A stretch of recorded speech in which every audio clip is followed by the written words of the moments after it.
Hello, hello, everyone. Welcome to this waning night. I'm your host, Moon, just a nerdy girl doing nerdy things and sometimes even moony things. Oh, it seems like we're starting off with some good old-fashioned scuff. Oh, wait.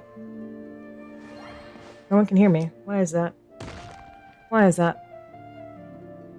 Yes? Interesting.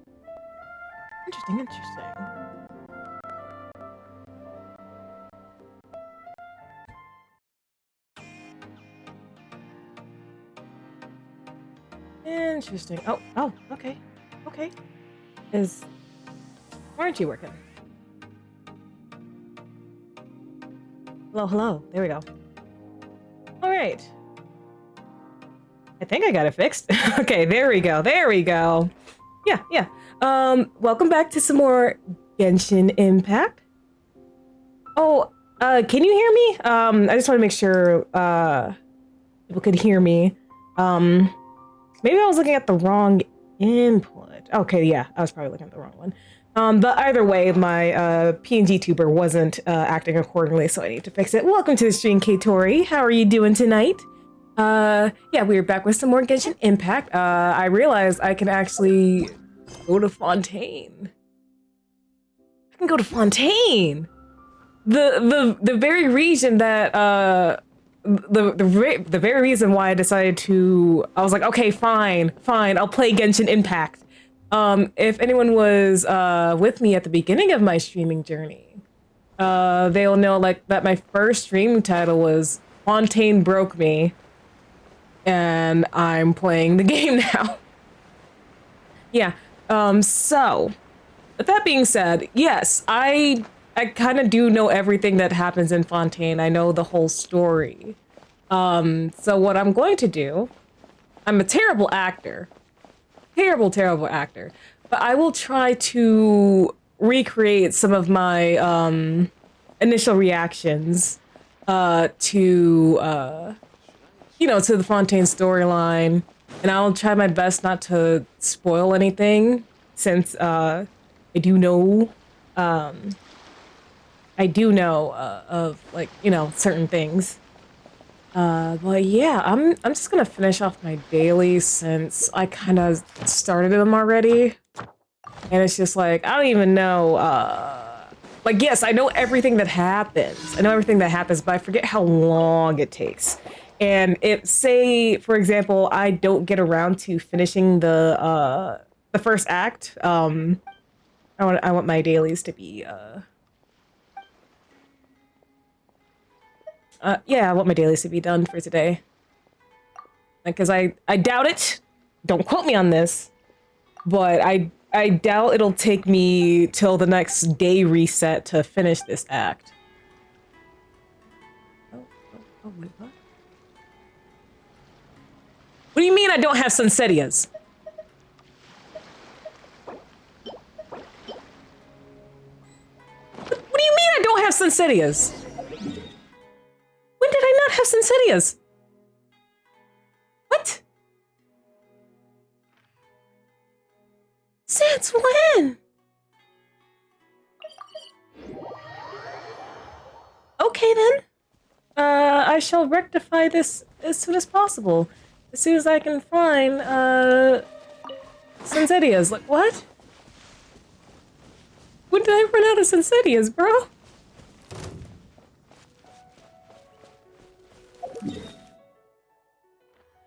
I know there's a Sunsetia near here. I know there is. Yep. Right in my face. Right in my face. Oh yeah, I got something new. I got a new gadget. Nice.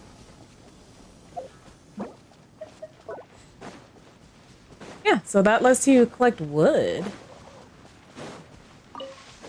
Then I just have like the seed thing on, so I can just have as many seeds for plants. So I don't have to buy them in my ceramic teapot anymore. I just gotta find them out in the wild. Oh yes, more Sunsetias, please. That's some bull. Not, I don't have Sunsetias. That's a load of bull.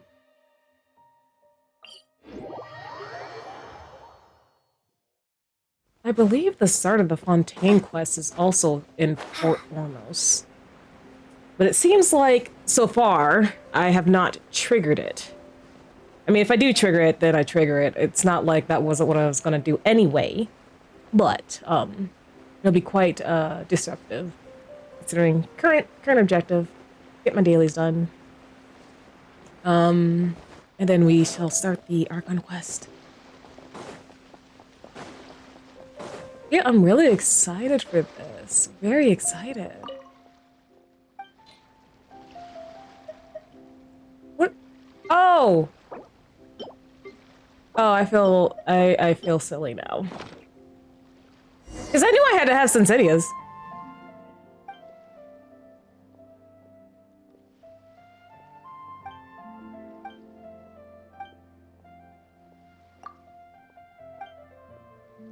A wet package.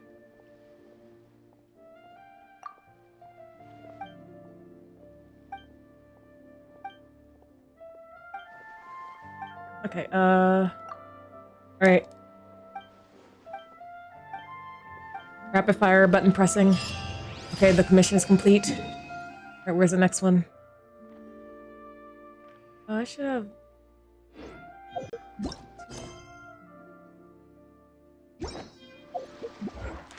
Oh. Oh yeah, that event never counted as a full one, so... Okay, alright. Start from here, and then we'll go to the other one.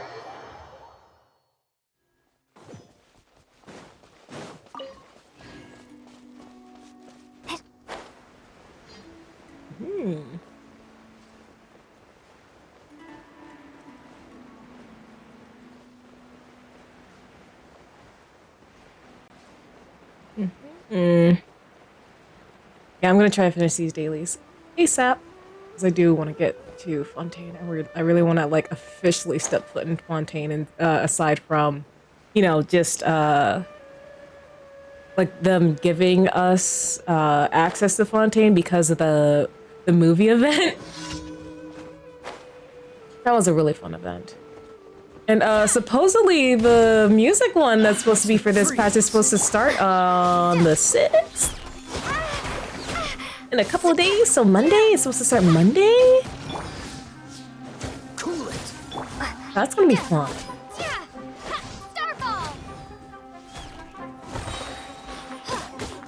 I'm trying not to hit these guys with anything other than, Dodge this. I'm not trying to hit them with, like, power or electro, because it does change the drops that you get, and I just need the fungal spores. I need the, yeah, I need that stuff. Ooh, I want to use Lisa and Amber so bad, but not if I want the spores, the specific spores. Ooh.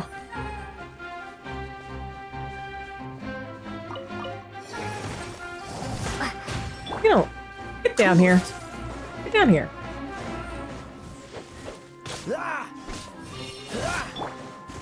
Yes, there we go. Eat rock.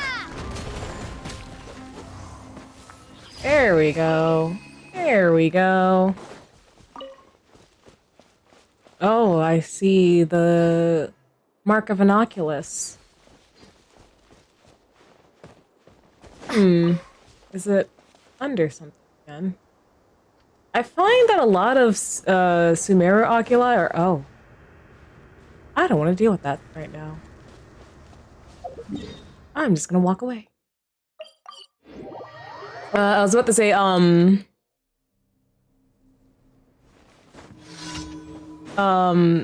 I find that a lot of Sumeru oculi are, like, under cliffs and stuff. Just a target.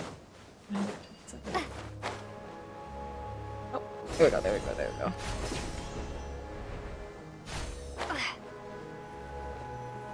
Why can't I just pass through this beam of light?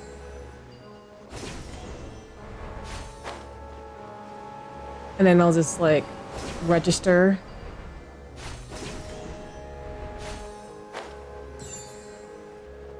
we going? Ooh. Come on, connect. Yes, connect. Everybody hold hands.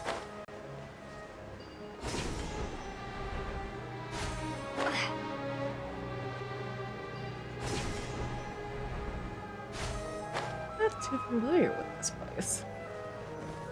Oh, exploration isn't too extensive for Sumeru. Alright, that should be everything. That should be everything. So, where's Catherine? Where is that Snezhnayan Bionicle puppet? I'm still not over that. I knew she wasn't human. But, like, the way Nahida just dropped that bomb on us. Welcome to the Adventurers Guild. Yes. Thank you for complete. Thank you, thank you. Let's see. How much? Oh, that's enough for, oh, did I? Okay, okay, can I? So, how about... Can I unlock you yet?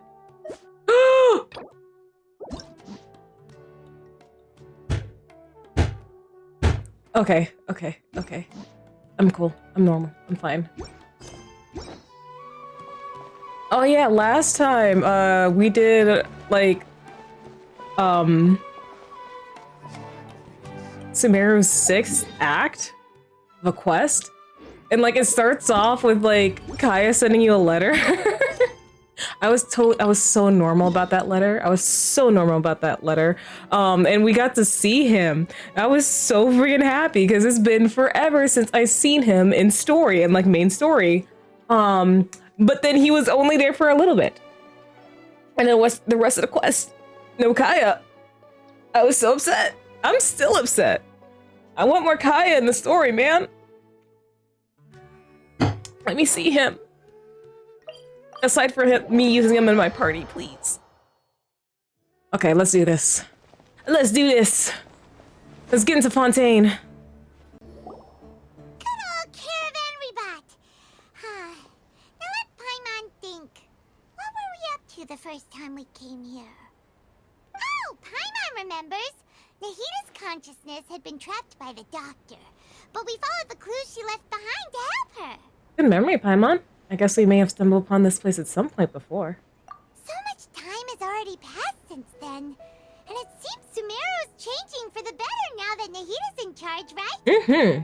Paimon just hopes this peace will last a long time. And then Nahida won't have any more new problems to deal with. Yes, but as long as we're around, it's hard to say what will happen. Yeah, guess you're right.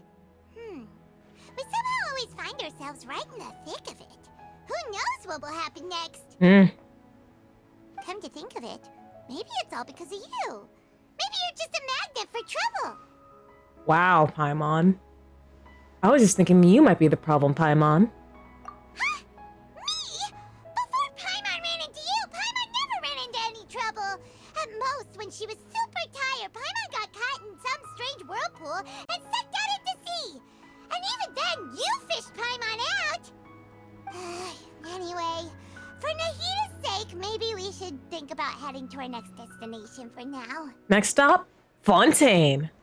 Ah, look who it is. Running into you in a place like this? I can see you two still love wandering around. Oh, it's Dia! Since when are we just wandering around? We're usually taking care of some serious business. Even though it may have nothing to do with our journey. But never mind that. What brings you here? I just finished a commission in the desert for a usual client of mine. Nothing too interesting. Just escorting a shipment of goods. I'm on my way to report back. That's when I saw you two all the way over there, chatting away. What were you two talking about anyway? Oh, we're preparing to leave Sumeru and head to Fontaine. Huh? You serious? What was that side-eye? Can't say I saw that coming. But you are travelers after all. I guess you'd never stay for too long in one place. Bumping into you like this will become a rarity. I'm starting to feel sad just thinking about it. Oh, dear. Hey, how about I gather a few mercs to escort you two? What do you say?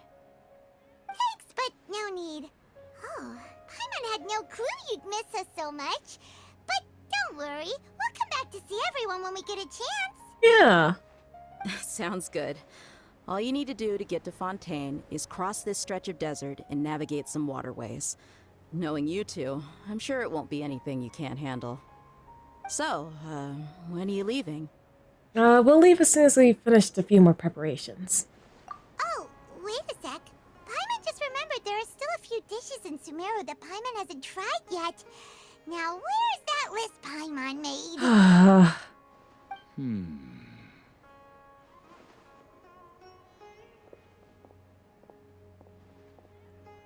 I see. Guess you won't be needing a going away party or anything. It's sad enough to see you go like this. Oh, dear. Though, now that I think about it, Sumeru wouldn't be what it is today without you. Seems true heroes always prefer leaving quietly. By the way, should we go say bye to Nahida? In her case, she'll know from her dreams anyway. Oh, good point. Then there's no need to bother her in the real world. Then, I guess this is goodbye for now, Traveler in Paimon. Whether as a client or a friend, you're always welcome to come find me. Take care, Dia. Goodbye, Dia. Bye-bye, Sumeru. Hello, Sunrise. Welcome to the stream. Yes, it is time. It is time for Fontaine, baby. After 7 hours in Sumeru, you approach the border with Fontaine.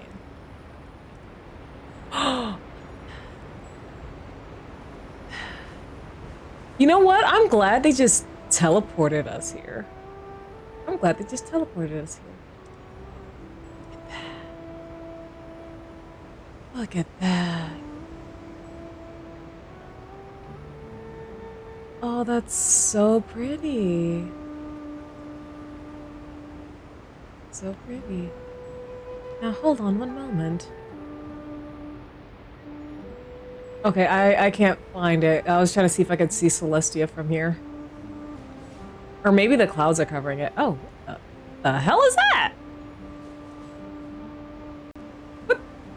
Okay, that has to be some sort of world quest. I saw you go live and I crossed my fingers my internet doesn't crash because it's storming. Oh, well, I hope you stay safe, Sunrise. And I hope, you know, things stay okay.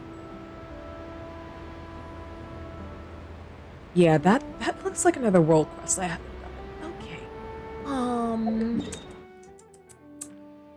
Oh, there's a. Oh, you can ride a boat down there. Okay, hold on. Let me get this thing then.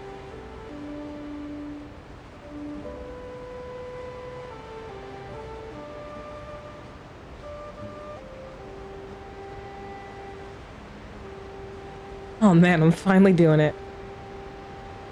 Yeah, it's just big thunderstorms. Alrighty. Yeah, like I know like storms are not something to be messed with. Okay. I see.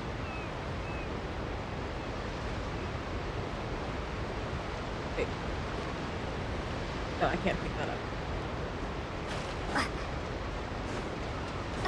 Alright. Summon. There we go. French Ace Attorney time, honestly. Oh, whoops. I forgot what buttons to use. Oh, there we go.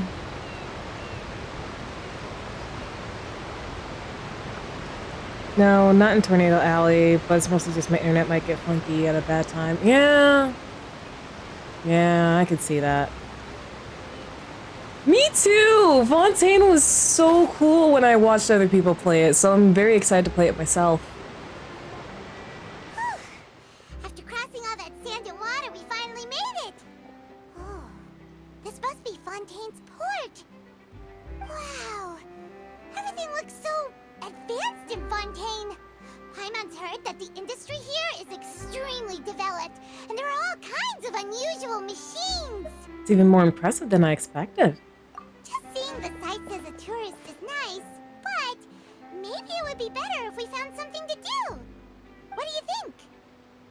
Let's start by meeting the Hydro Archon. Good idea! Nahida gave us loads of useful information. Seeking out the Seven is probably still our best source for information at this point.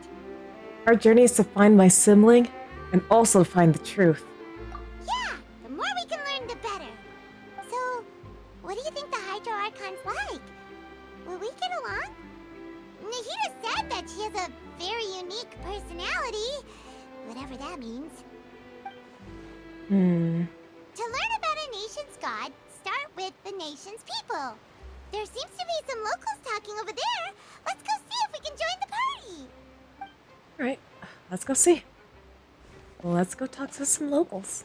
If you ask me, it's a tragedy how things ended for him. Clearly, he was a pretty decent person. Yeah, I didn't expect that kind of ending for him. I thought he would at least fight on a little longer for his family. I was expecting a sudden plot twist, but it's a pity that it never happened. Still, his story is quite the tearjerker. Are you talking about? Excuse me. Can I help you two?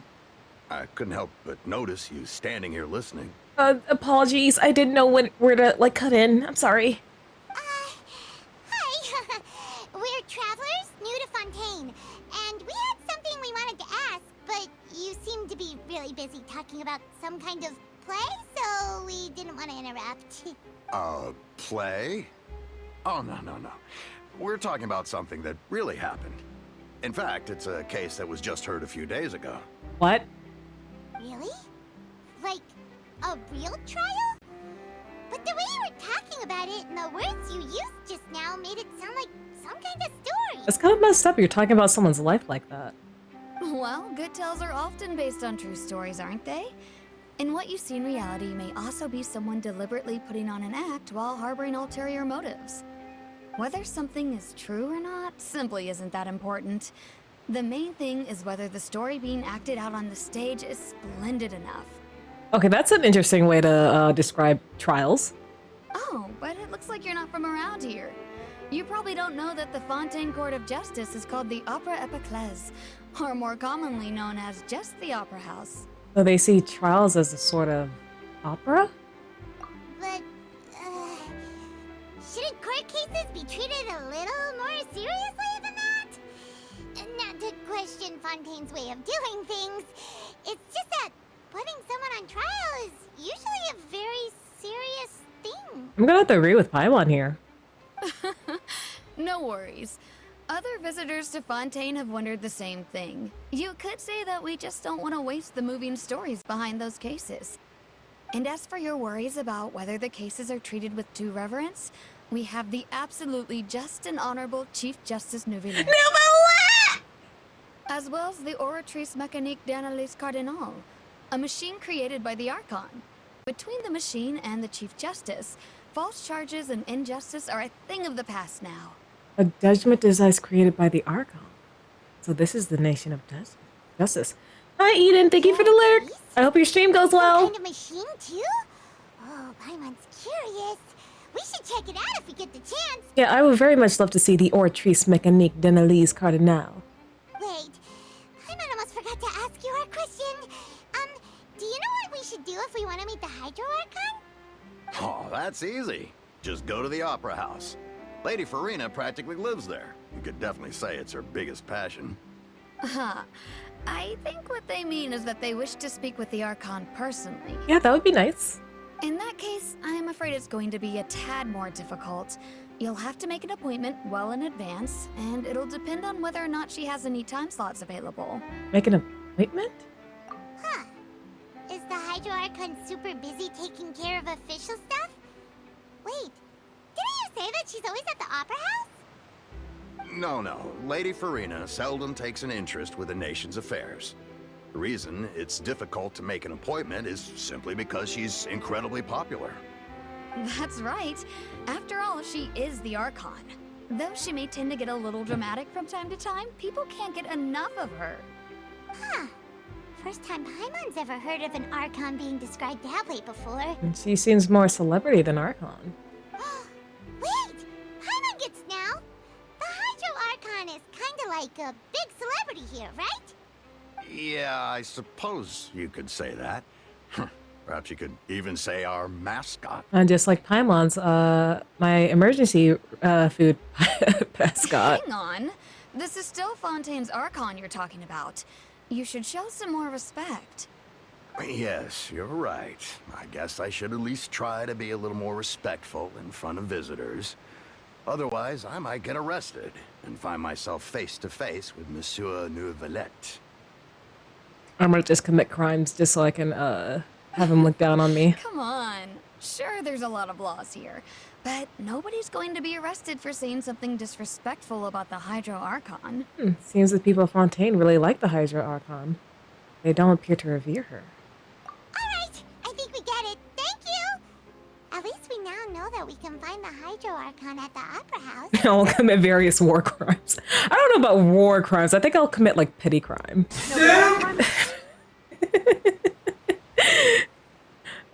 And hide behind Zhongli. But who knows how long making an appointment will take? Guess we could have a look around the city in the meantime. Hey, what are you looking over there for? There's a girl over there. She's been standing alone for quite some time. Huh. Maybe something's the matter. She isn't going to jump into the water, is she? Maybe we better go check on her. He hasn't had screen time yet. Are you talking about Neuvillette? You... It doesn't matter. It doesn't matter. He had screen time on my streams. It's good enough.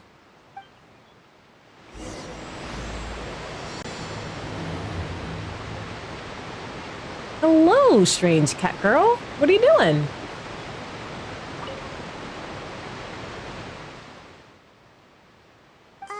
Hello there. Excuse me.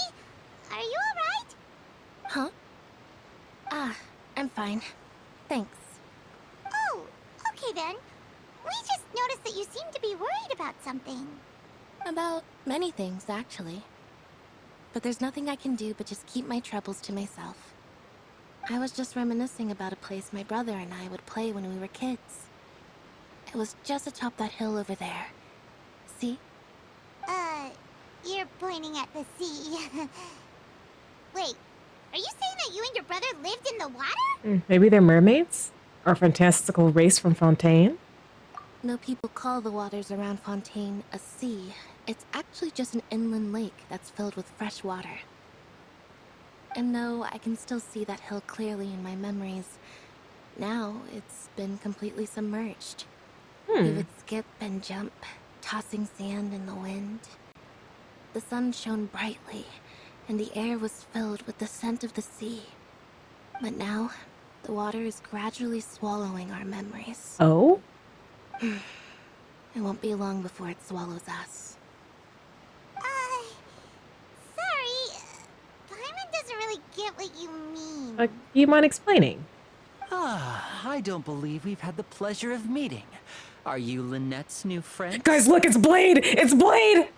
Oh, and you are? Thanks for looking after my sister. She often comes here to reminisce about our childhood, that's all.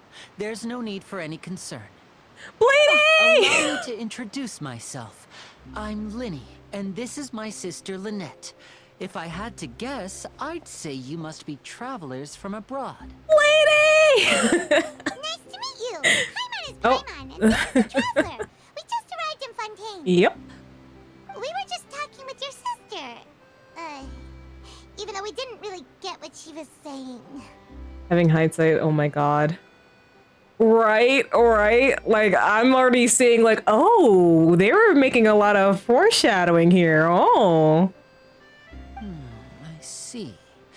It's unusual for Lynette to be so willing to talk with anyone. In fact, she seldom speaks at all. I'm usually the only one she ever talks to. Oh, really? Then you two are just like us. Paimon's always the one talking for some reason.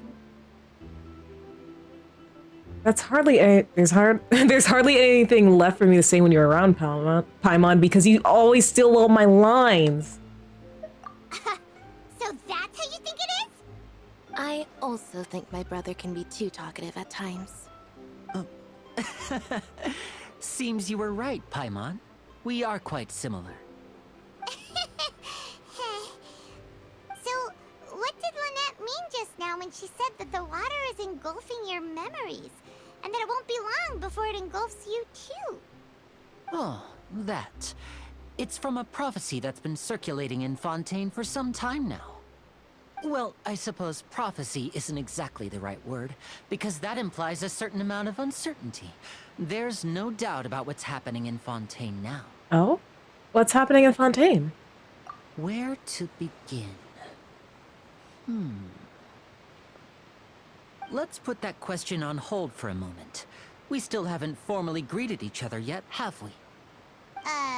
Did all the introductions earlier not count? Hello, traveler. Oh, Linny, it's a pleasure to meet you.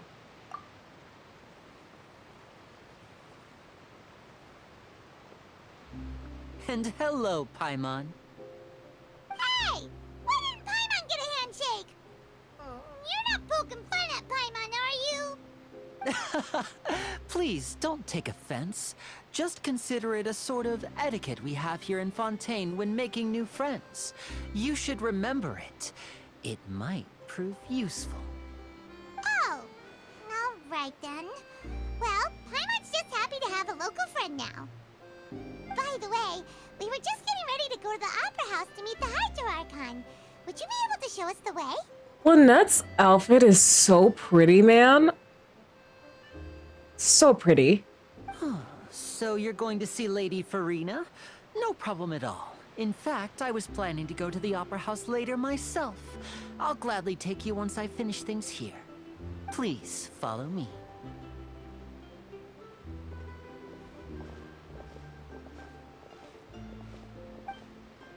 Right, lead the way, Blade.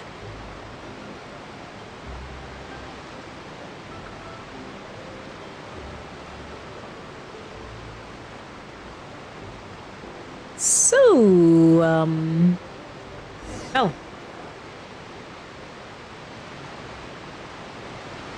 Let's see. You said you were going to see Lady Farina? Well, it seems Lady Farina has come to see you. Huh?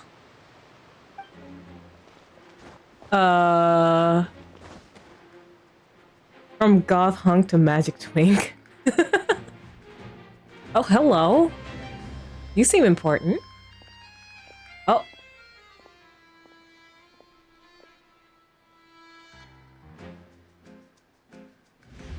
Oh, hello. Huh. So, she's the Hydro Archon? But how did she know we were looking for her? My dear people, rich and poor, those with cup in hand and those with nothing at all, raise your glasses in celebration. If you don't have one, then just raise your hand in lieu. Oh, she has a very nice outfit.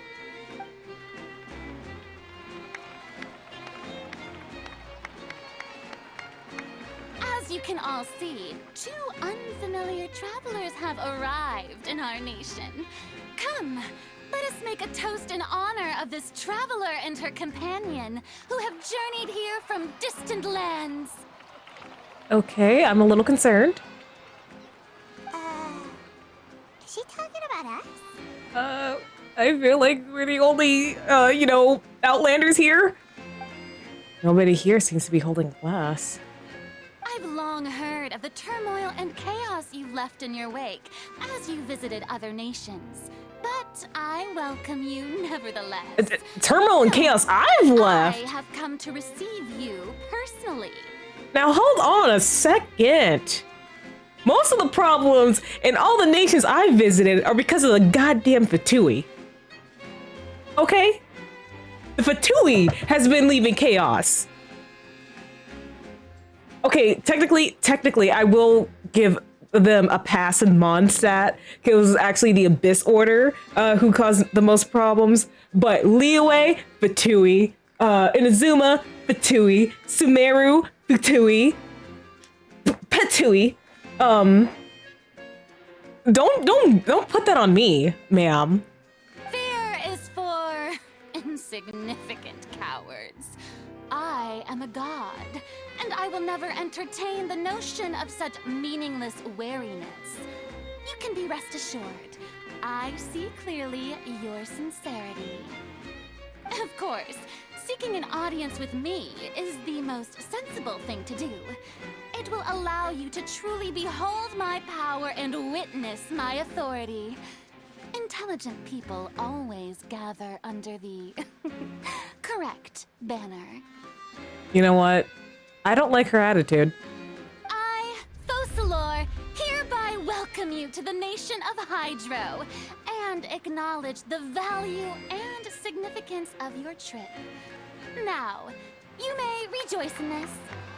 Like, I get it. Like, she's a god. Like, you know, she kind of has, like, every right to be high and mighty, but, like, I don't vibe with it. Well, finding the Archon was easy enough. Yeah, Paimon still can't believe it. Feels like we've only been here for a few minutes. Usually we have to, encounter something big before, getting an Archon. But the Hydro Archon's entrance was, how should Paimon describe it? A little over the top? Yeah, I'll agree with you on that one. Miss Hydro Archon? How did you know we were coming? I see. As Outlanders, you inevitably lack even some of the most basic understanding. Don't forget that even the gods can be divided into the mediocre and the excellent. I suppose it's only natural for you to be awestruck by my abilities.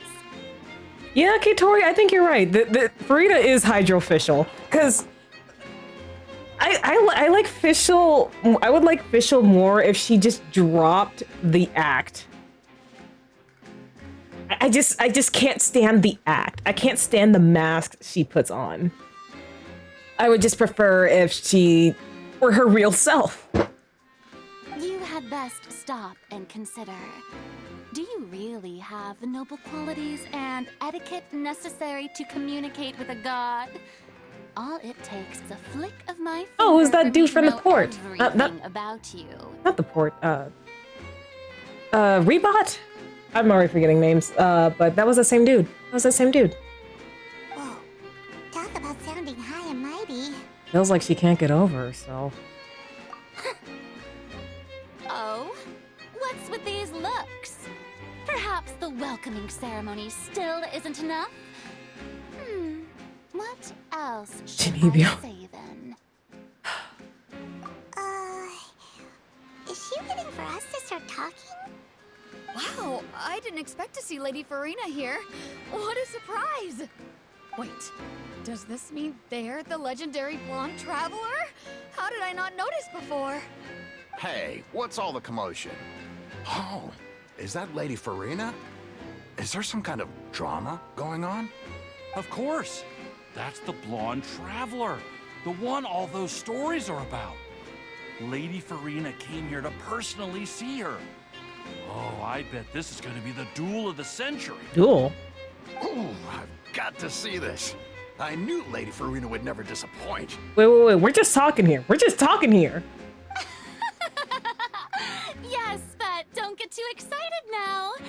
My dear believers and spectators alike tend to get quite rowdy, and despite the noise, I've come to tolerate all their ruckus. You may consider this my reward to all of you. I have determined that there will be an epic duel between myself and this traveler from another land, just as you were hoping to see. Now she wants to fight? Aren't we getting a little ahead of ourselves? Bring it on. Fighting gods, I've got a goddamn resume.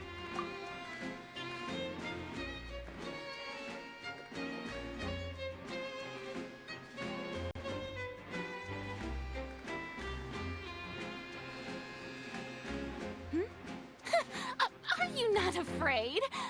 Might I remind you that this is a duel against the divine? What? Scared? Chickening out? I'm ready to fight. Come down here and fight me. What are you trying to do, traveler? Provoking a god in front of her people? Hey, she provoked me. Stand down, Clorend. I admire her bravery. Few have the courage to draw their sword against a god. She is obviously a true warrior. Unfortunately, people nowadays only crave to be thrilled, and a mere duel will not slake their Yeah, thirst she for literally started excitement. it. She literally started it. I don't know what. Clorand, do you not have eyes and ears? Huh. Yeah, she's right. Just a duel wouldn't be all that interesting. On Araneus, criminals are always requesting duels to defend their honor. I'm getting a bit old, to tell the truth. You see. Then, as the god of justice, I shall face this traveler in another kind of duel. A duel in... Am I wrong, Sunrise? Am I wrong? Because she's been standing there the whole time, and Farina's like, I will have a duel with the traveler. It's like, okay, you want to fight? Let's fight.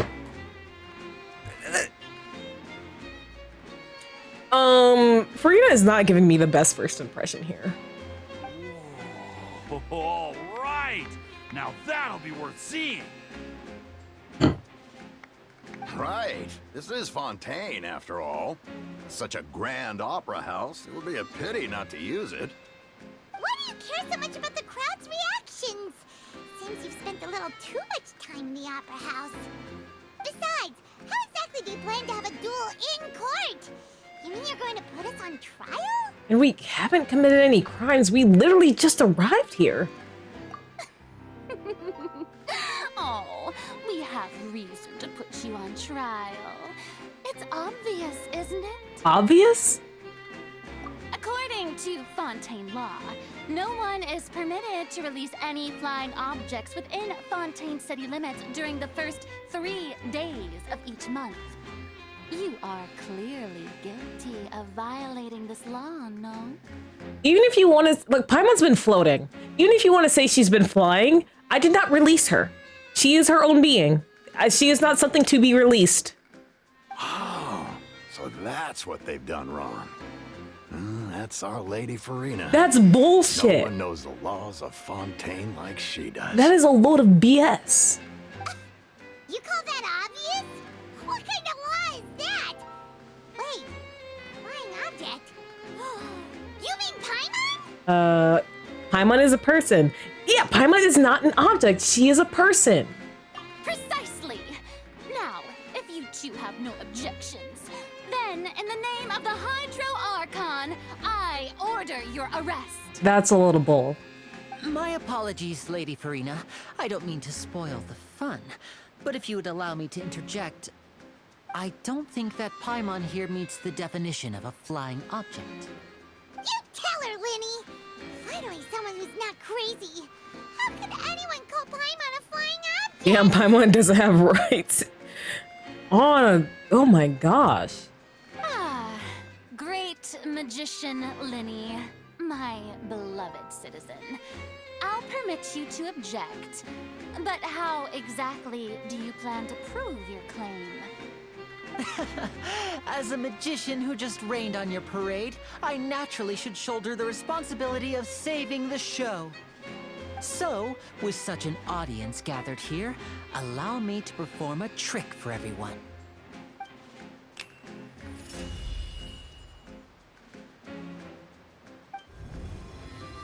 Oh, what? Oh. Oh, that's why he was patting her back before. Lynette, I love you.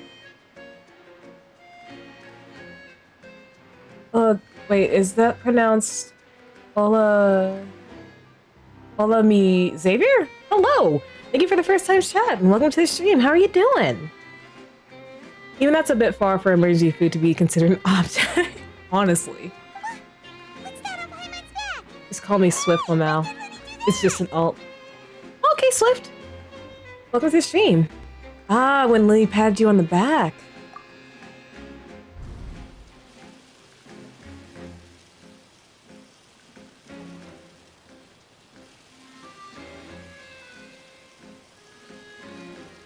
Sneaky, sneaky Linny. As you can all clearly see, Paimon should be classified as, well, something like a balloon. This rope has been in the Traveler's hand all along. It was just that no one could see it before. Huh? You call that magic? You've got to be joking. I thought it was pretty good. Nice one. Huh. I'm not sure what to think. It seems Lady Farina's charges no longer hold water.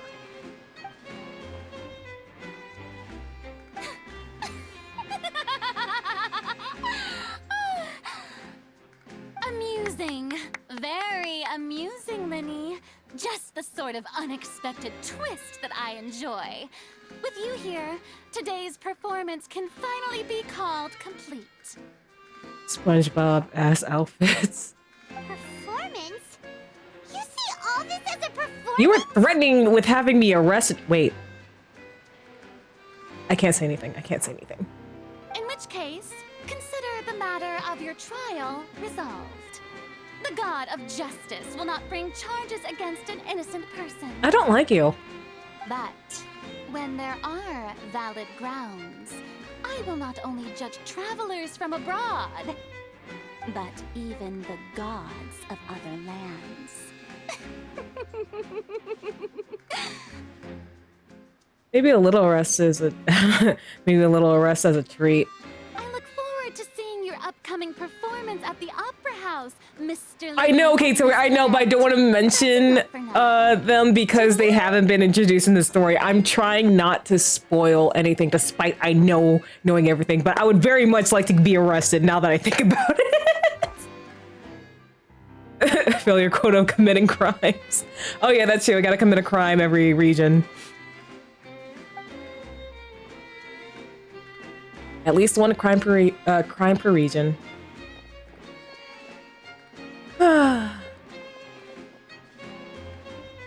I don't like her.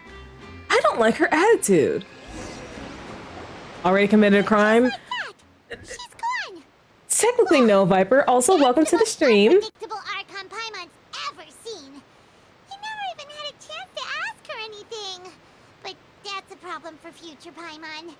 That whole scene just now was really... You just started streaming how? No, Viper, it's complete BS. It's complete BS. Apparently in Fontaine, there is a law where you cannot release any flying objects on the first 3 days of the month. And Farina, the Hydro Archon, was saying that Paimon was a flying object that I released, but that's BS because one, Paimon is a person, not an object. Well, yeah, that's the main point. That's the main rebuttal to that. Paimon is not an object. She is a person that just happens to float/fly. But Lenny just, he did something, and I did not break any goddamn rules. I didn't break any rules. Because the law says flying object. Paimon is a person, not an object. So yeah, that was BS. I do not like Farina. This is a very piss poor first impression. Thanks for bailing us out, Lenny. Did you know that was gonna happen? Don't mention it. I just happened to remember that there was such a law, so I did a little preparation, just in case. I didn't think it would actually come in handy. So, now do you see what kind of god Lady Farina is? She can be a bit confusing at times, but she is still amenable to reason. Yeah, confusing is a good way to put it. Is she really that reasonable? Anyway, Paimon had no idea you were a magician, Lenny. It sounded like you'll be performing at the Opera House, right? Makes you wonder what other BS laws there are in Fontaine. Bro. I just know a few simple tricks I use to make a living. Lynette is my assistant. It will actually be my first time performing on the most prestigious stage in Fontaine, the Opera House. Oh, well, congrats! But isn't the Opera House where criminal trials are held in Fontaine? When there are no public trials being held, the Opera House hosts a variety of other performances. To the people of Fontaine, the line between a trial and a performance can be a little blurred. And speaking of performances, I would be remiss to forego this opportunity gifted by fate. Might I invite the two of you to see my performance? Ooh, I love magic shows. Yes, please. My brother's always excited to make new friends. Oh, sure. We don't really have anything to do now, and we wanted to go to the Opera House anyway. I would be delighted. Splendid. In that case, why don't we go together? I'll show you the way. I just have something to take care of first. Is there any way I can help? You really mean it? Then I'll take you up on your offer. Yeah, you scratch my back, I'll scratch yours. This is a magical item known as a magic pocket. Perhaps you can help me distribute them to the people here. Very pretty. Huh? What are they going to use it for? I got impacted with a Genshin. Hello, Mars. Welcome to the stream. How are you doing? About that... You asked me before about the prophecy, right? Let me start by telling you a little more about what it entails. I'm not sure exactly when it began, but a prophecy has been circulating around Fontaine. It says that every person in Fontaine is born with sin. No matter how the nation of justice holds trial after trial, this sin cannot be absolved. Until one day, the water levels in Fontaine will rise, and the sinful people will slowly be drowned. In the end, the people will all be dissolved into the waters, and only the Hydro Archon will remain, weeping on her throne. Only then will the sins of the people of Fontaine be washed away. That sounds pretty gloomy. Why are people in Fontaine born with sin? What is that supposed to mean? You know, what if it has anything to do with, like, the sinner from the last quest I just played? There are lots of guesses. Some say that the ancestors of Fontaine stole the power of the seas and stirred its wrath. Others say that the people of Fontaine never heeded the first Hydro Archon's warnings and offended Celestia. But here in Fontaine, evidence is what matters. There hasn't been concrete evidence for any of these claims, so they can only be regarded as conjecture. If even the people in Fontaine don't know what sin they committed, wouldn't it be better just to ignore the prophecy completely? Why bother feeling guilty all the time? I think it's less about feeling guilty all the time and, like, I don't know, if there's some prophecy saying, like, oh, everyone committed some sort of sin, I'd be like, okay, what is that sin and how do we, like, absolve ourselves from it? Like, hello? That's exactly what the people did at first. But in the last few years, the water levels in Fontaine have actually started rising. But now the water is engulfing our memories.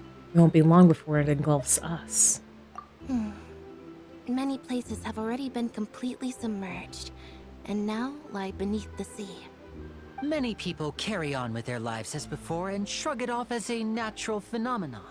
But my family and I think that the people of Fontaine shouldn't ignore the possibility, which would end up sentencing them to death. Fair. We hope that at least the people who reside near the waterfront can move away before it's too late. So, we've started distributing magic pockets Global warming today. for real. As a magical item, these magic pockets have astonishing capacity. I'm sure they will come in handy when people are moving their belongings. Oh, Paimon gets it! It's like preparing for a rainy day! But this is more than a bit of rain. If the prophecy is true, then is there no way to prevent the disaster? Perhaps only absolute power could ever contend with such a catastrophe. But who knows? We're just tiny specks in the grand scheme of things. Now, if you'd like to help, then please give these magic pockets to anyone nearby. Be sure to convince them to take it, regardless of what they say. Alrighty. I can be a little pushy.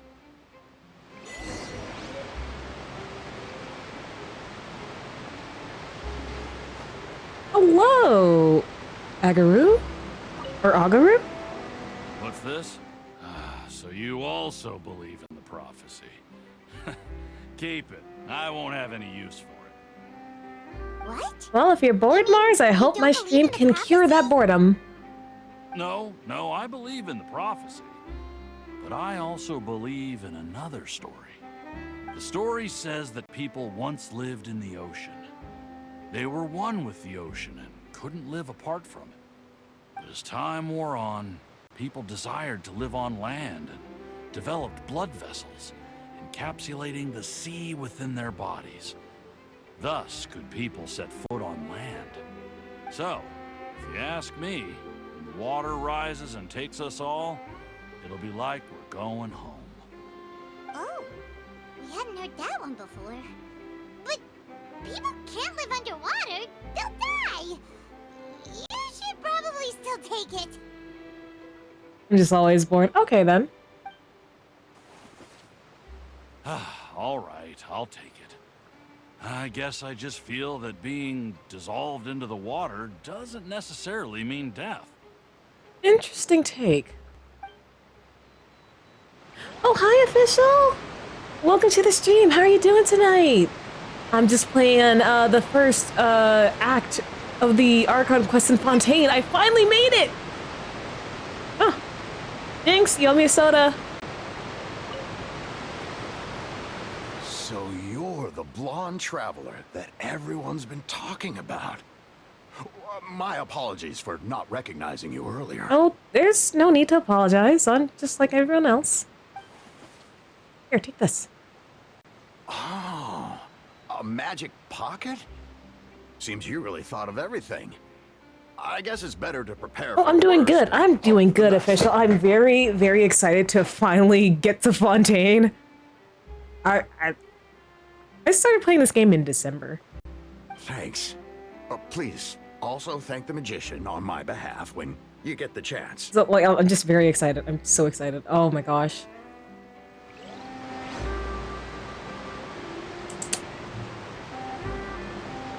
One more person? One more person. Oh, they're over there. There we go. I'm boarding your ship. I'm very excited. Huh? I don't want that thing. Way I see it, if the prophecy's true, it's still gonna be a long time before the water can cover everything. You seem kind of sure about that. Why? Life is all about living in the moment. What use is there in worrying about the future all the time? We'll cross that bridge when we get to it.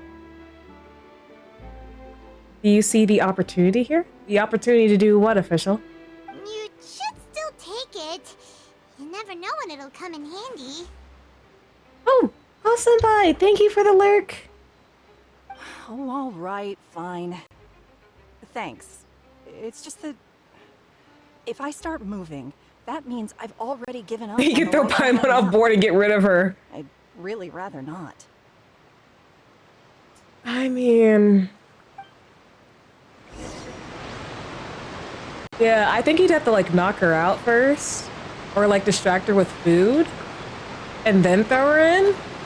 It doesn't seem like she knows how to swim. Wow, I'm really, like, contemplating murder. Then I'll really be on trial here. I've completed my task, Linny. Oh, you already handed out all of the magic pockets? That was fast. So, what did people have to say? I bet you heard some, interesting opinions. No kidding. I think you're quite stubborn. Yes, but that will change once disaster strikes.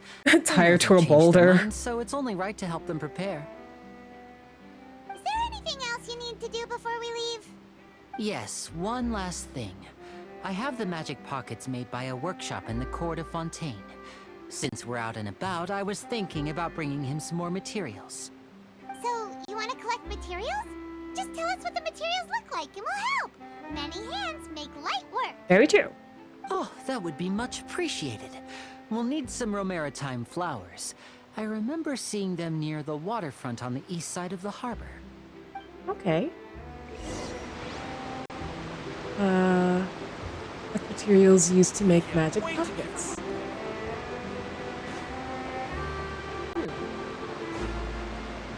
Airtime flowers.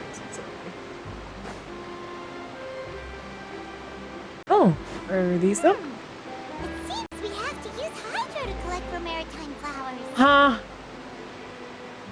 Are you kidding me? Okay. Hold on. Nope. No.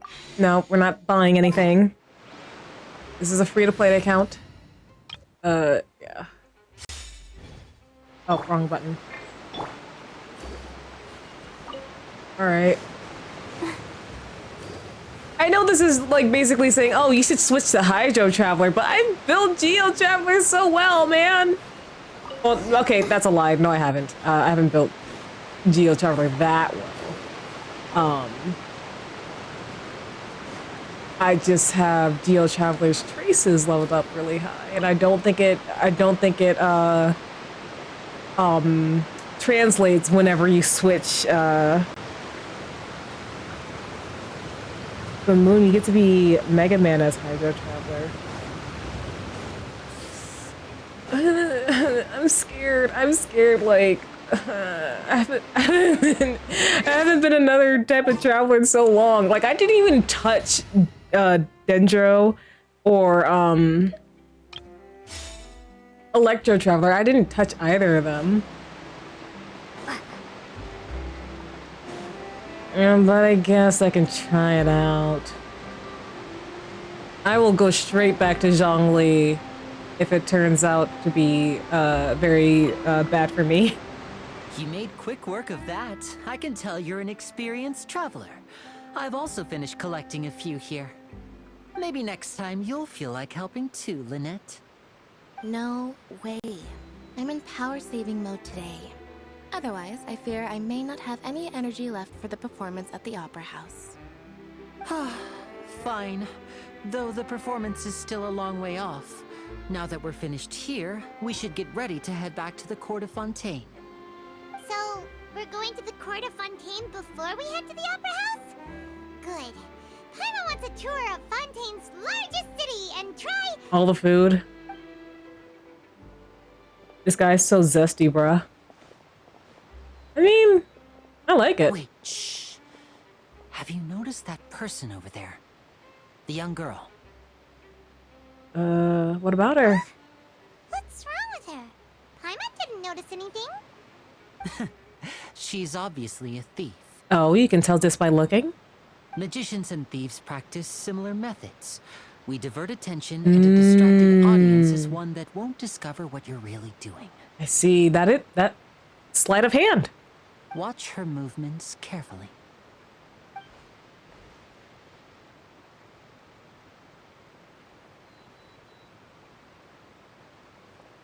Oh, he's right!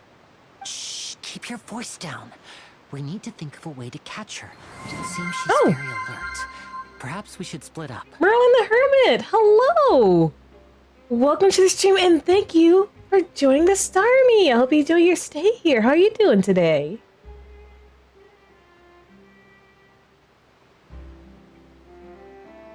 You two can ride the lift over there and wait up top. I bet that'll be her escape route if she tries to run.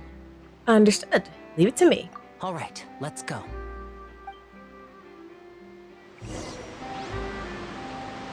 Go to the top of the lift to take off the thief's escape. Alrighty. I'm all for stopping crime. Not bad. Just done with Star Wars Day, so I'm finishing my dailies. Hope your night is going well. Oh, okay. Oh yeah, may the 4th be with you. Still got a couple of hours in my time zone. But yeah, I just finished my dailies really quickly before I started stream. Well, not before I started stream, before I started the story, I should say. Very excited to be in Fontaine. I don't know how much longer I have until Natlin, because this is like the 2.6 patch, isn't it? In 2.6? I don't know if we'll have a 0.7 and 0.8. I don't know.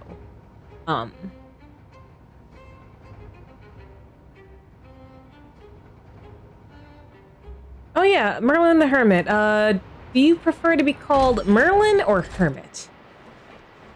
Oh, should I? Okay, let's see.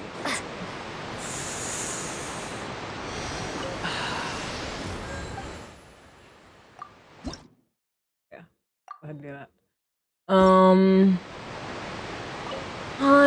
Fine. I'll try.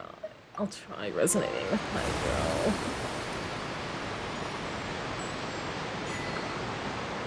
All right. What happened?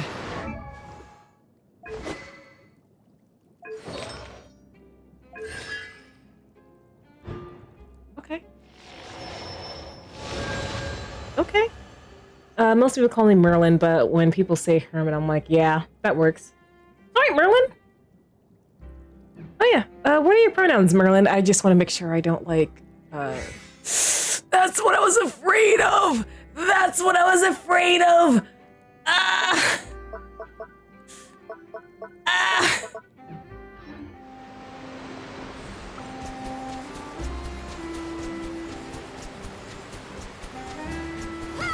Wait a minute. Was I healing myself just now? He they? Alright. Alright, Marilyn. He they. No, I don't wanna go. I think I should go up higher. Am I in the right spot? Oh, okay, okay. It was just on the other side. Moon's voice turning kinda... Oh, is something not translating very well between, my mic and stream?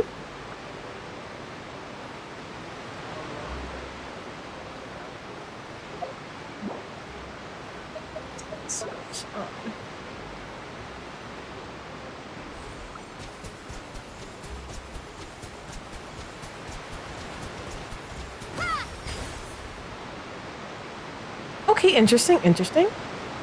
I grabbed my fluffy stuffed Zhongli, time to sell and watch. Should I just pull out my body pillow, Zhongli? This is the spot where Lenny wanted us to wait. Ew. Ew. Okay, hold on, hold on. Ew. Nasty.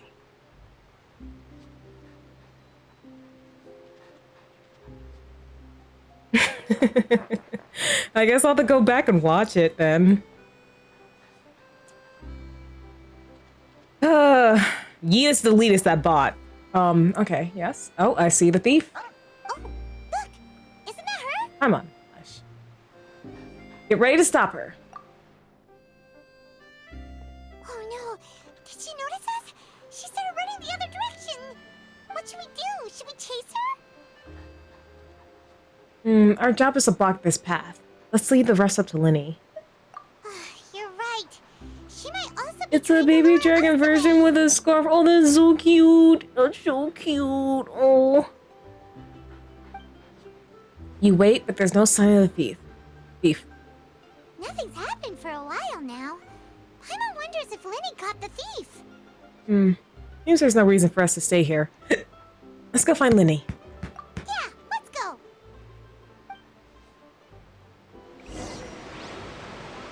Oh, Linny! Did you catch the thief? I hope you did. I'll try Hydro Traveler. A whole lot of blue now. Oh, speaking of Hydro. Hey, Tori, thank you for the hydrate. Sweet sunrise. Thank you. Thank you. I'd love to see that. It sounds adorable.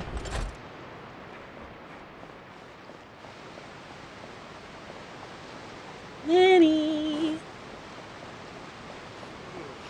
Wait. Are you somewhere else? Are you somewhere else?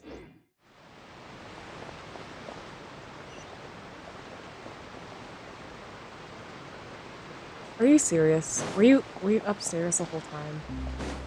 Were you on the upper floor the whole time? Oh well, guess we're riding this elevator again.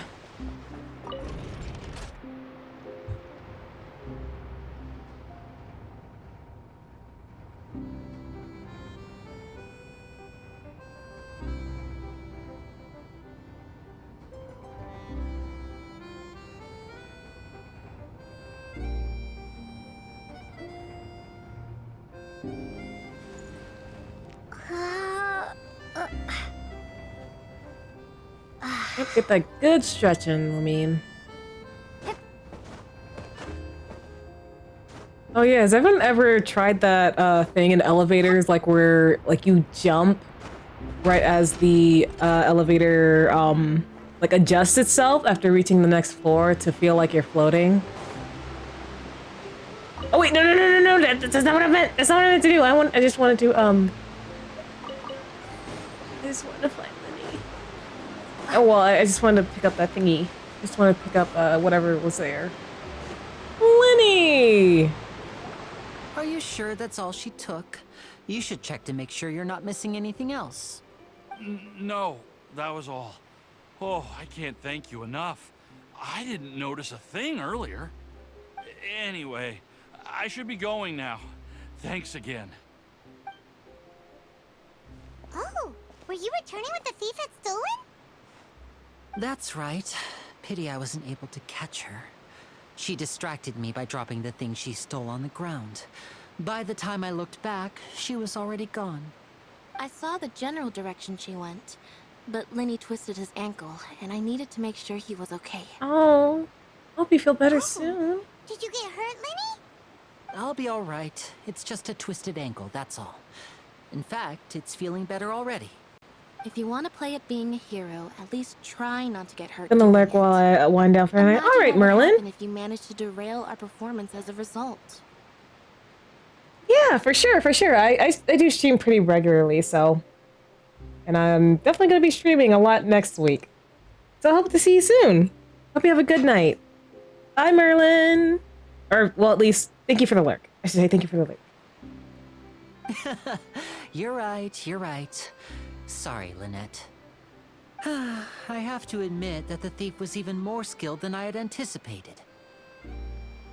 But at least we were able to get the stolen items back, so it wasn't a complete failure. Yep, silver lining. What a slippery little thief. Guess things turned out all right in the end, though. Lenny's initiative paid off. All right, let's put this little detour behind us. We should go to the court of Fontaine now. Never mind, I got an ad, so I snapped the pic. Now I am here for evil smile. What is that smile for, Sunrise? Ride the aqua bus to the court of Fontaine. Do I have to ride the aqua bus? If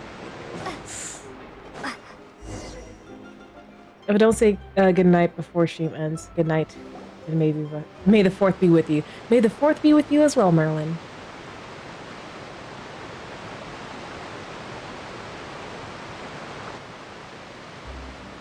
So, we ride this thing to go into the city? What an ingenious way to get around. People in Fontaine really know how to use water. This is an aqua bus. It allows people to travel between several key locations around Fontaine. Oh, nice. It's pretty convenient, but the ride can become a little dull after a while. The scenery is always the same. That's why it's better to travel with friends. So you mean it's still boring even when I'm riding with you? No, that's not what I meant. It's just that, well, you don't really talk that much. Besides, it doesn't really feel like a real trip when it's just the two of us. It's the same as being at home. Whatever. Guess that's what it's like to be an older brother. It's about time for us Damn, to I'm leave. kind of Let's jealous. get on board. Damn. If only I could travel with my sibling. I'm okay. I'm totally okay.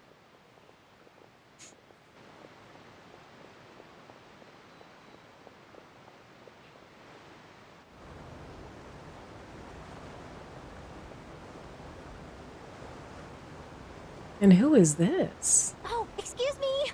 Aren't you the great magician Lenny and his assistant Lynette? Hello. I don't believe we've...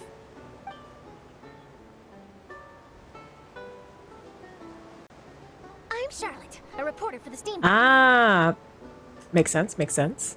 Nice to meet you. From the Steambird, huh? We've often relied on your paper to promote our performances. It's an honor to meet you. Wait, Could that be the legendary traveler who's been making headline after headline in their journey across Tibet?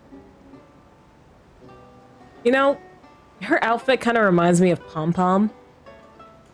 I guess you could say that. Amazing! You recognized everybody almost immediately! I wouldn't be much of a reporter if I didn't know who's who, would I? Wow, today must be my day. Who knew I would end up on the same boat as so many VIPs? Could my vision finally be showing me some favor? Oh, I recognized that voice immediately when I tapped out for a sec. Oh, Charlotte. So, Charlotte, what do you usually report on? I don't have autoplay on. What are you Well, autoplaying? when there isn't any breaking news, I mainly cover the trials at the Opera House. You can still manage to keep readers' attention as long as you tell things from a clever enough angle, even if it's the same old topics. Do you like Charlotte Sunrise? For example, reporting on how a scammer once deceived vulnerable girls into relationships, or how a financial criminal was once so poor that they ate a single piece of bread for 5 days. That would definitely get my attention. That's fine and all, but what I'm really after is exclusive, sensational news pieces that could shake the country. These smaller stories are a waste of my talents. Oh, I just remembered. I've been following a case lately. Well, a series of cases, actually. You mean the serial disappearances of young women case? Oh? That's right! These stories are the talk of the town right now, and it's probably the most mysterious case we've ever seen. Charlotte is fine, just a distinctive style of speech. Yeah, definitely. If I'm the first with a draft ready to publish when the case is finally cracked, and it's the headline story in the Steambird, oh, when that happens, I bet all the other reporters will shed tears of envy. I've already gathered all kinds of materials. I just can't wait for the truth to be revealed. So, what is the serial disappearances of young women case? You mean the culprit hasn't been found? That's right. The first missing girl case happened almost 20 years ago. Okay. And ever since, after a period of time, another girl disappears. What the cases have in common is that the girls are all of a similar age, and that they've all vanished without a trace. Oh. So the culprit has a type. Ew. But the scariest part is that to this day, none of the girls have ever been found. Many suspects have been arrested over the years in connection with this case, but shortly after each arrest, another disappearance would always happen. Then there must be more than one criminal at work. Maybe there are copycat criminals? Yes, it's possible. But either way, I believe that every case has some precise truth behind it, waiting to be exposed. Yes, I agree. And at the very least, the family of those missing girls deserves some sort of explanation. Oh, absolutely. I just imagined for a second what I would do if Lynette were to suddenly disappear. I'd pay any price to get her back, and then find a way to track down the culprit. Please don't imagine that, Lenny. You continue talking on the aquabus, and before you know it, you're arriving at your destination. No, I can understand his, protectiveness. Hey, we're almost there! Look! I really like Lynette. Like, just, like, her outfit is just chef's kiss. And she's a cat girl. Bonus. Ooh, pretty water. Honestly, like, I can already tell she's an introvert. I can already tell.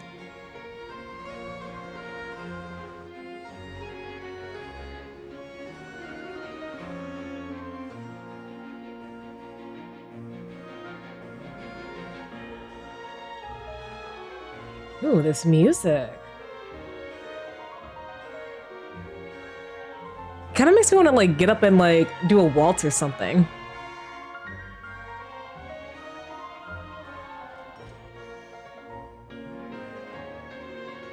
Well, I really enjoyed chatting with you. Life should be full of pleasant little surprises like this. Yeah, us as well. The ride went by too quickly. Ah, I have an interview to get to. I should get going before I'm late. Okay, Paimon hopes we can chat again soon, Charlotte. See ya! Bye now. Oh, be sure to stop by and see me at the Steambird when you have time. All right. job. Always running around and interviewing everyone. Well, where should we go now? If you don't mind, how about we stop by my home first? Besides, I still have all the materials we collected. Alrighty. Sure, we wouldn't mind at all. This city is so huge, Paimon wouldn't know where to start anyway. We just met you and we're already going to your house. Huh. Oh. Wow. What is that?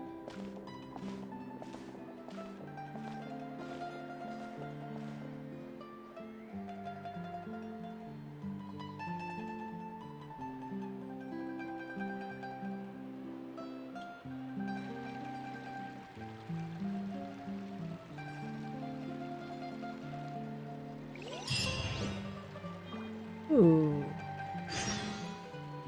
Go to where Lenny is. I am lazy. I shall teleport. And looks like jump down.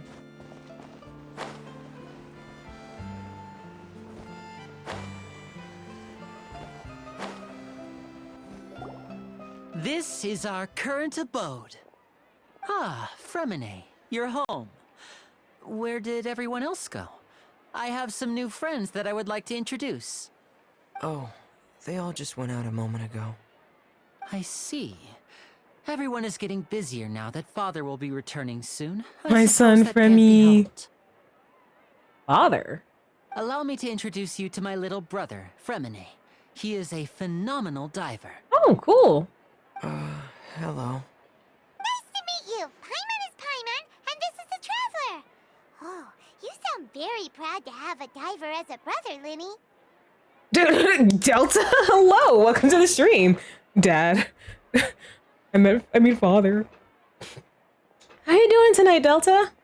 Lenny sure seems to have a big, talented family. Lenny, could you come here for a moment? It's good to hear, Delta. What is it, Fremine? Do you have something to tell me?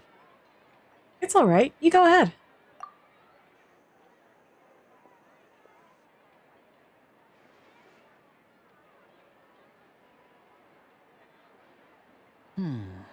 Okay, I see.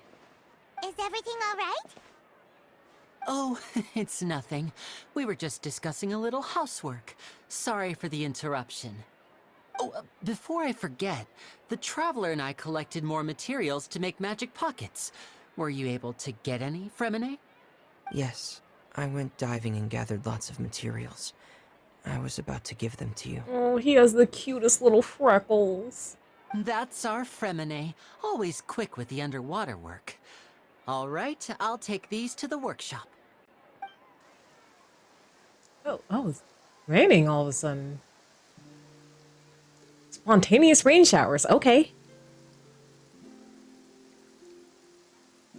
I mean, sometimes it happens. Sometimes it just happens. Like you think it's clear, and all of a sudden, rain. Looks like rain. Oh, you're right. But wasn't it clear and sunny just a moment ago? Fontaine's weather sure is weird. The way that dude ran. He clearly he's trying not to get his dew wet. I'm afraid that's just how it is here. It often rains on days where there are trials being held in the Opera House, but don't worry, it'll clear up soon enough. What's wrong, Fremine? I want to dance in the rain. Oh, feel the rain on your skin. No one else can feel it for you. There's a legend about the rain that I tend to believe. Let me steal Lenny's hat. Lenny, can I borrow your hat for a second? It said that a dragon of water once resided in Fontaine. Though we don't know where the dragon went, every time it weeps, the skies will cloud up and pour out rain. Oh. When I was a child, my mother told me that if I wanted to go outside and play, I should yell toward the sky at the top of my lungs. Hydro Dragon! Hydro Dragon! Don't cry! Could that Hydro Dragon be the elemental dragon of Fontaine? If it's an elemental dragon, then having the power to make it rain wouldn't be very unusual. Oh yes, Lenny has a very lovely hat. Let Paimon try something. Hydro Dragon, don't cry!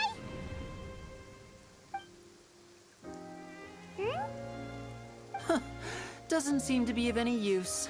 It is just a legend after all. Hat thievery. You know, you might be a more popular magician if you understood the concept of romanticism. Or could at least play along. Can I use Paimon as cannon ammo? Just like that meme that was sent? Sorry. It might be because we've never met the Hydro Dragon. Perhaps it can't be comforted by the words of strangers.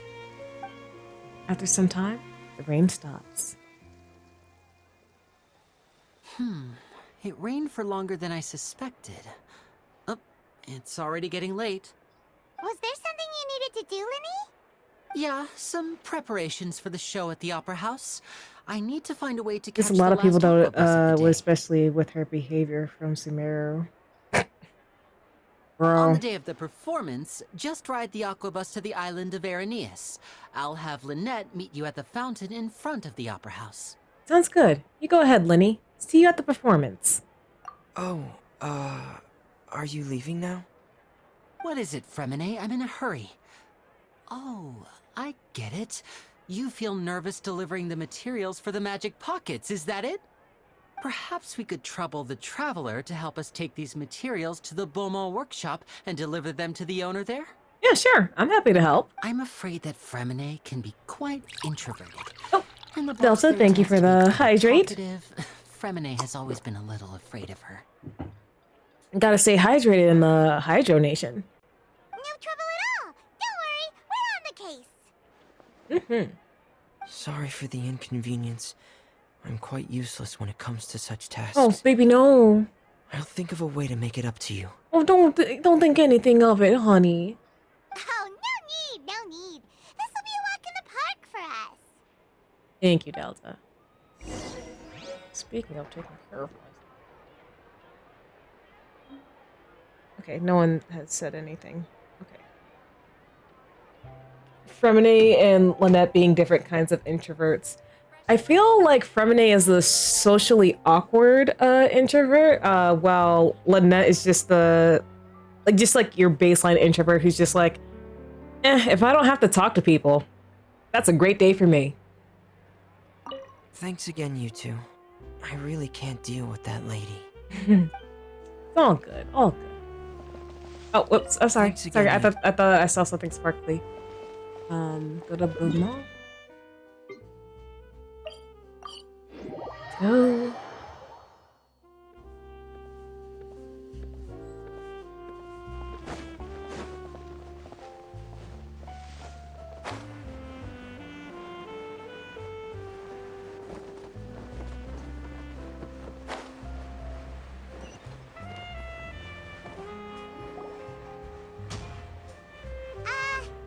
Hello? Is there anyone here? Oh, hello there. New customers? Looking to buy, or do you need something made? Or perhaps you're just looking for a chat with me. Ooh, Estelle, I love your name. Oh no, we're just here to deliver some materials. Here they are. They're for making... what were they called again? Magic Pockets, Paimon. Ah, these must be for Magic Pockets. I could tell right away. I've already made several orders worth now. Do we need to pay? No need. They've already prepaid several batches worth. When they told me what they'd be using them for, I even offered them a discount. But they insisted on paying the full amount, saying that I had a business to run. It seems both their hearts and their pockets are made of gold. Whoa. So, is Linny actually loaded? I can't say for sure, but who knows? Maybe there's good money to be made being a magician in Fontaine. Well, I certainly haven't met any others. Hey, is this machine what you use to make stuff here? It looks really advanced. Why use your hands when a machine can do the work?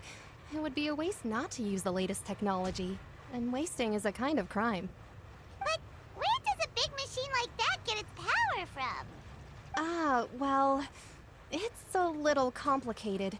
I'm not sure I can put it in layman's terms for you.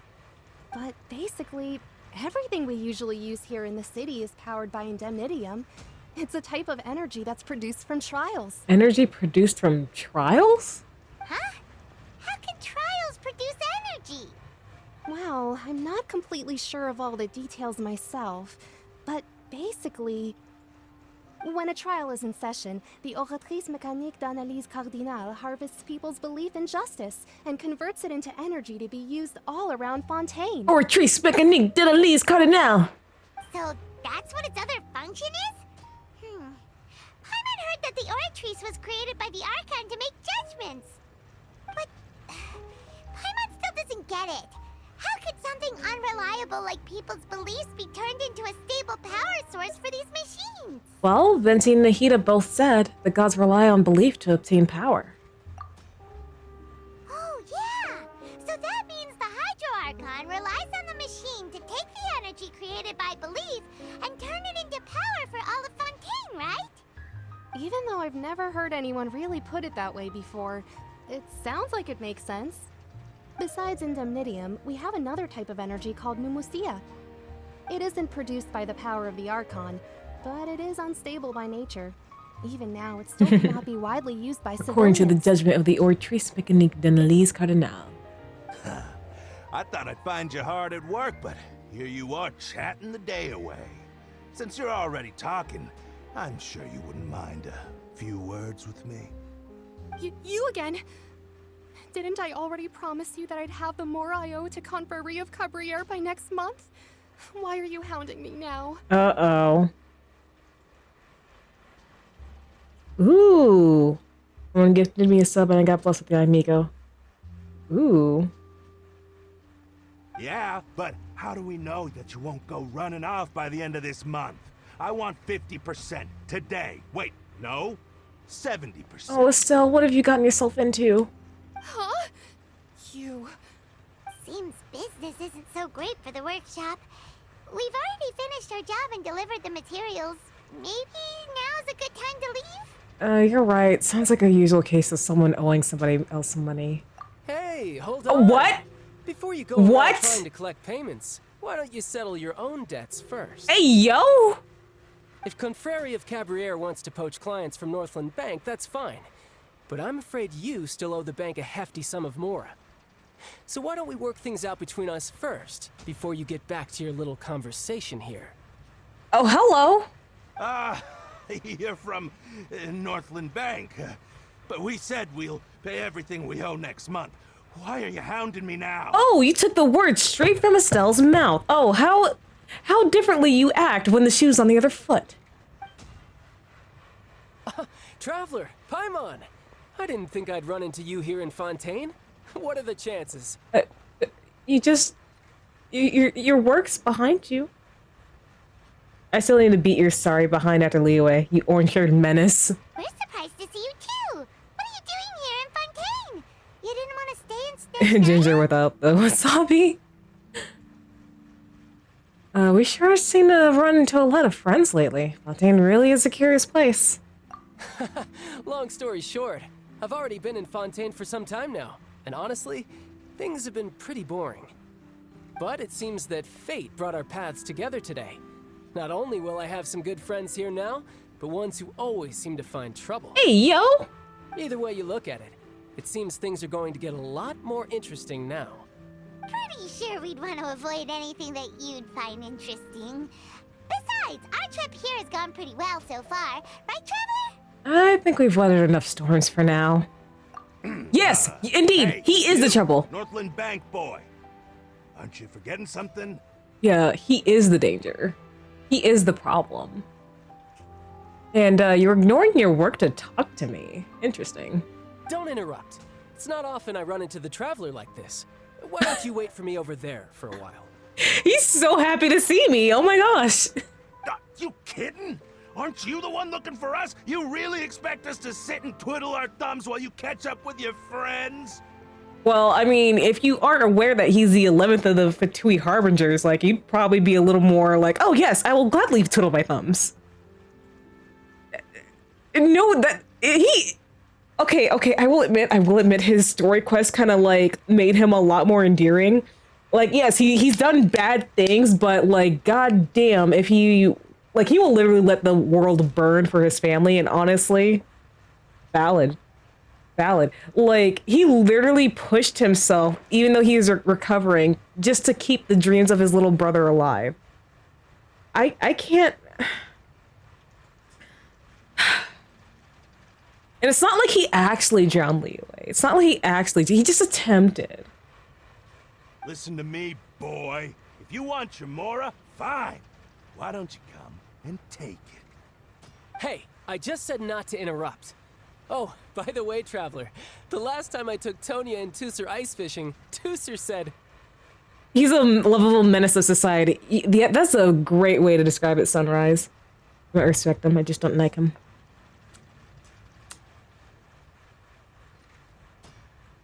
Yeah, that's how you feel, Delta. And that's, he's got his own agenda and rhythms, yeah. Hey! That's way over the line! All right, boys! Let's see who has to pay up now! More of a menace than Klee, the Terratot? I think they're on similar levels.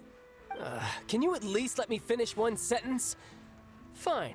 Though the bank told me not to get rough with our clients, you're the ones who started it. This is an act of self-defense. You two will have to be my witnesses, okay? Sure. They're all yours. I will gladly defend you. I'm sure this won't take long. One destroyed a mountain, the other attempted to flip leeway. Close enough, yeah. All right, Tal, do your thing. Do your thing. Oh. Oh. Wait a minute. Wait, shut up. Shut up for one goddamn second.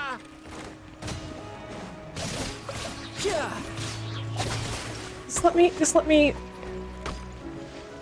Oh, I can't. I'll probably have to wait for another opportunity. Oh well.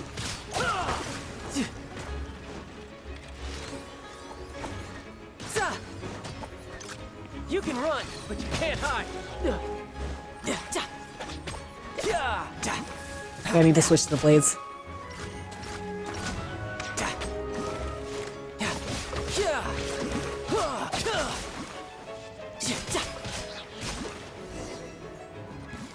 All right. These are Tal still learning what is acceptable and what's not. Child's an adult. How are you so strong if you're just a staffer from Snezhnaya's Northland Bank? Wait, don't tell me you're... Oh, you just realized how badly you fucked up, haven't you? Oh, now you notice. It's a little late, don't you think? Just make sure you understand that you don't mess with Northland Bank. Got it?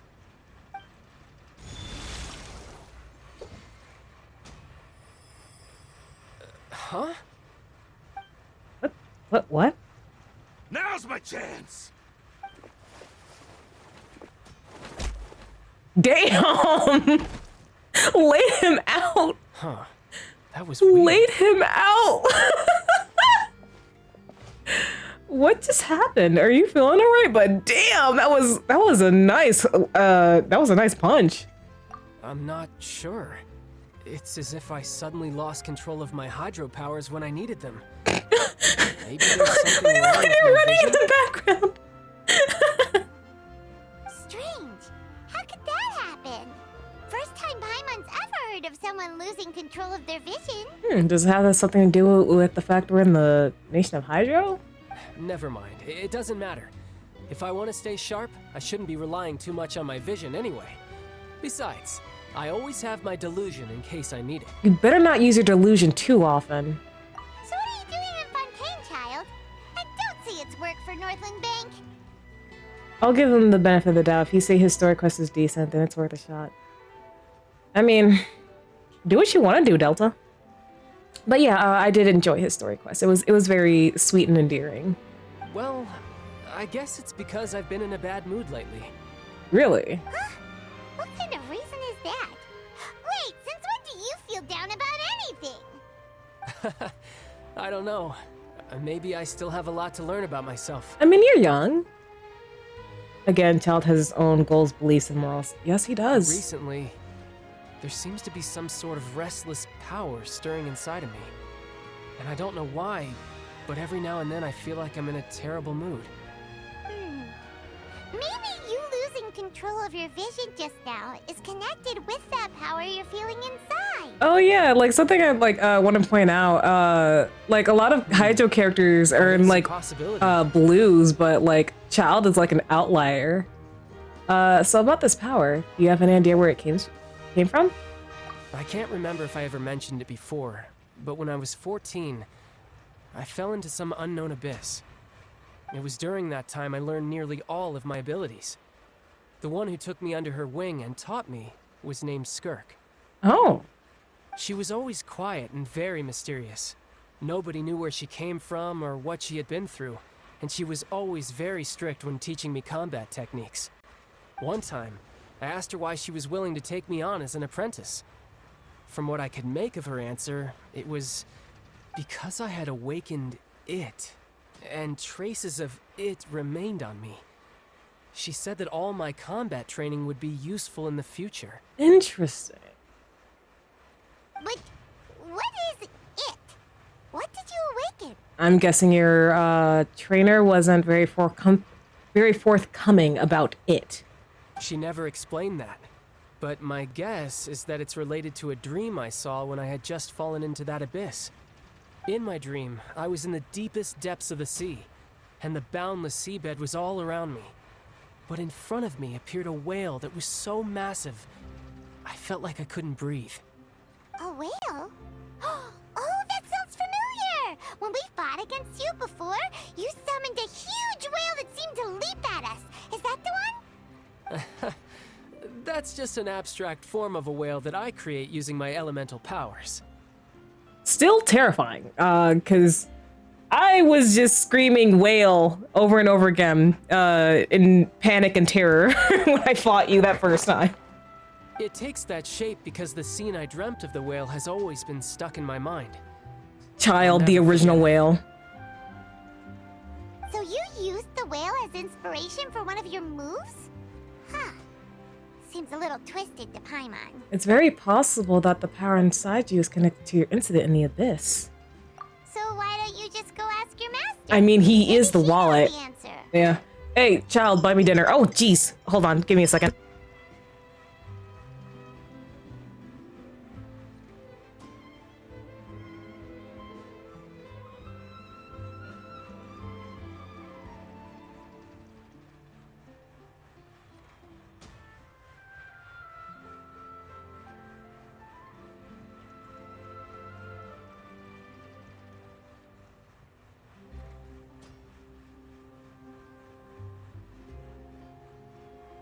I just got a call that food is ready, so I'm gonna go grab some dinner and I'll be right back.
Hello, everyone. I am back with some dinner. I am having some cheeseburgers and cream soda. I hope everyone has eaten a good meal recently. So I'm just gonna let this autoplay and try not to touch my controller too much. You make it sound so easy. Jesus. Ever since the incident I experienced there, I never stopped searching for Master Skirt and that There we go. Because I have a feeling that was causing double audio. But it's been years now, and I've still found nothing. There isn't even a trace of the place where I remember falling into the abyss. Interesting. Oh, it sounds like some kind of ghost story. Yeah, I'm out of leads at this point, but there's nothing more I can do. It seems that strange encounters in this world tend to be elusive like that. Oh, seems the time really flies when I'm talking with you. I just remembered I have somewhere else I need to be, so I should get going. What? More work for the Northland Bank? No, it's more of a personal appointment. Lately, I've been sparring with some of Fontaine's official champion duelists whenever I'm feeling bored. Of course you are. Official champion duelists? You mean it's their job to duel? Yep. In Fontaine, before a criminal goes to court, they're given one chance to defend their honor by requesting a duel with an official champion duelist. The champion duelists are all-powerful fighters selected from among the nation's best. And the duel itself is a no-holds-barred fight with no specified stopping point. Oh, I'm sure you'd engaging love in such that. A duel is regarded as a symbol of defending your honor. If a criminal manages to win the duel, they'll be acquitted. But if they lose, they'll have no choice but to stand trial. And the worst-case scenario is that you're simply killed in the duel. Though it's rumored that Fontaine has a death penalty, from what I can tell, no one has ever been officially sentenced to death. Damn. So really, the only people who opt to duel are those who have suffered a grave injustice in being accused, or those who greatly value their honor. Otherwise, why Wait. gamble with your life? Surely. So, do many people actually get out of their trials by winning the duel? Surely there have been people who've committed murder. Surely. I feel like no nation is like, you know, safe from that type of crime being committed. Or even if it wasn't like premeditated, like a crime of passion. Well, then again, I do believe you get a lighter sentence if it was a crime of passion. But there's premeditated murder. That had to have occurred at least once here. I wonder what you'd have to do to constitute a death penalty here. Apparently, it's exceedingly rare for anyone to actually win. Fontaine probably enacted this system as a way to show that the nation respects the honor of its citizens. Besides, none of the champion duelists are to be trifled with, which is exactly why I was itching to face them as soon as I got to Fontaine. Apparently, the one I'm meeting today, Clorinde, is the strongest of the champion duelists. I had been asking her for some time before she finally agreed to face me today. Well, that's child for ya. Paimon feels like we heard that name somewhere before. Clorinde. Huh. We met the Hydro Archon. Oh, before I forget, I want you to have this. What? Huh? Your vision? You're seriously just giving it away? Hey guys, what does it mean when a guy hands you his vision? I'm just worried that it could become uncontrollable again. I'd be pretty upset if it got in the way of my duel, so I think I'll be better off without it for now. Besides, I just need you to hold on to it for a short while. I'll come retrieve it when I have some time later. It's definitely a proposal. Well, I mean, if I got married to a child, at least I wouldn't have to worry about financial issues. Paimon knows what you're up to. You just want an excuse to come talk to us again, don't you? Whatever gave you that idea? I'll be in touch later.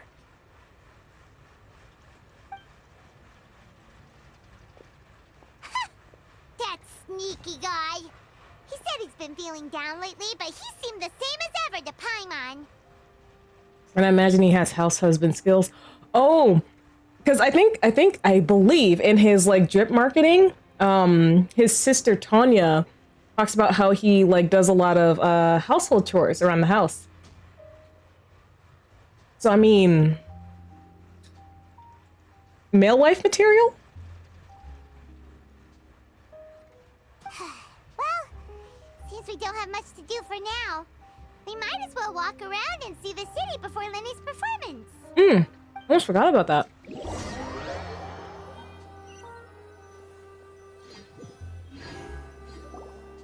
Wow! Who could have seen that coming? The reporter who was barely around for most of the story was the murderer all along! Hey, don't flirt it out, Paimon. It's rude to spoil the mystery for everyone else. Sorry. Paimon was just surprised, that's all. Paimon never saw that twist coming. The murder mystery novels here are amazing! Never thought I'd see the day when Paimon would enjoy reading. The whodunits here in Fontaine are a lot different than the light novels you see from Yai Publishing House. Both have their merits, but Paimon thinks this style of novels are more, well, novel. It's so exciting to reach the moment when the mystery is uncovered, especially in the one Paimon was just reading. You should buy a copy and read it too. I'm good. You already spoiled who the murderer is. Oh, sorry about that. Paimon will be more careful next time. You should be. Hey, shouldn't we be heading to the Opera House to see Lenny's performance soon? It's almost time for the show to start, so we should get going. You're right. Lenny said that the Opera House is on Aranias, so let's go ride the Aquabus. How about instead of that, I just travel to the nearest point. I don't want to ride an Aquabus again.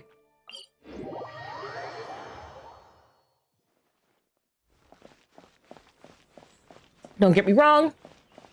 It's very nice and scenic. But I want to see this performance. The Melusines are right here. Look. Whoa, now this is fancy. The Opera Epiclese. What a place to hold a performance. No wonder Lenny and Lynette were looking forward to it. Huh. Looks like there's a lot of people standing around the fountain up ahead. Oh, Archon, please bless us with a bright and healthy child. We pray. I don't know why you always feel the need to ask so much.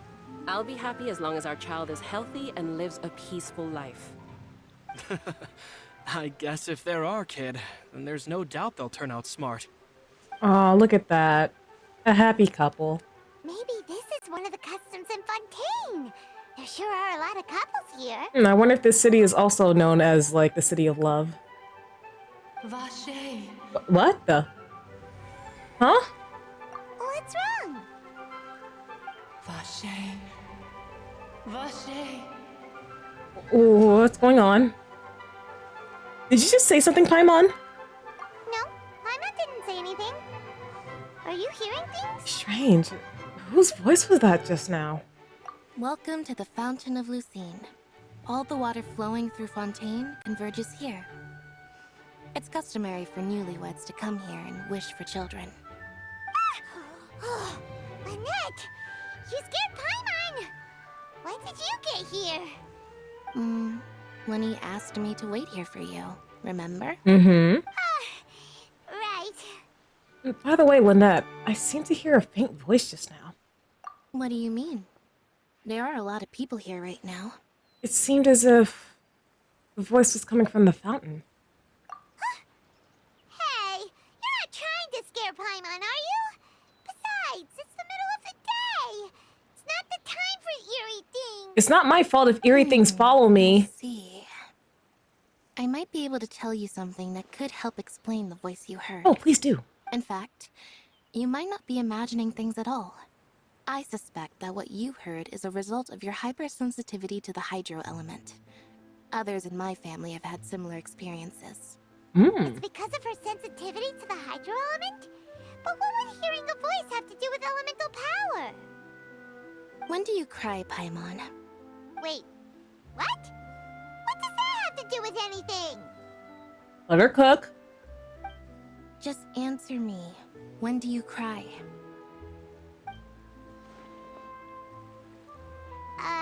When Paimon's really sad? Oh, and when Paimon's super happy. Oh, and also when Paimon's really, really scared. Then you should understand that tears contain your most intense emotions. Fun fact, depending on why you're crying, the context of the contents of your tears are different. She cried when the traveler disappeared in the samsara. Yeah. Like I just mentioned, the Fountain of Lucine is where all the flowing water in Fontaine converges.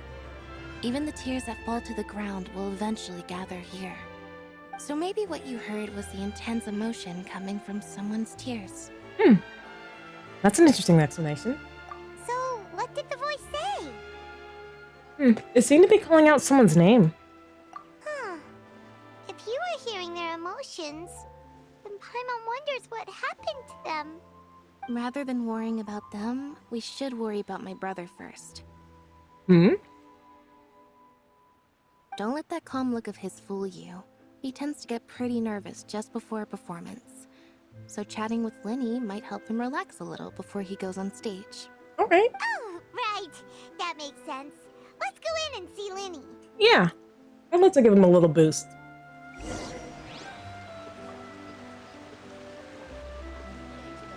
Not to get food stuff on my controller.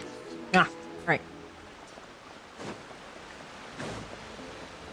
Limousine! Honestly, I'm not a big fan of All right. details. You're entering the Opera Uppercuts.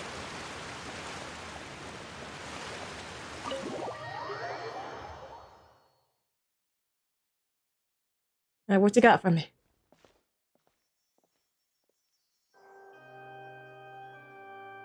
Ah, Traveler and Paimon.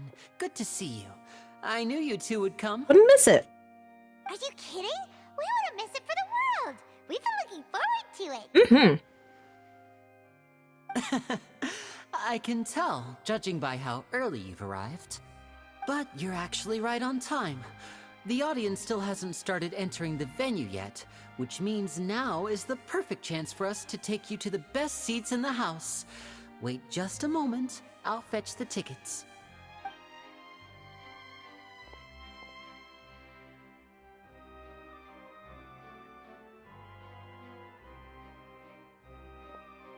The Opera House has assigned seating, so you always have to make reservations. I've already reserved your seats, and here are your tickets. Thank you, Linny. Ooh, front row seats. Thanks, Linny. Don't mention it. There's no need to keep thanking me. You just gave us free front row tickets, though. Hey, Linny, could you come over here and take a look at this? Oh, I'll be right there. Seems there's an issue with the stage props over there. That's Cal, my assistant, calling me. I'll go lend him a hand. Sure. Go ahead. Yeah, we'll just go to our seats. You go ahead, Linny.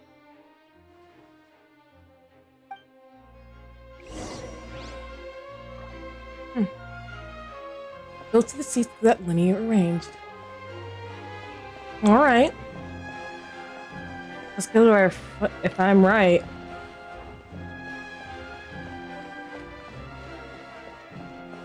Right about what, Gatori? Ooh, very pretty. Oh. Oh. That scene? Is that who I think it is? Oh, these should be our seats. Come on, let's sit down. I know that hair anywhere. Is that who I think it is?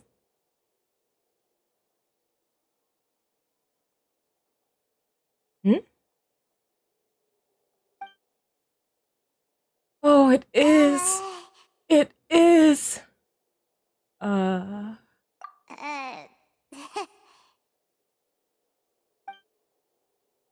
he's so pretty. Hey, Traveler. Maybe we should strike up a conversation with the person next to us. Since we're sitting together and the rest of the place is practically empty still, it's kinda awkward if we don't say anything. It's not usually your job. You're up, Paimon.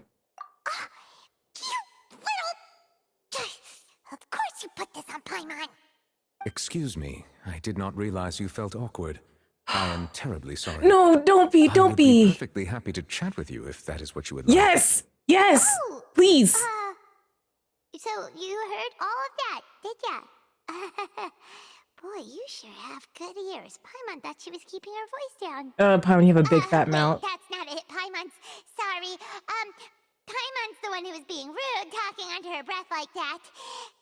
So let's talk. But Oh, look at the way he's sitting. Oh my gosh, he is like the...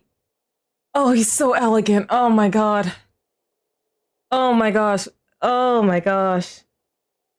What happened to how you normally talk, Paimon? Paimon doesn't know how to whisper. She surely doesn't. Shut up. Damn. It looks like there's enough space. Can I just, like, sit next to you? Like, can I just sit in the seat with you, please? This is getting more awkward. Oh, Paimon's got it. You're also here early and sitting in the front. Are you a friend of Linny's too? A friend, you say? Well, if Mr. Linney would like to be my friend, I would be more than happy to reciprocate. Can I be your friend as well?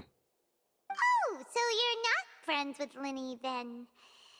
Oh, this is getting more awkward by the second. Paimon nearly forgot to make her introduction. Nice to meet you. Paimon is Paimon, and this is the Traveler. We just arrived in Fontaine. Oh, it is such a pleasure to meet you. It is an honor to meet you two. I have heard of your deeds across Tevat. And as required by proper etiquette, I will also introduce myself. I am... Oh, Monsieur Nervillet. What an honor it is to have you here to see my show. Ah, Mr. Linney.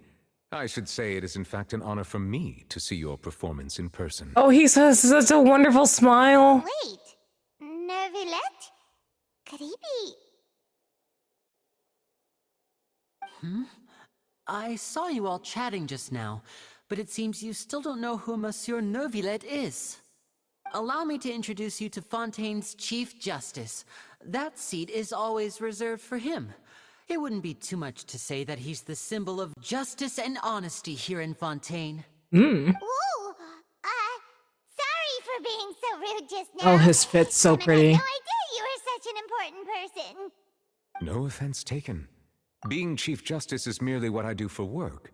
Nearly every person has their usual reserved seat, so I'm not so special, really. I met Ray Chase at the con I went to. He was so nice. He's so funny, too. It was such a pleasure to meet Ray Chase. Oh my gosh.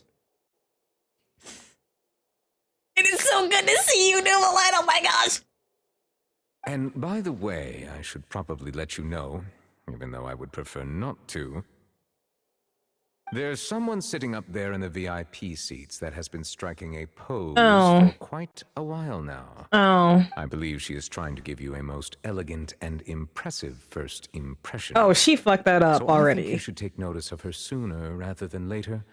Otherwise, she may become flustered. No, she fucked that up already.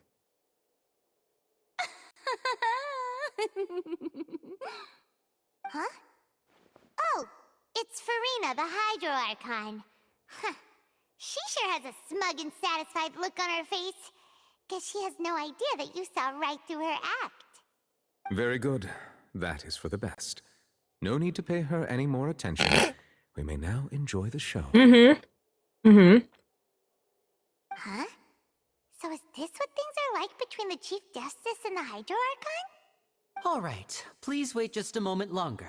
I've pretty much finished my preparations, and the performance will start as soon as the audience has made their way. Especially since he's sitting above and behind everyone else.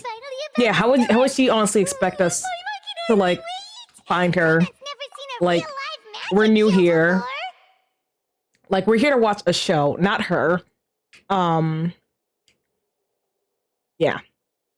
An elegant first impression. Oh, she fucked that up already, movie. The crowd enters the venue and the curtains open for the show to begin. Hoo-hoo.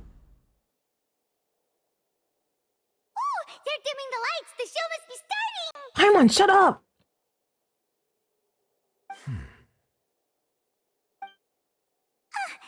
Sorry. Paimon will try to stay quiet. Newbie on their hand. What an Welcome, intro, one and all, honestly. to the Opera Epicles. I am the star of today's show, Linny. And over here is my sister, Lynette, who will be working as my wonderful assistant. Please, let's give her a warm welcome. Let's go, Lynette! Hello, everyone. I know she may seem to be a little sleepy right now, but that's just a sign that she's nervous. Whatever. Now, some of you may be thinking, two vision holders who can freely manipulate elemental powers performing magic is not true magic at all. So, I would like to take a moment to assure you that elemental powers will have nothing to do with what you will witness on the stage today.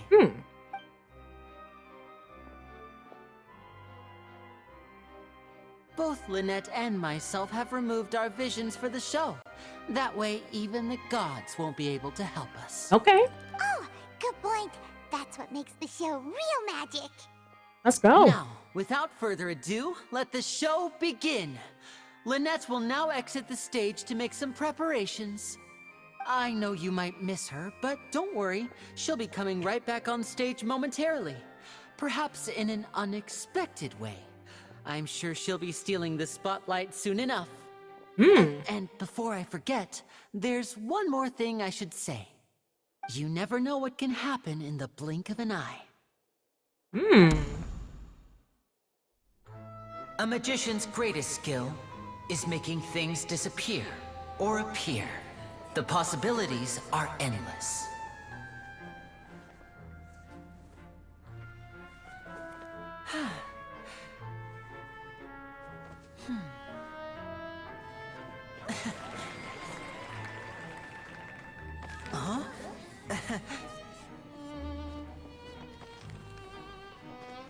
Interesting. We got another newbie simp in the chat. No, Nouvellette is just... But this isn't what you came for. These little tricks, you've seen them all before. So it's time for something truly extraordinary, don't you think? This one's a little tricky. Oh, he's so majestic.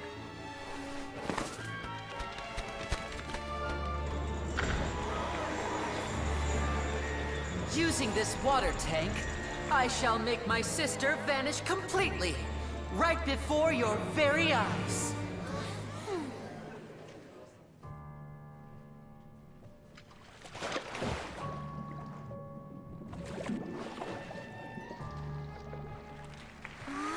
Okay. Okay. It's actually quite simple. She'll just turn into air bubbles and float right out of the top.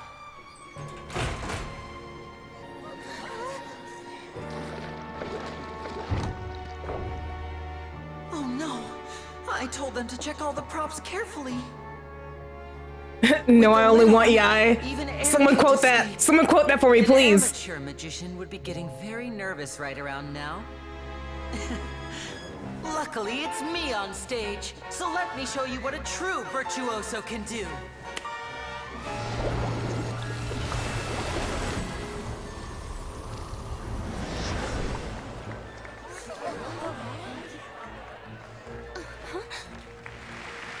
Lynette, are you still there? Don't go too far. We don't want to use up all our magic. Hi, I'm back. Uh-huh. It's ad quote, Sunrise. Ad quote. Let's go, Lynette!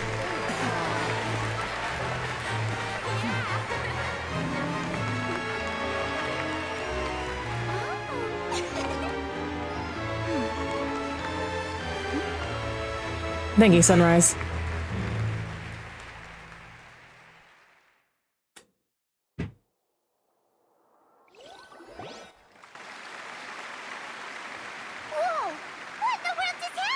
Oh my gosh, I just want to kiss up his leg. Wasn't Lynette inside the water tank? How did she disappear and then reappear out of nowhere? What a show. No wonder he's a famous magician.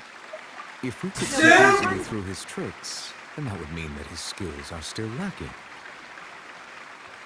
To appreciate magic, you should focus on the show happening on stage, rather than getting caught up in trying to see that which has been intentionally hidden.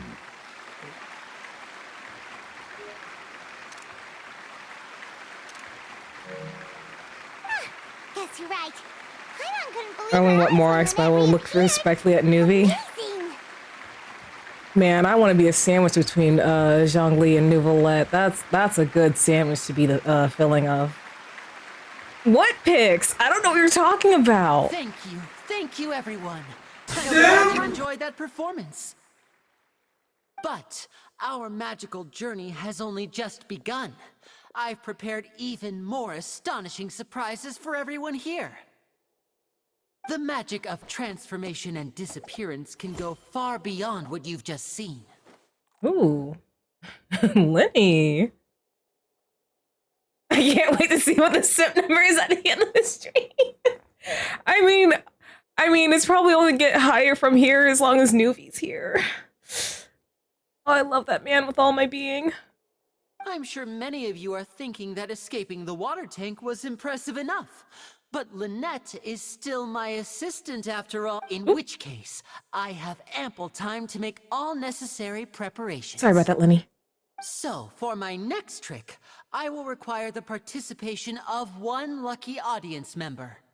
Please, if my assistants could bring out the magical boxes now.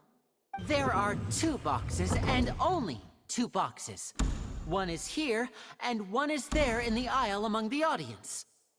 I'm sure many of our clever audience members have already guessed our next magic trick. A swap! Our lucky audience member and I will each enter a magic box. After 1 minute, we will each emerge from the opposite box. Now please, everyone pay very close attention to the box you see here. Don't give me any chance to make a move. Wow, how's he gonna do this? Oh my god.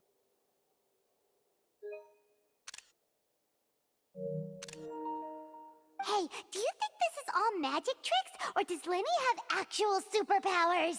Let's watch and see. The lucky audience member will be generated by this random number selector. It selects numbers entirely at random.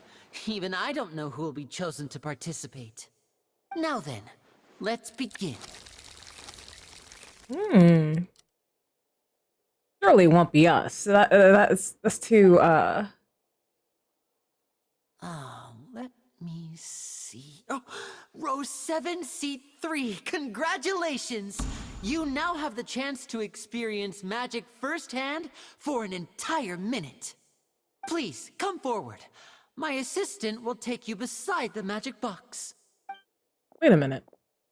I'm sorry, it might be a little cramped inside, but no need to feel nervous. Wait a minute. We've carefully arranged. I mean, I know there's a lot of NPCs that look like each other, but wasn't that the same chick who stole something the other day?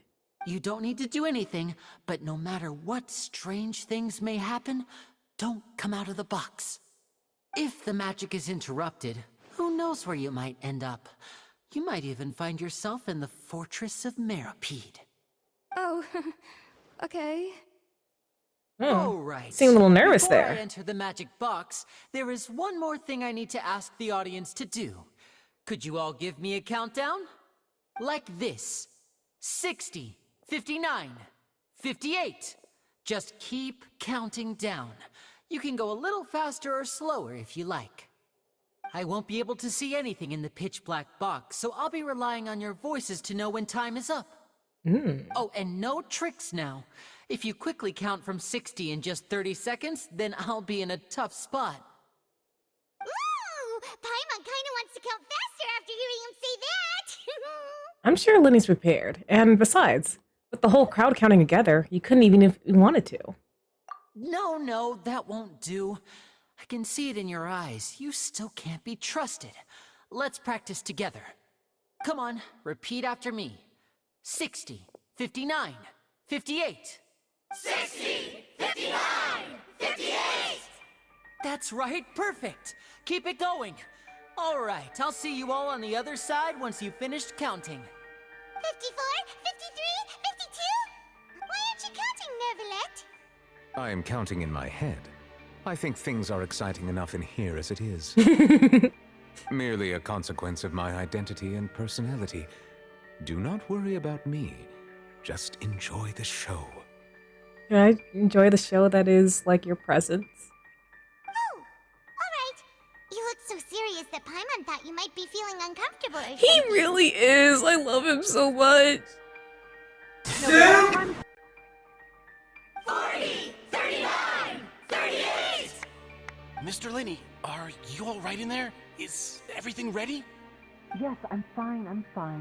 I'm just double-checking the direction of the magic. It would be a disaster if we get sent to the wrong places. For example, midair right above the audience. Even though he's saying that, Lenny doesn't seem nervous at all. I think it's all part of the show. He's probably just supremely confident in his abilities. Whoa, what the hell was that?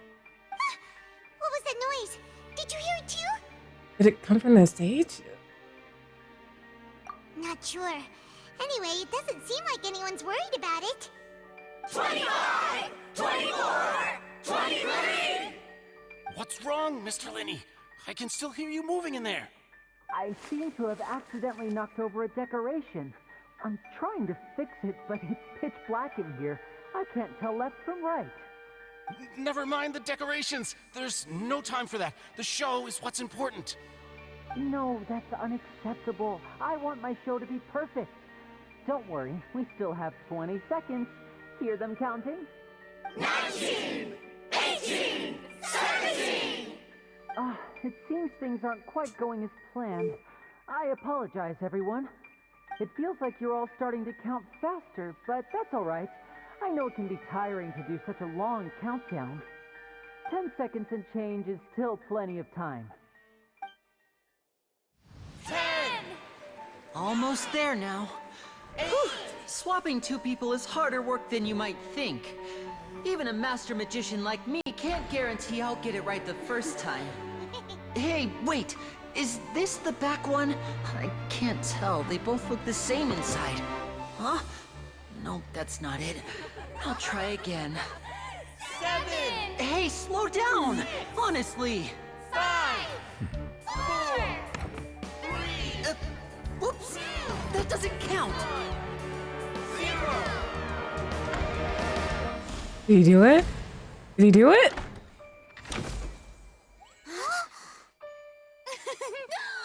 Oh, let's go! Let's go! Wonderful show, Linny.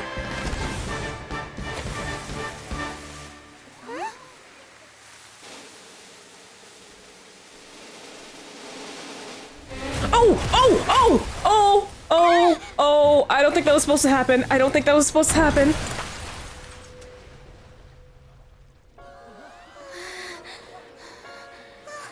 What happened? Oh. Did someone just die? Did we just witness death on stage? Huh? Is this part of the show? I don't think this is part of the show, man. I don't think death was a part of this, man. Mr. Linney, you're going to use magic to fix the stage now, right? What happened? Oh no. Maybe this isn't part of the show. The girl was still in that box, right? This performance is over. Medical staff with me. Guards, secure the scene and detain all the performers. Seal the exits. No one is allowed in or out at this time. I know this is serious, but god damn the authority in his voice. Yes, that's the word. That's the word. Yes, that's right. If this was just an accident, then we must investigate the cause. But if this was all part of some scheme, then those accountable will not escape the judgment of the God of Justice. Man, that gave me chills and I knew it was coming, bro. No need to be alarmed, you two. We'll get to the bottom of this soon enough. Oh, you're so sweet. After some time, the guards complete their investigation. Unfortunately, the person who is in the magic box has been pronounced dead. His name was Cowell, one of the assistants in Linny's magic troupe. Oh no. Apparently, the fireworks on stage ignited the ropes that were suspending the water tank, which then caused the tank to fall onto the stage. No. As of now, we are still not sure why we found Cowell in the box, rather than the guest from the audience. And after an initial search of the area, the guards have confirmed that the girl is nowhere to be found. It appears that this incident was not merely some mishap with the performance. Uh-oh. And there are many indications that it is connected with the case of the serial disappearances of young women. Oh? The serial disappearances case? Right before our eyes? That's the case that Charlotte mentioned before. And to pull it off like this, in front of an audience including the Archon and the Chief Justice, they got some balls. I know the truth. I can see through the whole thing. Really, using such a shallow and obvious mystery as his finale. Did he really underestimate us that badly? I say that our powerful magician, Mr. Linney, is now the prime suspect for the serial disappearances case. Wait, hold on now. Didn't the serial disappearances case start like 20 years ago? I don't think Linney's 30 or 40. Like... Huh? Why me? This whole thing was an accident. No, this all occurred during your magic show, did it not? The missing girl disappeared after being chosen, did she not? The deceased is one of your assistants, is he not?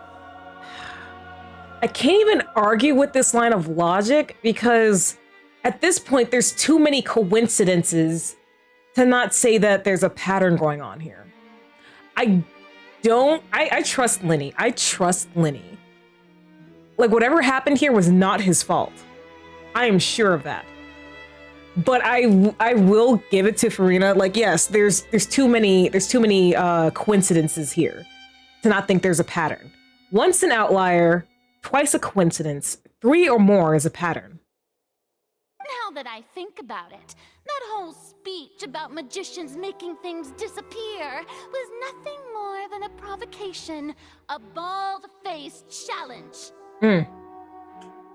You're barking up the wrong... there's definitely foul play. I just don't think it was Linney. That can't be right. How can Linney do this? But it's jumping to conclusions really quick. Yes, like even if, yes, there is a pattern. Like, yes, this happened at his show. Yes, the girl disappeared, like in the disappearing cases. And yes, the person who died was his assistant. I think it's too early to conclusively say that Linney is the culprit. We haven't even done any goddamn investigation. You know, Farina, for a god of justice, you suck at your job. He was in the box on the stage the entire time. We can even hear his voice. Besides, before the show, he told us that he would like to catch the criminal behind the disappearances. He couldn't possibly mean catching himself. He's a suspect at most. It's hard to believe this all happened during the show. Save discussion for a later time, please. Well, that's why Newbie's the judge and not her. I assume that your comments just now constitute an accusation against Mr. Linney and his associates, and that you are pressing charges? You know what? Yeah, that's why Newbie's the judge and not her. She has a poor sense of judgment. I just think that I think it might be a little early to talk about formally pressing charges. Where's all that bravado, Farina? Where is it? But what Lady Farina said just now makes perfect sense. Looks like she's gonna personally deliver. Says the one jumping to conclusion. Retweet. A kidnapping and murder carried out under the cover of a magic show. Lady Farina said it all. I mean, of course, my dear people. But what excites me even more than the You are obvious so full of truth before our BS. eyes is the opponent I'll be facing. Yeah, I do not like you. That's right. I mean you, traveler. You'll support Lenny, won't you? After all, he was the one who helped you the first time we met. I trust Lenny. Then there's no problem at all. You know, the Traveler and I already had a duel the first time we met. But with Lenny's help, our little duel ended in a draw. A draw? But draws really are the most boring possible outcome. A draw? You were outwitted. So, no more draws. Between the two of us, there must be a clear winner and loser. And what better place to hold such a riveting showdown and decide the true victor than here, on the grandest of stages, the Opera Epiclese. It wasn't a draw. She obviously lost last time. Mm-hmm. I understand. Charges have now been pressed, and as such, a trial is in order. Well, Traveler, seems Lady Farina has set you in her sights. But putting her dramatic rhetoric aside for a moment, I would like to ask you, are you willing to act as Mr. Lenny's attorney and defend him in this case? Yes, I am, because he did not do it. Very well. The trial will be held a day from now in the Opera House. Both sides may investigate the scene to build their cases and search for the truth. Lenny and his troupe are all potential suspects and shall remain within the Opera House. The audience may begin to leave in an orderly fashion once they have been cleared by the guards. A day isn't that long. Let's see what kind of case this big shot Outlander can build in such a short amount of time. Ace Attorney music here. I'm really Oh shit, I'm a defense lawyer. Where's my badge? Everyone is dismissed and the audience begins to leave along with Farina and Nouvellette. You okay? Sorry about everything that happened just now. Were you frightened? I mean, for a bit, but like, Nuvi wasn't there next to me, so not too much. Of course! Who wouldn't be scared after witnessing an accident like that? I feel safe and reassured with Nouvellette by my side. Yeah, I'm a little shaken up myself. How could this happen? And poor Cal. May he rest in peace. I know you already claimed that you would defend me, but now it's just us talking. Tell me, do you think I could possibly be the murderer? Hell no. Good to hear. Thank you so much for trusting me. I'm sure everyone sees me as the biggest suspect at this point. But if you ask me, the whole thing is mysteries layered upon mysteries, such that all that's left is confusion. I don't know whether what happened there on the stage was purely an accident or not, and I don't know why poor Cal was in the box. As for how that girl chosen from the audience could suddenly disappear, I'm afraid I don't have any answers either. If someone tampered with my performance, then we need to figure out what they did. Mm-hmm.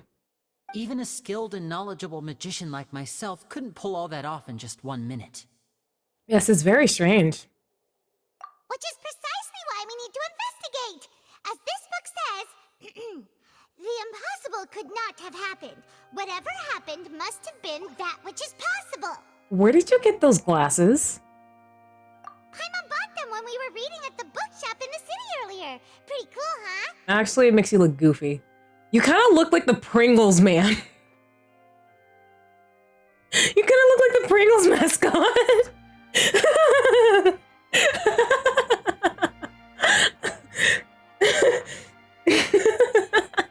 Don't worry, Paimon used her own savings to buy them. It wasn't from our travel funds. Better not have been. Well, I mean, Child's here, right? I'm sure we wouldn't have to convince him too much to, like, give us some money. I think they look cute on you, Paimon. You have good taste, Lynette. Someone died, Paimon, honestly. That's the right attitude. Feeling depressed isn't going to help me now. I need to get back to my normal self. But with the guards watching our every move, it's going to be especially difficult for Lynette and I to prove our own innocence. Yeah, because I'm sure any investigating you do personally is going to be seen as tampering with evidence. Good thing you agreed to be our attorneys. Thanks for that. We'll be counting on you. Wait, I don't need to pass any, like, exam to be your attorney? Like, is everyone just, like... I mean, I'm sure everyone's, like, free to, like, represent themselves. Are you sure you want me as your attorney? Yes, thank you so much. I won't let you down. Yeah, just leave it to us. Oh, since we're going to start investigating, Paimon has a question first. Where did Lynette go during the performance? Oh, well, I'm afraid that would involve some of our essential trade secrets as magicians. I think we're gonna need to know how the switching of the peoples, like the last trick you did. I think we're going to need to know what happened with that trick at least. The secrets behind our magic are past saving, Linny. I suppose you're right. The truth behind our tricks is going to be important evidence that will be weighted during the trial. Hey, if the god Justice prioritizes theatrics over true justice, as long as he can keep up the bravado, he can be an attorney. You know what? Yeah, I forgot what type of archon is running this region. 'Tis truly a pity. As a magician, our magic show is a work of art. We've poured countless hours and spared no effort in perfecting it. But if revealing our secrets will help you uncover the truth behind what happened, then it will be well worth it. Yeah, I mean, it's a shame that you'll probably you know what? Let's not say never. Sure, the people who came to your show today would. Oh yeah, people who came to your show today, as well as people who eventually watch the upcoming trial, will know the truth behind the trick. But that isn't to say you can't, like, just wait a long time and then use it again sometime later. We should go somewhere else if we're going to discuss our magic tricks. We'll go speak with the guards, and in the meantime, you can go investigate the stage and the seating areas. All right. Let's go have a look while the investigation teams are still here. Detective Paimon. I made a poor meme in your meme chat? Uh-oh. What'd you do, Delta? Hold on. Let's switch. Let's go here. Memes.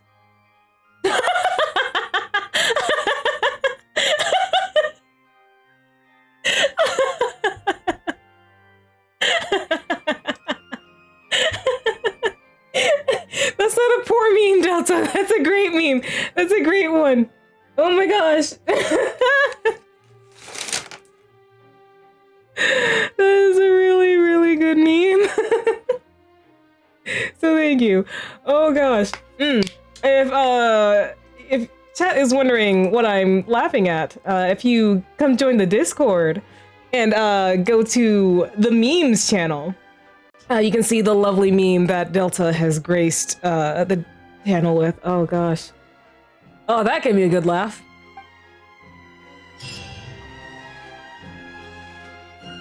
Hello, officer. How's the investigation going? We're Linny and Lynette's attorneys. I Let me see. shove my badge in your You must face. be the traveler that Lady Farina mentioned. Listen, I'll be perfectly honest with you. I'd avoid getting mixed up in this whirlpool of a mess if I were you. Well, I'm normally sucked into whirlpools and messes all the time, so it's just another Tuesday for me. You know? What do you mean? Come with me and you'll see. The deceased is one of Linny's assistants named Cowell. Even though he hadn't joined the troupe long, he was hardworking and everyone generally liked him.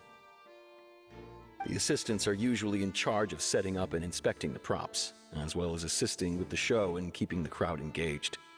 As you probably saw when you were in the audience, the water tank suddenly fell and smashed the box with Cowell inside it. Why was Cowell inside? Wasn't the girl supposed to be in there?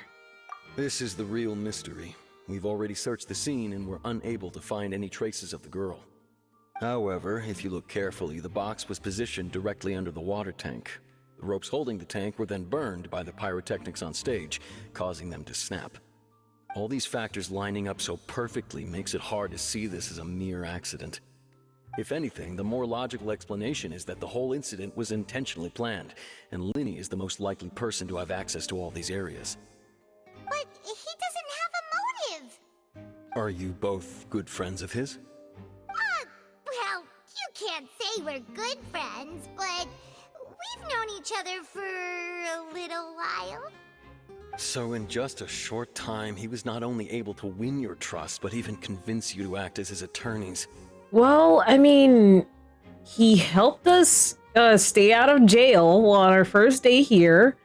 And then a little later, he caught a thief performing thievery, committing crimes. And then we helped him at least attempt to try to apprehend that thief. And he returned the stolen goods to the victim. I mean, he just seems like your hydrate is out of stock.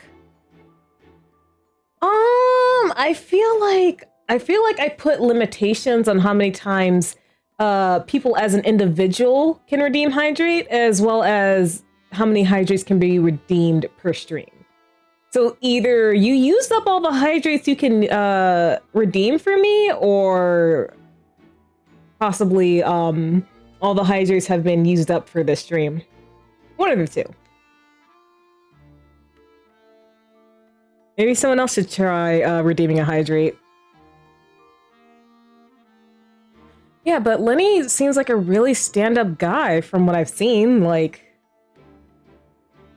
I mean, like, why try to commit a crime like this in front of so many witnesses?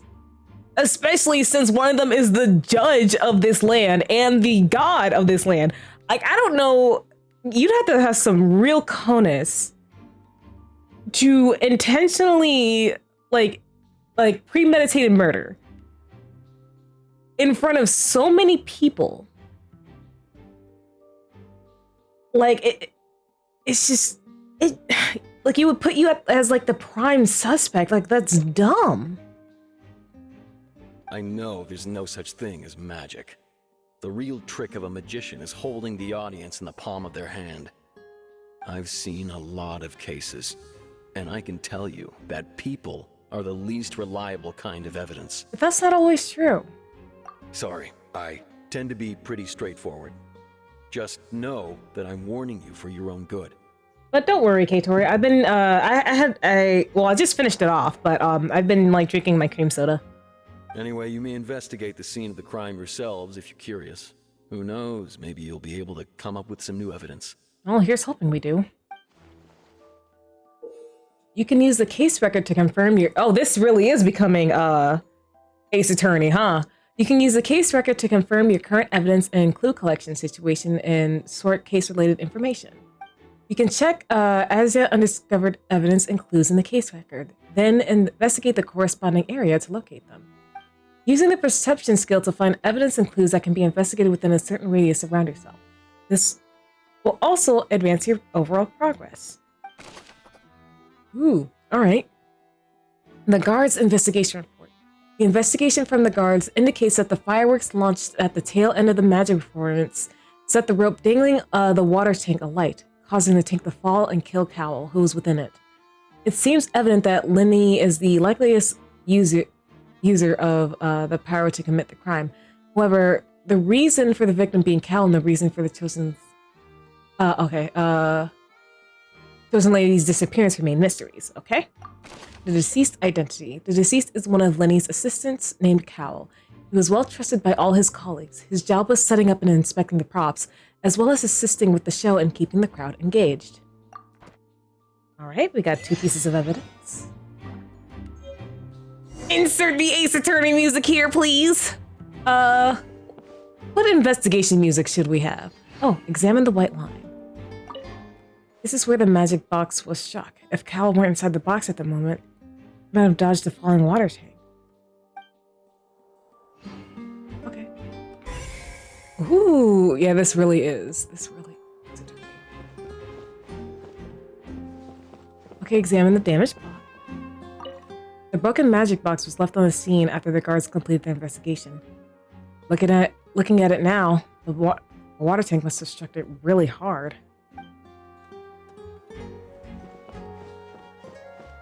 Okay, yeah. All right, Maurice. Hello there. What are you investigating? Oh, this location has also been cordoned off because the Magic Troop members are currently considered prime suspects. The investigation team is still collecting evidence. The seats were all booked in advance, so we were able to deduce the missing woman's identity by checking the guest list. Could you tell us who she is? We're Lenny and Lynette's attorneys. Sure, it's not like this is confidential information. We will publish it later anyway when we petition the public to help us find the missing person. Her name is Halsey.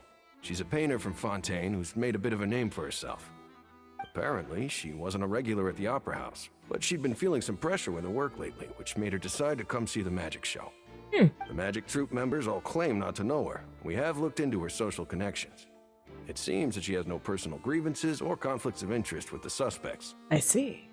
Simply put, she wasn't related to the Magic Troop at all, which matches the features of the previous serial disappearances. Yeah, but I still don't think Lenny did it. He seems too young for this. You know? Like even if you wanted to say he was 30, which I highly doubt, who starts disappearing like women at the age of 10? Were the victims of previous cases also chosen at random? That's how it seems to us, in any case. Apart from the fact that they were all young women of around the same age range, there really weren't any other connections between them. Okay then. Thanks for letting us know all this. No need to be so formal. Or it could be a copycat. Yeah, that's true. Please be sure to contact us. That is true. Like, yes, this could be a copycat case. However, I still don't think Lenny did it. It is of utmost importance that we get to the bottom of these disappearances. Okay.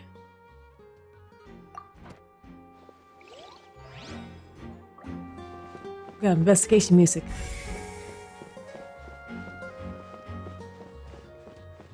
Already. Oh, was this something I didn't check yet? Oh. So this is the rope that broke and caused the water tank to fall. The rope looks pretty durable. How can it be burned through so quickly by fireworks? So either Lenny didn't realize this was a safety concern, or... Why are you suddenly so serious, Traveler? I think someone sabotaged the rope. I'm just looking at where the rope snapped. Whoa. Look! This bit is made from different material! Most of it was burned away, but there's still a little bit of it left. It seems to be flammable, like a type of flash cotton. So if a rope meant to hold something was made with that kind of material in it, then that means... Wait, why don't you write all this down? Let's take notes. This rope was used to suspend the water tank. It suddenly broke when fireworks were being launched on stage. The investigation has shown that the location where the rope was snapped was made of flammable material. Like, I know ropes are also flammable, like, you know, depending on like what they're made out of. But yeah, this is not looking good.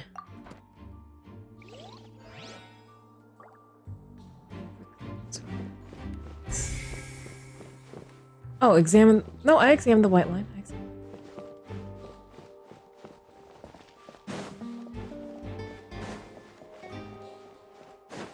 I'll examine the magic box. Let me examine it. Looks like an ordinary box, but Liddy somehow moved instantly from the stage to being inside of it. How did he do it?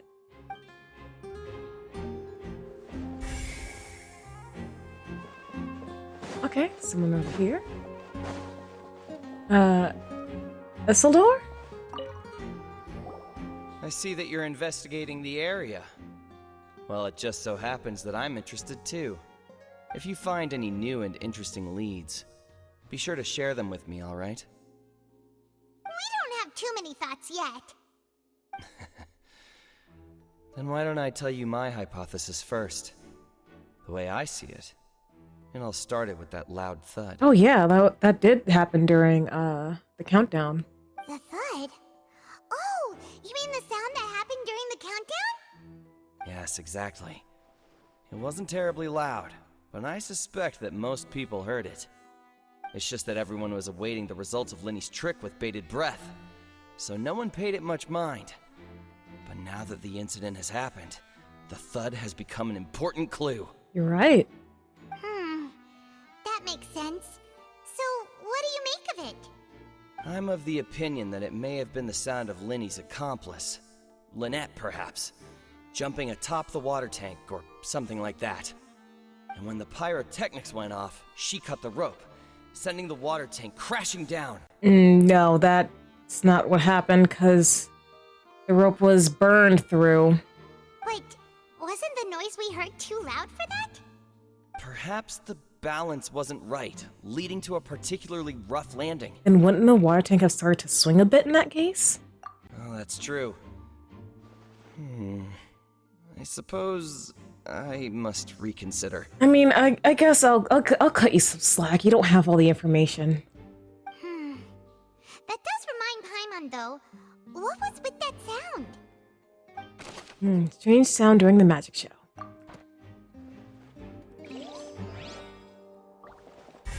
You're really ace-attorneying it up.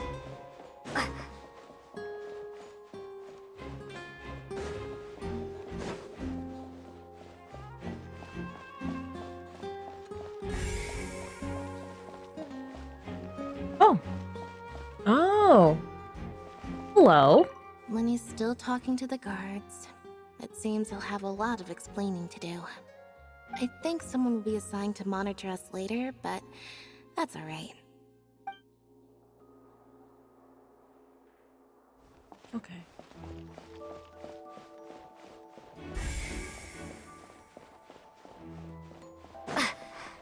Like,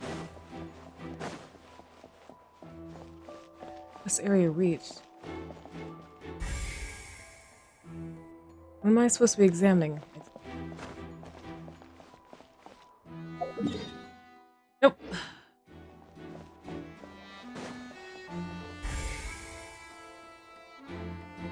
I feel like I'm missing something here.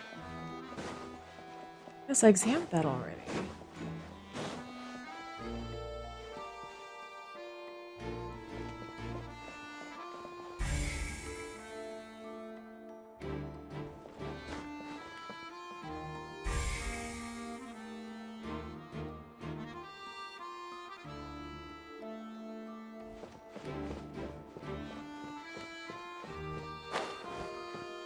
Yeah, I examined the box already.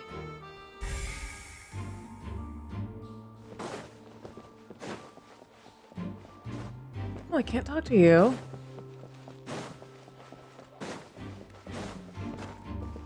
I can sit in many of these chairs. Oh.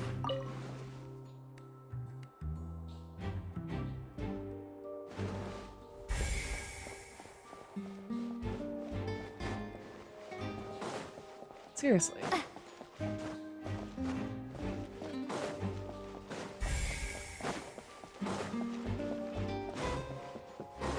Supposed to talk to you? No. Already talked to you.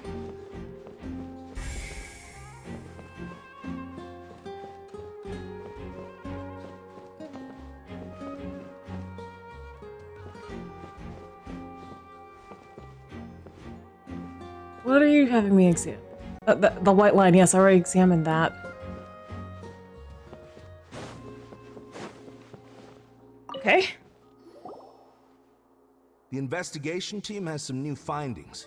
Turns out there's an issue with the random number selector after all. Uh-oh. See, I told you. What if the machine picked some big guy's seat? You think the murderer would have still made his move then? Sorry to interrupt, but we're helping Lenny and Lynette with their side of the investigation. What were you saying about the number selector? There's something wrong with it? You're trying to help them? That'll be a tall order. Lenny used the machine to pick a random member of the audience during his performance, right? The lucky girl that later disappeared. Well, we thought there might be a serious problem with the machine, so we had it taken away for further inspection.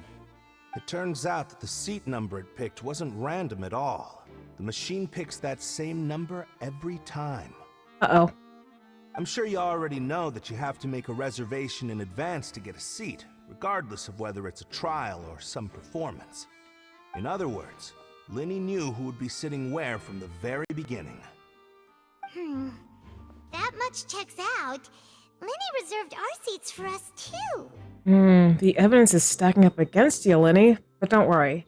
As a defense lawyer, I will believe you to the very end.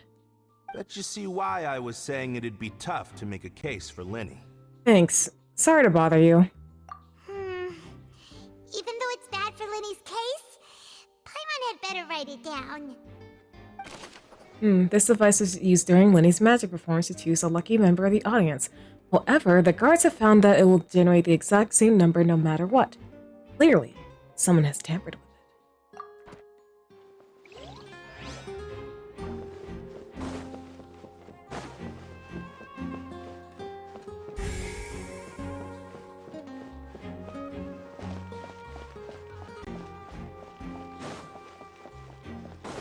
Okay, this seems to be the right way. Oh, is it now that I get to talk with Linny and Lynette, or is this somewhere else?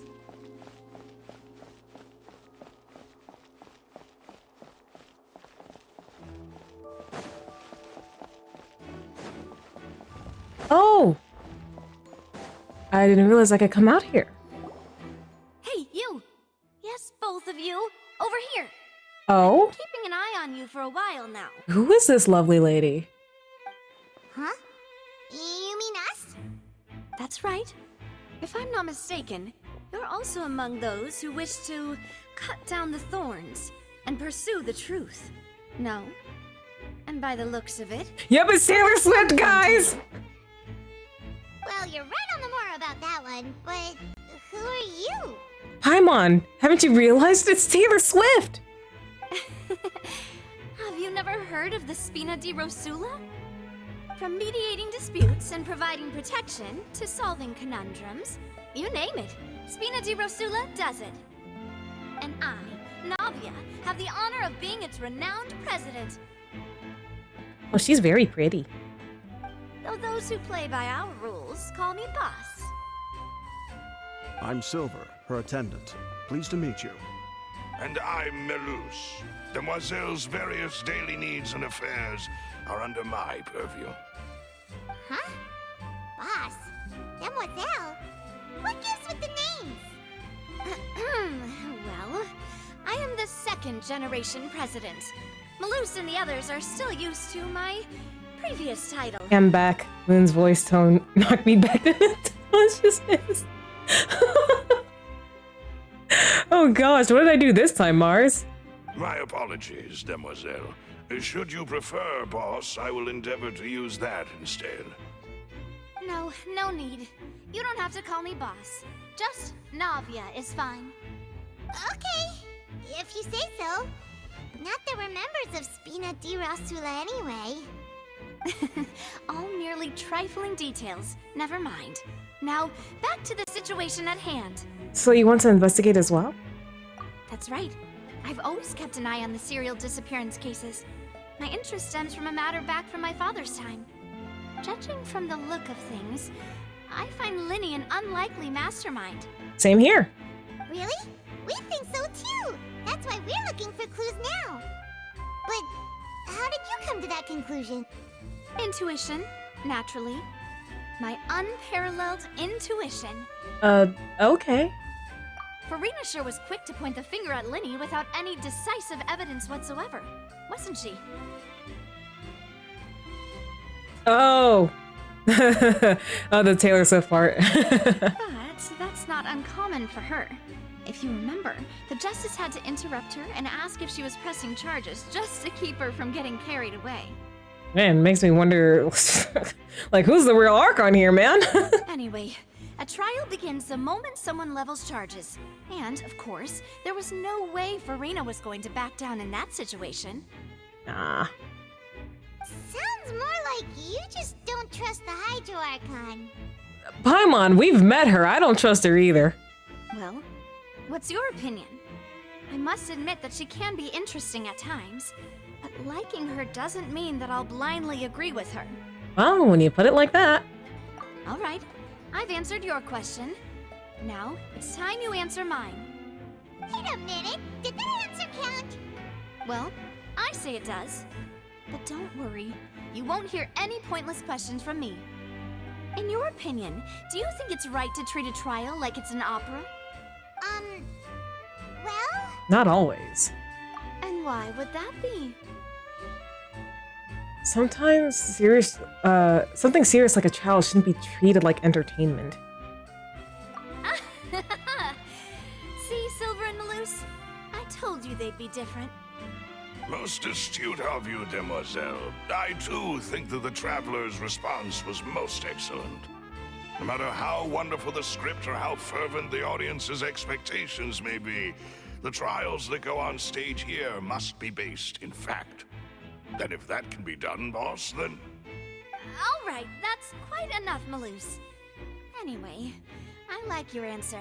You pass with flying colors. Anyways, you may have knocked me back into consciousness, but I am EP, so good night. All right, Mars. I hope you have a good night. I hope you have sweet dreams, and thank you for joining us tonight. Now, I need to make some preparations, following which our joint investigation shall commence. You two shall be my assistants. Wait! Since when did we become assistants? Hmm? Oh, well, I can be the assistant, sure. Or your companion, if you like. I'm really not that fussy. That's more like it. I think you're missing the point, Paimon. Far be it from me to brag, but I believe that Demoiselle's intuition will be instrumental in uncovering the truth. You wish to save a friend from false accusations, and we wish to unravel the disappearances. In this sense, our goals are aligned. Indeed they are. You have a point. You're quite the talker, aren't you, mister? And what about you over there? What do you think? You seem like you've got something on your mind. I have nothing to add. Oh, alrighty then. We'll be making some preparations first. Just be sure to let us know if they start revealing Linny's tricks. Thanks! Okie dokie. Quick clues. Alrighty. So I guess we come back out here.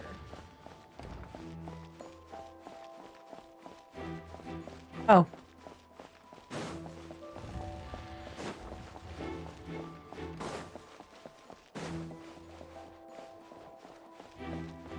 Okay. Maybe I need to talk to you? Sorry, but no one can freely enter or exit the Opera House at the moment. If you wish to leave, you must register your identity with us first. No, we're not leaving. We're representing Linny and Lynette as attorneys, so we're investigating the case. Were you always guarding this entrance?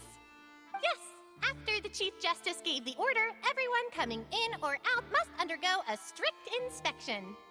So, the missing girl couldn't have left from here. At least, not from that point on. What about during the show? I doubt there was much opportunity then, either.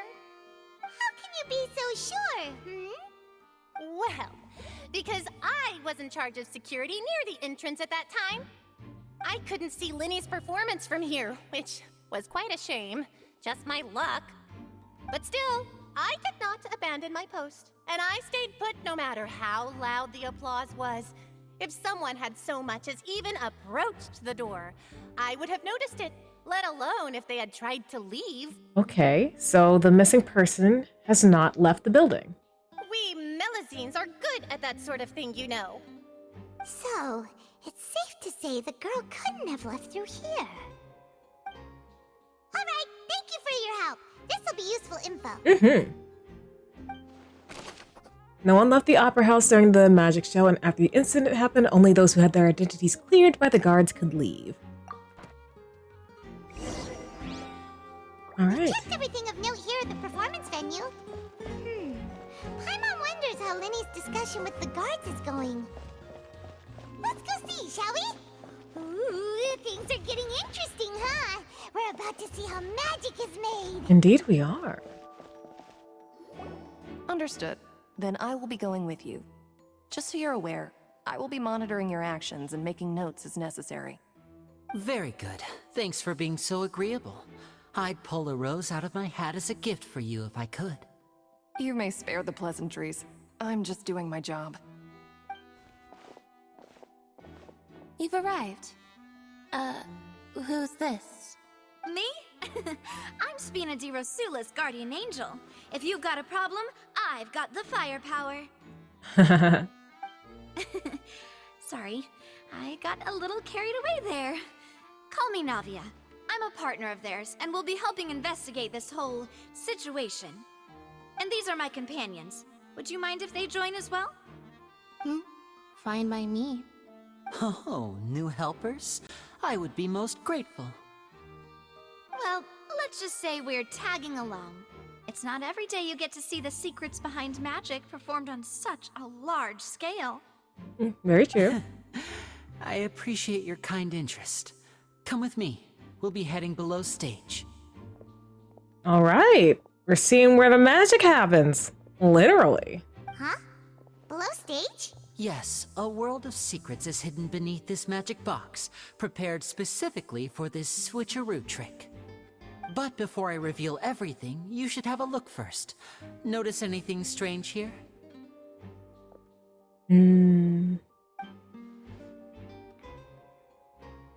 No?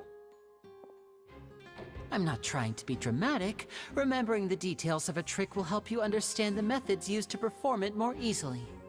Huh. Weren't there balloons and other decorations here? Where did all that go? Oh. Ah, good eye. That said, you're still far from discovering the answer. The back of the door isn't the same. The back? You mean the inside of the door? What's different about it? Paimon didn't notice anything. Very good indeed. I thought you might not be able to catch that, given that you were sitting in the first row. The back of this door was patterned. Those patterns are now gone, replaced by a smooth wooden board. So, if you put 2 and 2 together, what do you get? Does that mean there's another box inside this one?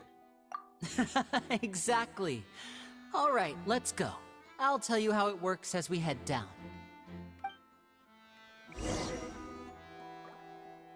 Oh, so there was a passageway under the magic box! And this passage linked the two boxes together. I knew you'd figure out most of it as soon as you saw this place. The 2 magic boxes are positioned right above the 2 entrances of the tunnel. See this flatbed trolley? The box with the lucky audience member in it would be shuttled over to the other side using the trolley. This trolley can raise and lower and even rotate, ensuring that the box will face in the right direction. I see. So that's the purpose of the box inside another box. Precisely.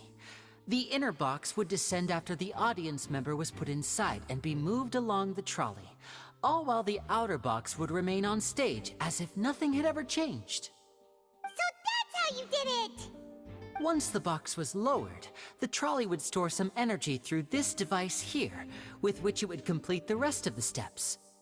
The audience member would only be able to feel some slight movements in the dark, and by the time she walked out, she would already be back on stage. And then what about your side of the trick? Right! You were talking that whole time, and you even came out for a moment near the end! Ah, yes. A phonograph operated by Lynette was used to achieve that effect. Ah! My assistant and I had already scripted our conversation beforehand. When the countdown began, I had already gone to the opposite box via a tunnel using that ladder. And what about Lynette? Where was she? I was in the mezzanine space in the back of the box. Oh, interesting! That's how we were able to coordinate Linny's lines with the assistant. And, by the way, I was the one who walked out of the box at the end. Really? I mean, we are twins. Oh! All it takes is a change of clothes and no one can tell who's who. Wait, how did you hide your ears then, Lynette? Oh, you're twins! Okay, this is hitting a little too close to home now. And that's my favorite part of this trick. Only Lynette and I can perform it.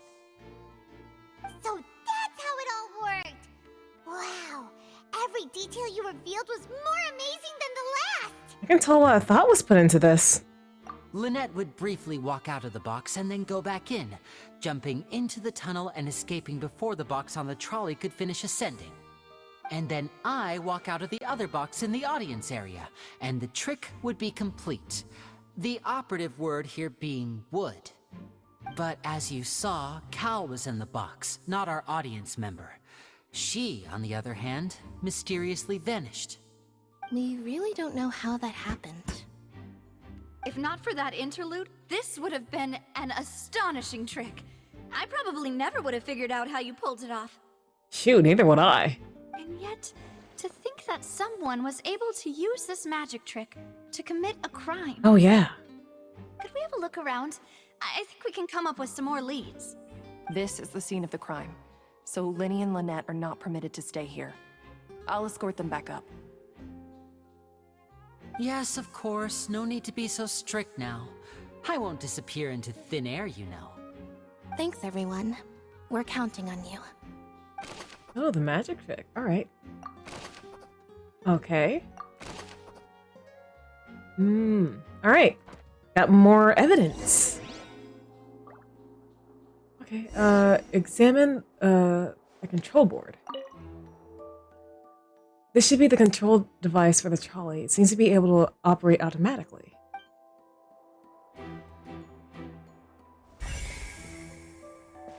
Oh. Give him a ladder. A ladder is required in order to return to the magic box above. Okie doke. Huh. What's this? Looks like a hook tied to the end of a rope. Huh? There's all kinds of odds and ends here. Lenny didn't mention this earlier. Perhaps it was a prop for a different trick. But why would it have been left here? Whatever it is, let's make a note of it first.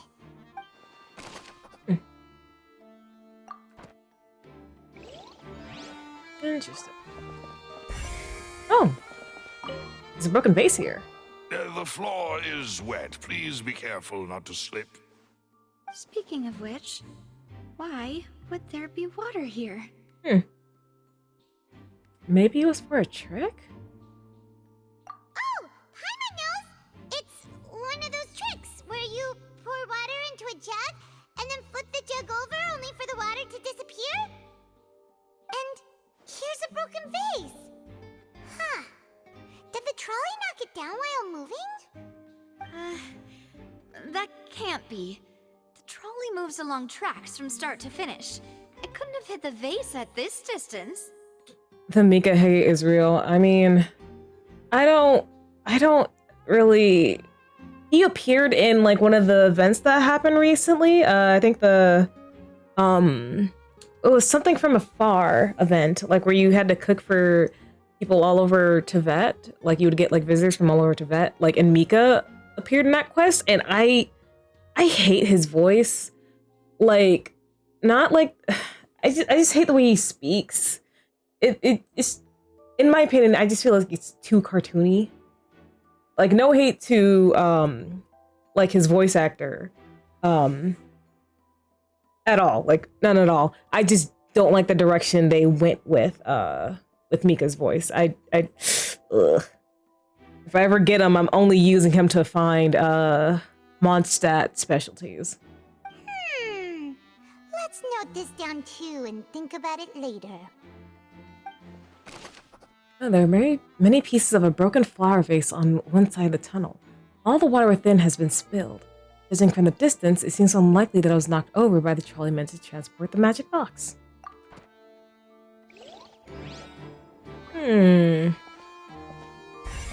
Oh.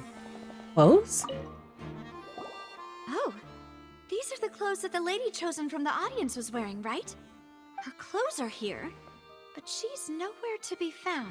Lenny didn't mention the guests having the wardrobe change. Right. And do you really need to do that if you're kidnapping them? Ugh. This is so confusing. Paimon doesn't want to be a detective anymore. Wait, what the... Did your glasses change? The clothes belong to Halsey, the lady who went missing, were found in the tunnel. The reason for this remains unknown. Okay, let's examine the tracks. High precision is required to complete this magic show, and the tracks are perfect for making the trolley stay on its designed course.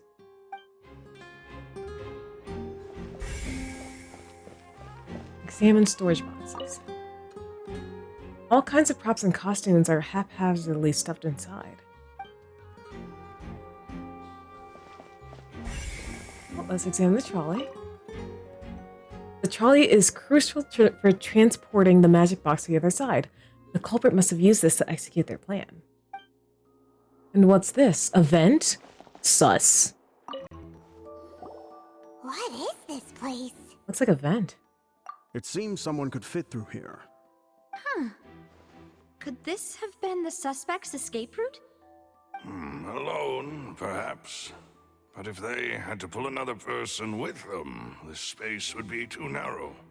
But there are no other ways in or out of here. Other than those that go through the magic boxes, and Lily and Lynette were in those two boxes. Oh, you're right! Let Paimon write that down. The tunnel vent. The tunnel vent looks like it could allow one person passage, barely. But leaving along with the missing lady seems an unrealistic prospect. Return to the surface. Seems we're just about done investigating down here. Yes. Let's head back up. Okay. Return to the surface level.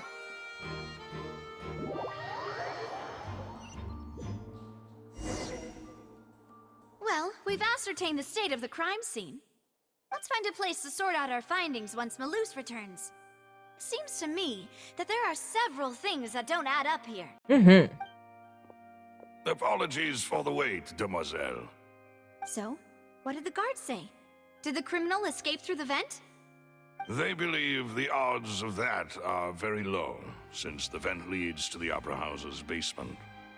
The guards have checked the area carefully. No one left through the basement during the performance or after the incident, and no one was found hiding there. So the tunnel's become like a secret chamber then. You know, like the kind you usually see in novels. It would seem so. The plot thickens. Halsey's disappearance and Cowell's death are both quite inexplicable. No wonder Farina was so confident in her accusation. All the current evidence points toward Linny and Lynette. So far, at least. In other words, the charges are very likely to be upheld unless we make some considerable progress. Oh, I believe in us. Charges and then trial. So if the charges are upheld, they'll announce a sentence? That's right. This is how a trial goes in the Opera House. During the proceedings, the Chief Justice and the Oratrice will hear statements from both sides. The Oratrice Mécanique d'Analyse Cardinal will too? That's right. This is how indemnitium is produced. The statements from both sides, the defenses from attorneys, witness testimonies, and even the audience's emotions will all be projected on the Oratrice. To put it simply, it's as if the Oratrice has its own will, and is a judge in its own right. This also precludes any kind of favoritism on the part of the Chief Justice. Not that this has ever happened anyway. Fascinating. Once both sides have finished speaking, the Chief Justice will make his final decision. This, too, will be used by the Oratrice as a reference. Then, finally, the Oratrice will be consulted by officials. The result it returns is the will of justice itself. Huh? So that machine is the one that actually decides? Paimon thought Neuvillette called the shots. In practice, there is very little difference. Both have always come to the same judgment, which is why people have great faith in the Chief Justice. Oh, I have great faith in him too. Ah, yes, the guards also asked me to convey that none of us will be allowed to leave this place before the trial. Huh? Why? Because we've chosen to act as the twins' proxies. That makes us persons related to the case. Fair. They're concerned that we might be colluding with outside parties, or that we might find outside help to disrupt the case. And even if that were not so, it could prove problematic if we happen to spread key information about the case ahead of time. Very fair. I'm ready to break out at any time. Whoa, whoa! There's no need for that! Paimon thinks they have a point! That said, are they providing food? Of course. I just hope you don't mind the lack of options. I'm afraid that catering to all tastes is not in the cards, nor is any guarantee of balanced nutrition. Well, now's not the time to be picky. In that case, let's just sort out our findings together here. Pity. I was hoping to take you to try some of Fontaine's famous desserts, too.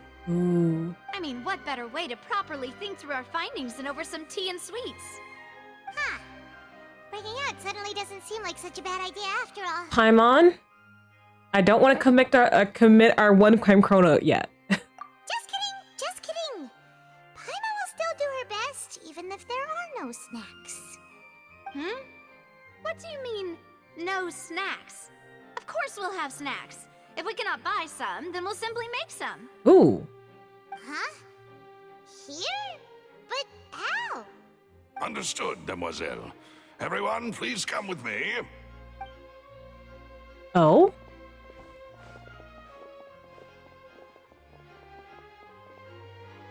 Wait, you're carrying a portable stove with you? Hey, man's prepared.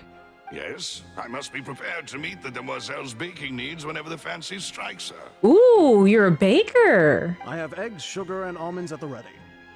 Good work, you two. Then I'll get to it. Please sit tight for a moment. You'll get to taste my awesome snacks soon enough. How would you keep those eggs at proper temperature? The interesting group. Must be a Spinandila Rusula thing. Navia methodically handles the ingredients and pulls fresh macaroons out of the oven in short order. And Paimon thought it smelled good while it was still in the oven. Oh, it's even better now. Paimon can't stop drooling. Ooh. Those look so good. Oh, fun fact. Navia was my first ever 5-star, so she has a special place in my heart. From the way you had these two guys carrying all that stuff around, Paimon thought you'd have them do more during the baking process. But you ended up doing the entire thing by Yeah, your lenses changes again. whites, grinding almonds, everything. I was applauding. And I was giving encouraging smiles. That's not quite what Paimon meant, but okay.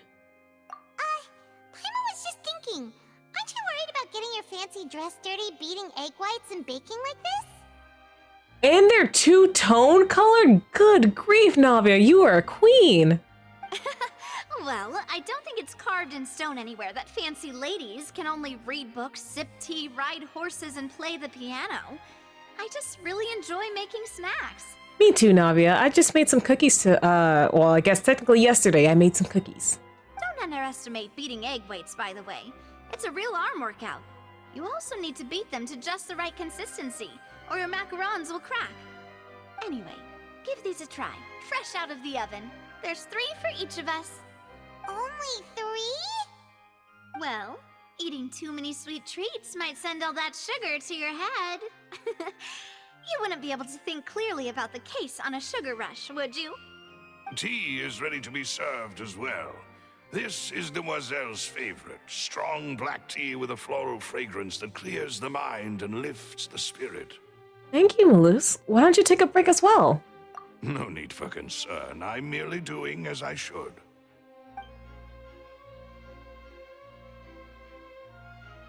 All right then. Down to business. As Paimon mentioned previously, the tunnel seems to be something of a secret chamber. However, we can assume that Linny and Lynette were not alone within it. Some criminal also occupied its sealed confines. The magician twins could have committed the crimes, of course, but they lack any logical motive. Mm-hmm. Exactly! Why would they do such a thing right when everyone was watching? So apart from the twins, we're left with 2 other people. The missing girl and the deceased. The flower vase and the thud we heard during the performance could indicate some altercation between Halsey and the criminal in the tunnel, resulting in the shattering of the vase, the discarding of her clothes, and her abduction. Perhaps the criminal thought that since she was chosen from the crowd, she would be too easy to identify if she was still wearing the same clothes.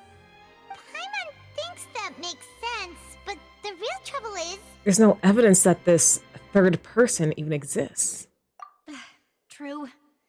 None of the clues we found thus far support the existence of this third person. But the only people left to consider are both technically victims, whether it's the missing girl, Halsey, or poor Cowl. How's that one phrase go again? When all other options are exhausted, only what's left must be the truth? So then, if it's not Linny or Lynette, I believe them to be innocent, then the true culprit. I mean, assuming we don't find any evidence of a third person later, at this current moment, the culprit of this case has to be Halsey or Cowl. It's gotta be one of these two. Huh. Could Halsey have secretly made modifications to the magic props in order to murder Cowl before making her escape? But she had no way of knowing how the magic trick worked. That's right. And even if she had tampered with the setup, she would need to understand the entire trick to pull it off. Nor does she have any motive. The guard said that she has never had any dealings with the magic troop's members. Were we not thorough enough in our search? From the sound of things, this is turning into an impossible case. Oh, are you eating your macaroons like in between like lines, Paimon? Damn. Your macarons are amazing though, Navia. They smell great. They're nice and crisp and super sweet. They are my specialty after all. And I see you've already had 5 of them. Yeah, I noticed that too. Like, some are already missing from that plate. What? 5? Oh, that can't be right. Paimon only counted 3, honest. Please don't worry about it. At my age, a few less sweets might actually be a good thing. No. Being greedy is one thing, but Paimon knows how to count. Besides, Paimon knows that if she ate too many, then others wouldn't have enough. Oh, it's fine. Everyone knows how much you love eating. Wait, even you don't believe Paimon? How could you? Paimon, I'm not sorry. You have a reputation of being a bottomless pit who normally thinks about her own desires before everything else. I'm not sorry. If Paimon ate those 2 extra macarons, then may they turn into stone in her stomach! All right, we get it. Well, I suppose one of us might have gotten too engrossed in our chat and eaten them by mistake. No big deal. Malus, set up the stove again if you would. Huh? What are you doing? Making sure everyone gets 3 macarons, of course. Oh, there's really no need to do that. Exactly. We don't want to trouble you. As you wish, demoiselle. And I have the egg, sugar, and almonds. Well, this really is your hobby, huh? Navia does a second round of baking over the 2 missing macaroons. However, the discussion that follows does not yield much progress. Well, that's it for snack time. I'm going to have another look around the area. I don't know what we're looking for yet, but we've still got some time. As attorneys, I suggest the 2 of you think the case over again. Mm-hmm. It would be awkward if you got all tongue-tied on stage during the trial. Yeah, we don't want to look like Farina. Alright, thanks for your help, and for the snack. Oh yes, they were quite delicious, Navia. Thank you. It was nothing. A small task for the Spina di Rosula. Silver, Malus, it's time to go. I'll be back if I find anything new. Probability of a third person being involved. Neither Cowl nor Halsey had a motive. But after having talked to Navia, the likelihood of a third person being involved seems very low too. What, am I wrong, Sunrise? Am I wrong? You saw the way she folded when Nouvelette was like, are you pressing charges? We've got to get our defense ready for the trial. Wait until the following day. It's probably gonna be a long and difficult case. There's no point in worrying about that now. We just need to prepare. I mean, I'll fold for Nouvelette any day of the week. Oh, rest. Yes, we must. 8 o'clock. There we go, close enough.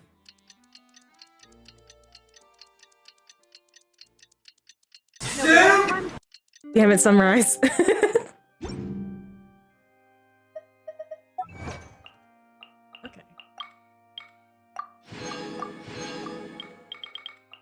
What's this one? Ah. Oh, I should probably, Huh.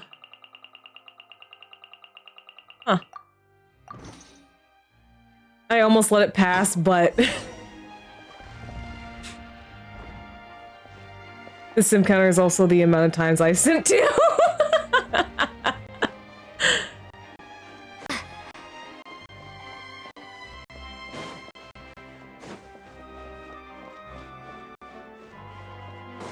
Alright.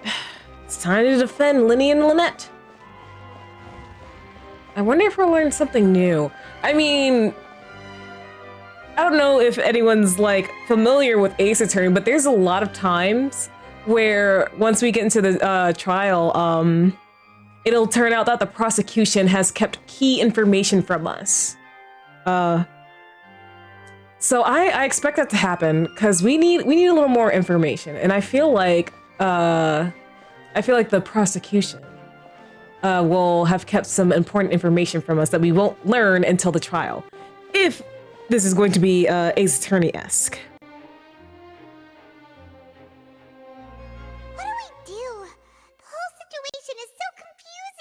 I do have some thoughts. Let's take things step by step. Good plan. Impossible things don't just happen. We'll get to the truth one way or another. Just relax. Even if everyone else suspects Lenny and Lynette, at least we will be supporting them from the stands. Mm-hmm. Besides, I doubt Farina understands any more about what happened than we do. Same. Thanks, Navia. Well, we'll be going then. I mean, unless she has information we don't. I suspect that. I highly suspect that. All right. To our places, Paimon. It's time to be the best goddamn defense attorney Fontaine has ever seen. Ah, finally, you're back. Well, how did your investigation go? To be honest, you might be disappointed. No. We're already very grateful that you were willing to help. Well now, don't you all look disappointed? Don't tell me that your investigation came up empty-handed. That was to be expected, of course. The guilty can never produce proof of their innocence. Oh, shut up. But don't let that stop you.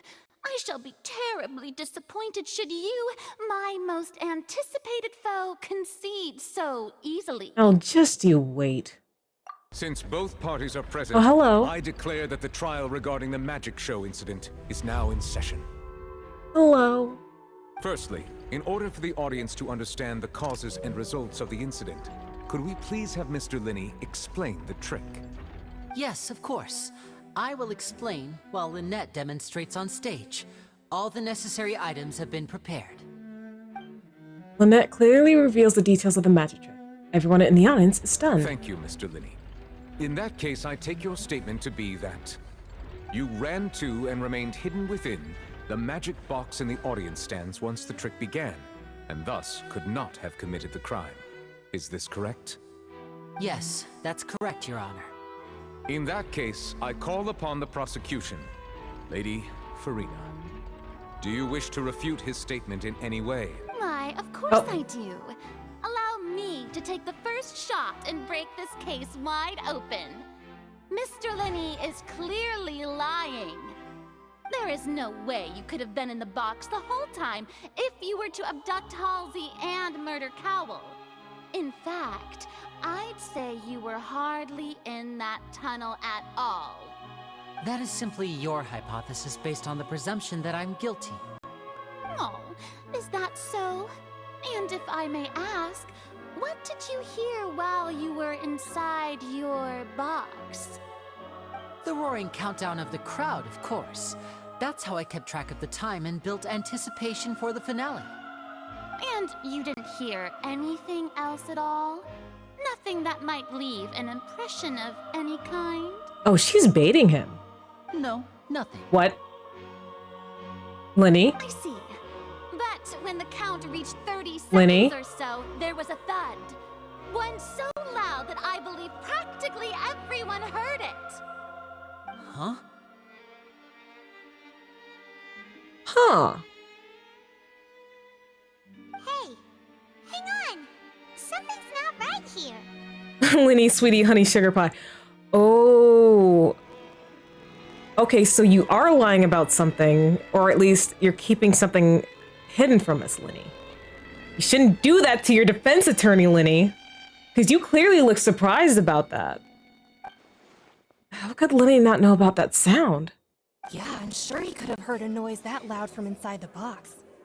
I was right by the box, and I definitely heard the thud. Look at those scales. Could those mean... They probably represent the Orchase's stand on the trial. Well then, ladies and gentlemen, allow me to use the words of the magician himself. You never know what can happen in the blink of an eye. Indeed, it seems his alibi can also collapse in the blink of an eye.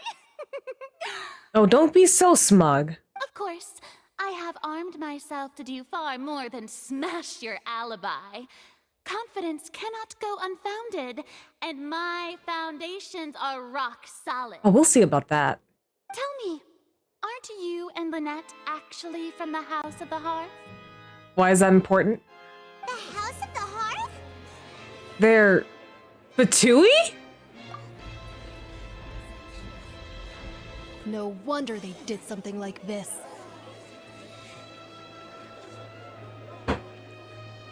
So the serial disappearances were the Fatui's doing. Now it all makes sense. Oh, I don't know how to feel about that. We have not had the best track record with the Fatui. I will say, our relationship with Child, and okay, yes, he did erase himself from the world. Like, he erased himself from everyone's memories in the world. But like, Wanderer, I know we have better relationships with them. After they caused issues in their respective regions, but well, I'm their defense attorney. I gotta believe them, even if they are Fatui. I've got a feeling that what happened on stage probably wasn't just an accident. That's irrelevant. Our identities have nothing to do with what happened. Indeed. Then perhaps you could tell us everything that happened during that 1 minute. You're just attacking their character right now. Your first priority is to prove yourself innocent after all. I'm sure there is little that needs to be kept secret now.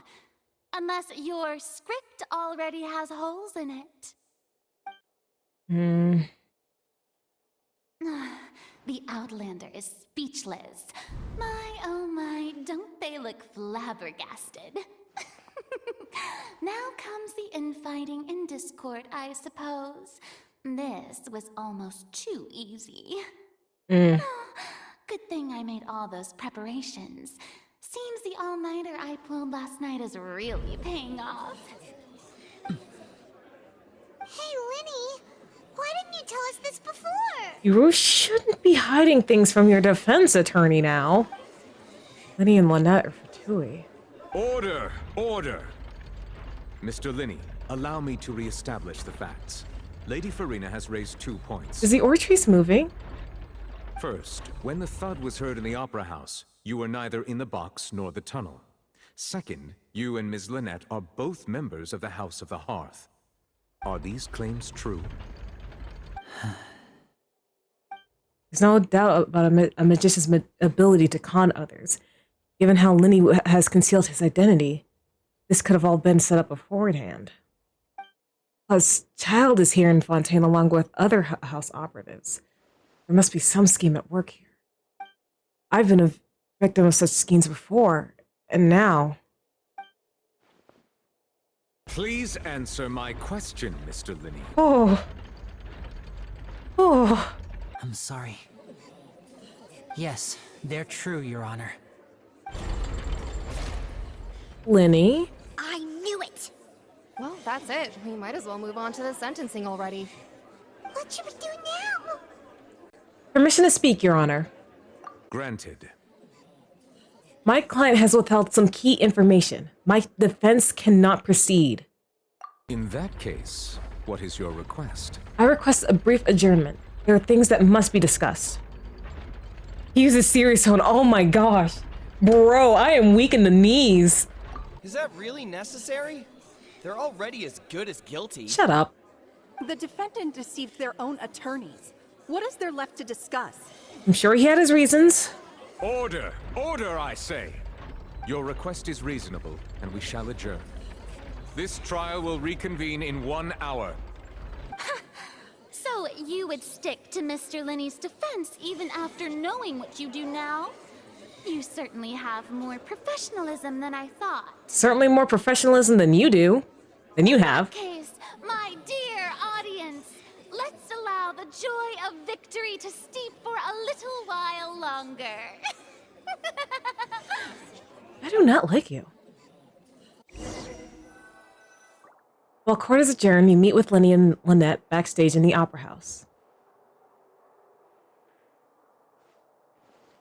You have a lot of explaining to do, mister. Well, this is awkward.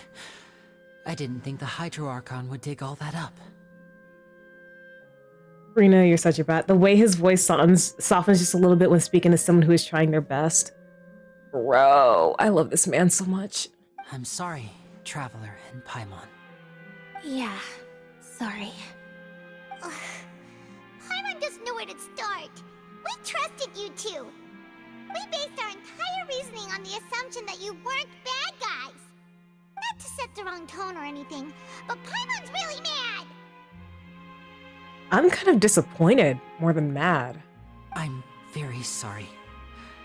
I know you're angry, and reasonably so, but please, let me explain. I know you've clashed with the Fatui several times before. I wouldn't be surprised if just hearing the word is enough to make you upset. But our organization is very, very large, and the Harbingers have very different personalities and goals. That is true. Child's motivations are just to fight as many people as possible. Dottore is an asshole who dislikes experimenting on people. Let's see, Senora, I don't know what her aspirations was, but it doesn't matter. She's a dead bitch.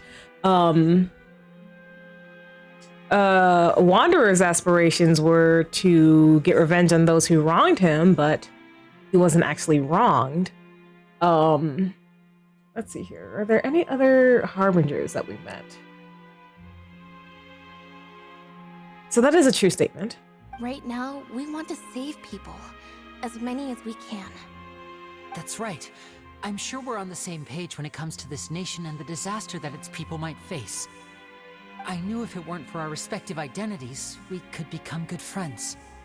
That's why I didn't wish to flat out lie to you, but chose to hide some details instead. The truth is very important, but being completely transparent about everything would see us spending more effort than we need to. How can we know this isn't all just another lie? Right. So, you be the judge. Heck, if I were you, I fear that I'd even struggle to trust me at this point.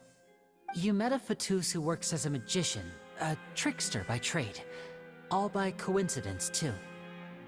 But still, I'm asking you to trust me. I am no criminal. At least, not in this case. That implies you've, done something else, Lenny. Sorry. Please forgive us. Well, you both say that, but... Explain the other issue first. Where did you actually go while the trick was being performed? Right. Let's hear your answer first, and no lies now. Of course. I'll answer any question you ask. We've been trying to find out how the Oratrice operates. We want to know why it has a consciousness. Why can it deliver sentences accurately? During our investigations, we learned that the machine's core is beneath it. From that moment on, Lynette and I have been designing this box swap trick, with the objective of getting close to the core. Is that why you needed a whole minute? That's right. In truth, the audience would take about 75 seconds to count down from 60, while I would only need 15 to get to the opposite box. So, after jumping into the tunnel, I accessed the Opera House basement via the vent, and went to investigate the room in which the core is stored. That air vent was created during the construction of the tunnel specifically to execute this step. Huh. And what did you find? Well, nothing. As soon as I reached that room and was about to investigate, I heard someone's voice. Which should have been impossible, of course. I was quite certain that I was the only one in the room. That voice seemed to recognize me and tried to speak to me. I chose to err on the side of caution and retreated the way I came. Sensible. Sensible. If I heard a voice like trying to speak to me while I was doing something unsavory, I would turn back too. On the way back, I saw the broken vase and the clothes on the ground, but the countdown was almost finished, so there wasn't time to give it any thought. After that, the homicide occurred just as you saw. Well, that explains why you didn't hear the thud. But why do you want to understand how the Oratrice operates? Well, if we, you know, there's been a pattern amongst all the nations we've been to. The Fatui are after the Gnosis. Mm-hmm. Because of that prophecy I told you about, of course. We must know all we can about this nation's secrets in order to deal with that prophesized crisis. Okay, fair. That's the only way we can save everyone. Never mind. So, there you have it. The whole truth. I swear, I didn't hide anything from you this time. It was never my wish to proceed under this cloud of mistrust either. But like I said earlier, you can be the judge. If you want to leave because you don't trust the Fatui, there's nothing I can do to stop you. Well, Traveler, you decide. Paimon will follow your lead however you choose. I believe in the facts. I will defend you from these charges, because you know what, you may have, like, lied by omission. I really don't think you did this. It wouldn't make any sense for you to do this. Okay, thank you. Thanks for giving us a chance. The current problem is that the scales are tipped pretty badly against you two. If we want to refute the Hydro Archon's accusations, we're gonna need a seriously watertight defense. Actually, we already have the key evidence we need. Huh? The adjournment's almost over. Let's go back. Oh, Paimon thinks she gets what you mean. Lenny's statement. Lenny claims that he headed to the chamber containing the Oratrice core upon entering the tunnel and did not witness the crime taking place, and thus did not hear the sound. Lenny claims to have heard a mysterious voice within the chamber that houses the Oratrice core within the Opera House's underground structures. Alright, let's continue this trial. I'm gonna be the best goddamn defense attorney Fontaine has ever seen. Let's go.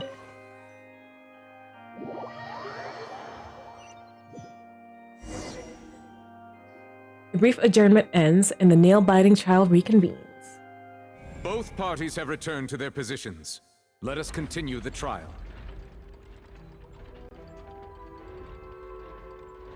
When last we left off, Mr. Linney acknowledged the new evidence presented by Lady Farina as fact.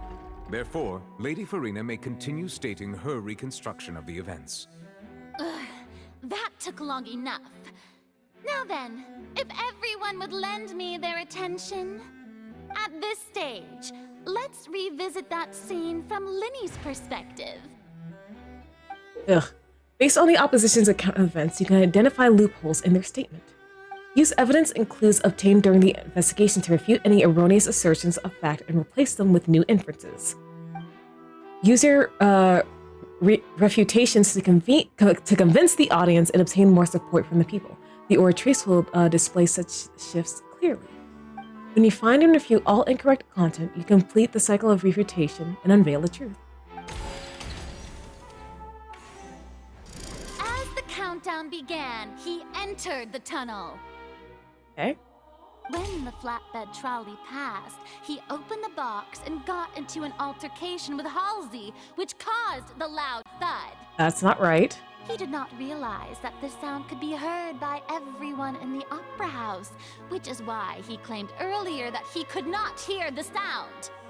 Finally, he used the vase to knock her her change clothes to prevent others from recognizing her. At this time, Cowell arrived in the tunnel, having heard that strange noise, and caught Linny red-handed. So Linny proceeded to knock him out too before stuffing him into that box. Afterward, Linny passed the unconscious Halsey to his accomplice through the magic box in the audience stands, before operating the devices such that Cowell's death would be ruled an accident. All right. And there you have it. That's the truth behind what happened. Does the defendant's side have any objections to Lady Farina's description of the events? Oh, I have objections, all right. The key to refuting Lady Farina is the order of events. What Linny experienced and what he saw. Okay. So Linny entered the tunnel. That's right. The loud sound was from Linny and Halsey's fight, but Linny claimed he heard nothing. Identify full. Cute. According to Linny, he left via the vent after entering the tunnel. He couldn't have had that altercation with Halsey. Okay. Linny knocked Halsey, however, was... Nope, he was not. Wait. Oh, no. Let's see. Cute. Linny went to the room that contains the Oratrice's core.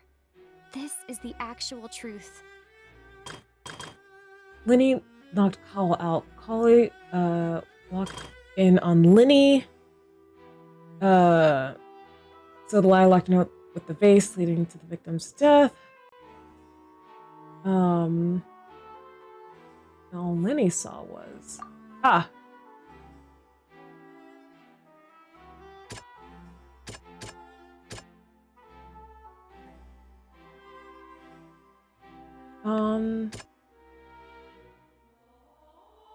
yes, this.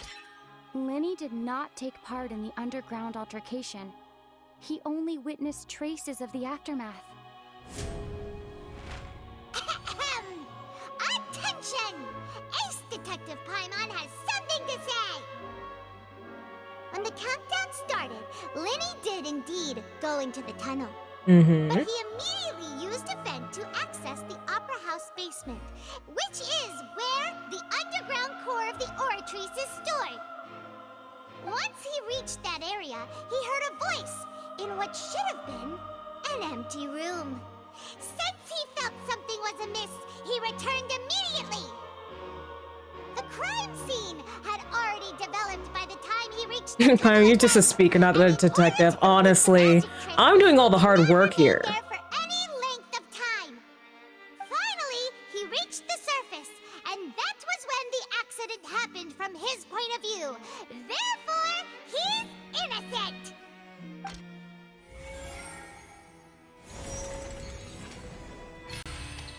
Woohoo! Let's go. Take that, Farina. Paimon did it! Paimon actually managed to say all that! Oh, wasn't it awesome? Only because I gave you all the answers. In other words, you believe that he knew nothing of the incident? That's right! Moreover, I believe my opposition's reasoning is flawed. My reasoning? The onstage equipment was clearly tampered with in a premeditated fashion. However, you say that Cowell bumped into Linny by chance. If that's the case, then if Cowell hadn't entered the tunnel, who was the entire setup meant to kill? Assuming that what you say is true, Linny only needed to kidnap the young girl to cause a new disappearance case. What would the point of killing someone on stage be? You are the opposition, Farina. Shaking my head. What did you expect? Oh, they have a point. That's right, you tell him! And that's why they're partners of mine. They've managed to turn things around. Oh, well, your denial is very strident. I'll give you that. But what proof do you have to back your claims? Do you happen to remember how you refuted Linny's alibi initially? Of course I do. If he had been been in the magic box the whole time. How could he have not heard that sound? Why do you ask? You're saying that he wasn't? Your claim has now become my weapon. Ooh.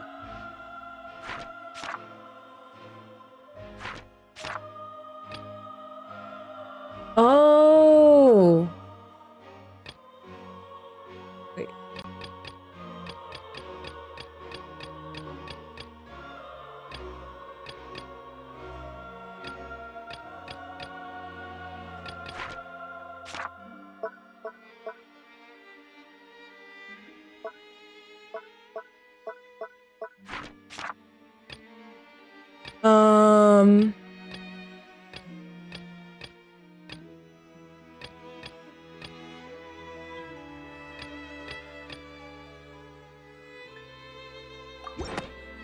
Okay.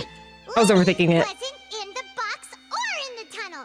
That's why he didn't hear anything strange during the performance. This means that when the crime happened, Linny had already entered the basement via the vent. The same clue you used to disprove his alibi has now become the best proof. How do you like that? It's like a minute apples, Farina. Well played. To think you'd use such logic. That's right. Panic. Well then, if it wasn't Linny who committed the crimes, then who was it? The murderer was. Select the gears. I trying to enter with quiz questions. Select answers that will fill the empty gears to verify the correctness of your deduction. If you have made mistakes, you must make another selection from the remaining options. Once you have answered all the questions correctly, you can complete this logic chain. All right. The guard's investigation report indicates that the fireworks released near the end of the shell ignited and burned through the rope, suspending the water tank above the stage. This caused the water tank to fall and kill Cal in the box below. If Linny is no longer under suspicion, only the other members of the Truth would have been able to tamper with the ropes. Linny gave a detailed account of how the trick was supposed to work. By using a box inside a box, the idea was for the box containing the audience member to be transported across via a tunnel underneath, and Linny himself would also use his tunnel to get to the other side. Having changed her outfit, Lynette and her assistant would take charge of the on-stage interactions.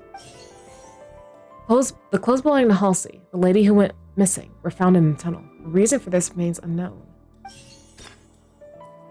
Who is the only person who could have possibly committed the crime?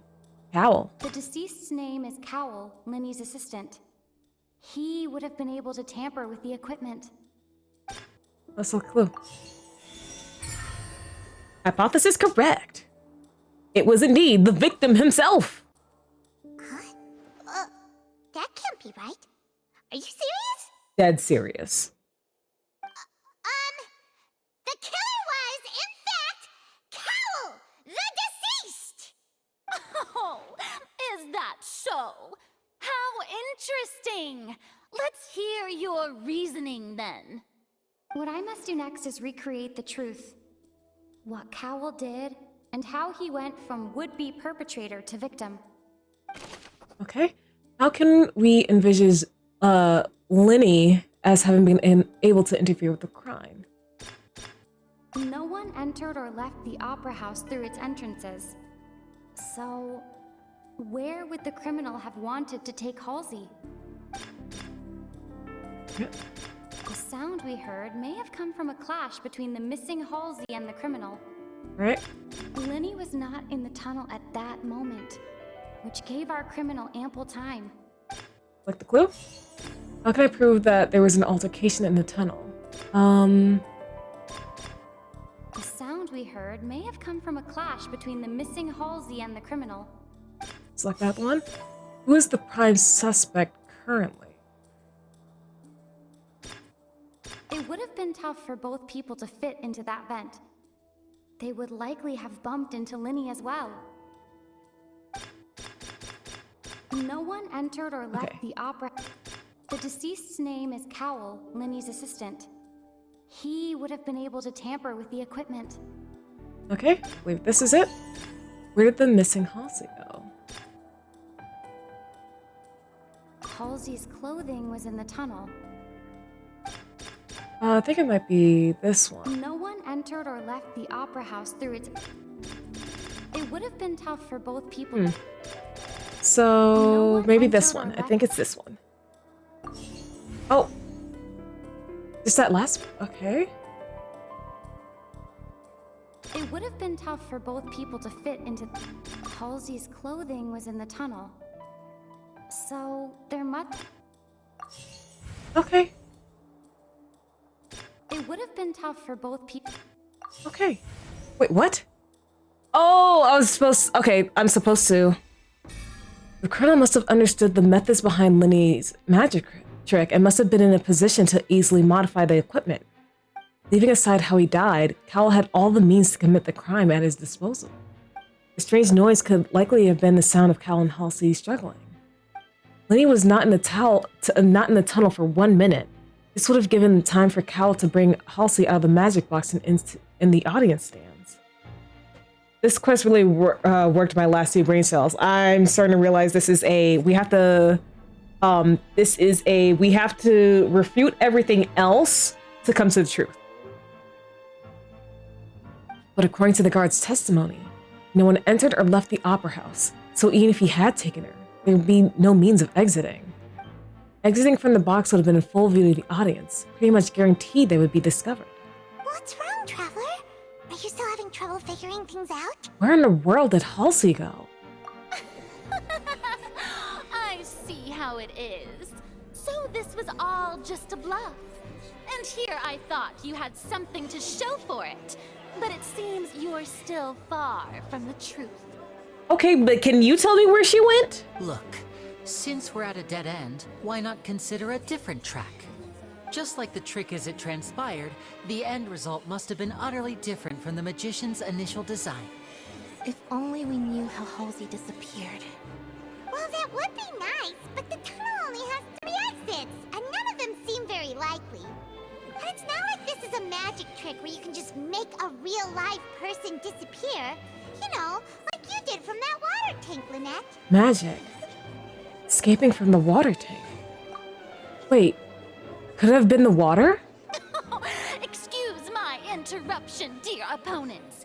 But do you not see that the crowd is growing impatient? There is no greater sin in this opera house than an awkward delay. There's something in the water.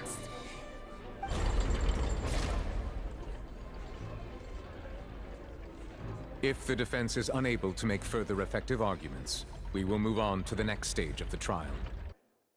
Hold on a second. Lenny was not in the tunnel at that moment, which gave our criminal ample time.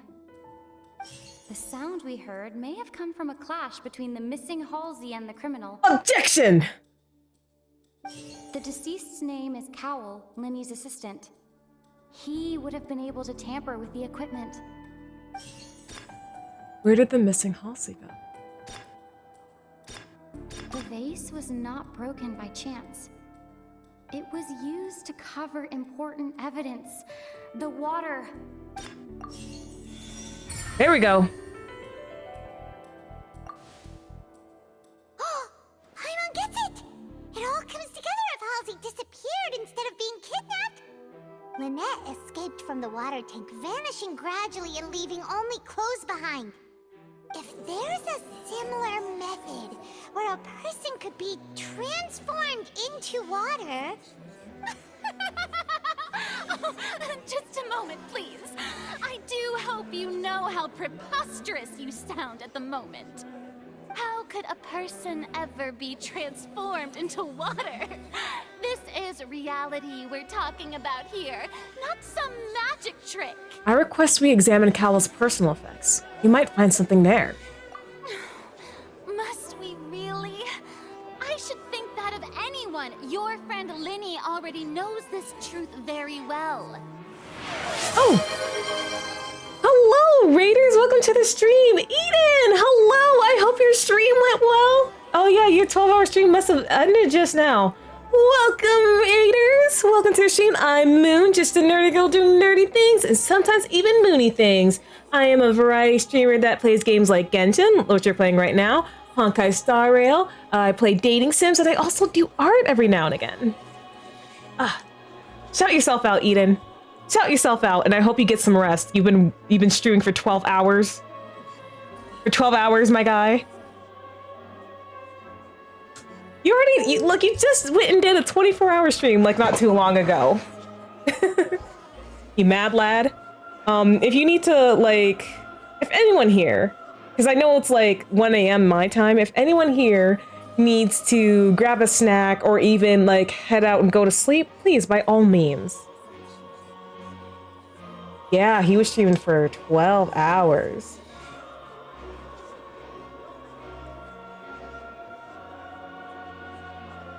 There we go. There we go. Let me shout you out, good friend. Oh, it's all good, Eden, all good. Like 12 hours, you probably needed to go make a duke. Yeah, things are going pretty well. Made it to Fontaine. We met Farina. I don't really like her at this moment. We watched Linny's amazing magic show. Don't call me out, Nahida. We watched his magic show, which was wonderful until it ended in murder. Or at the very least, murder. The information we have now has refuted the possibility of this being an accident. Quote 42 or something. Apparently, but yeah. Those glasses Paimon has on right now, they look like the Pringles man. They look like the Pringles man. But yes, we're currently defending Linny and Lynette. I don't believe that they are the culprits, even though Farina tried to attack their character with the fact that they are Fatus. Magic tricks are ultimately just illusions and misdirection. But yes, the very first trial. Very real. We're talking about two completely different things. Even so, I trust the traveler's judgment. The truth must be out there somewhere. Perhaps some new line of reasoning may open if we try to gather all the focal points that don't make sense. Since Cal was the deceased, we haven't placed much attention on him. But given that we aren't making much progress with the case, it wouldn't hurt to have a look at his belongings, would it? People really do come up with all sorts of harebrained schemes when at the end of the rope. The way I see it, your suggestion that we broaden the scope of our investigation is nothing but a tactic for stalling the trial. No, we need to have every last bit of information possible. Nevertheless, I believe that this is a reasonable request on the part of an attorney. Oh. Since the trial does indeed appear to be at an impasse, I believe that additional evidence may help us make more progress. Guards, please step into the lounge and examine the personal effects of the deceased, Cowell. God, I love the way Novelette sent. Shut up! But we have already made critical progress that we feel must be shared with everyone post-haste. You have to see the way that man was sitting. So much power and elegance. Oh my goodness. We discovered several test tubes of fluid within Cowell's baggage, each labeled separately. The notebook in his backpack claims that these fluids are water from the primordial sea. The primordial sea? The note's contents also indicate that Cowell belonged to an organization that sells illegal drugs and that he had an accomplice. Oh? The notebook has many entries concerning safe usage of these fluids, in which the keyword dissolve appears many times. One of these tubes was labeled Opera Epiclese, along with yesterday's date. It is empty. The notes also state that these dissolution properties work exclusively on people from Fontaine. It's likely that Halsey was chosen as some sort of test subject. As such, we believe that the defense's hypothesis is, in fact, supported by sufficient evidence. Ooh-hoo. You gotta be kidding! People dissolving into water? Damn. Not a good day to be a Fontainian. Could something so ridiculous actually be true? Wait a moment. This reminds me of a certain prophecy, but it's just a coincidence, isn't it? Huh. If people can become water, does that mean that the water tank's real use was as a means to hide water stains? And if Cowl was targeting that girl... Wait just a minute. Could that mean... You two, with me, quick! Demoiselle, wait! What about your partners? Let's go. Just trust me. Order! Oh, Order! oh. Yes, sir. It is undeniable that further examination of the deceased's personal effects has yielded some surprising results, but we cannot yet verify the veracity of these clues. Still, let us assume that these clues are indeed authentic, albeit with the understanding that Ms. Halsey has yet to be found.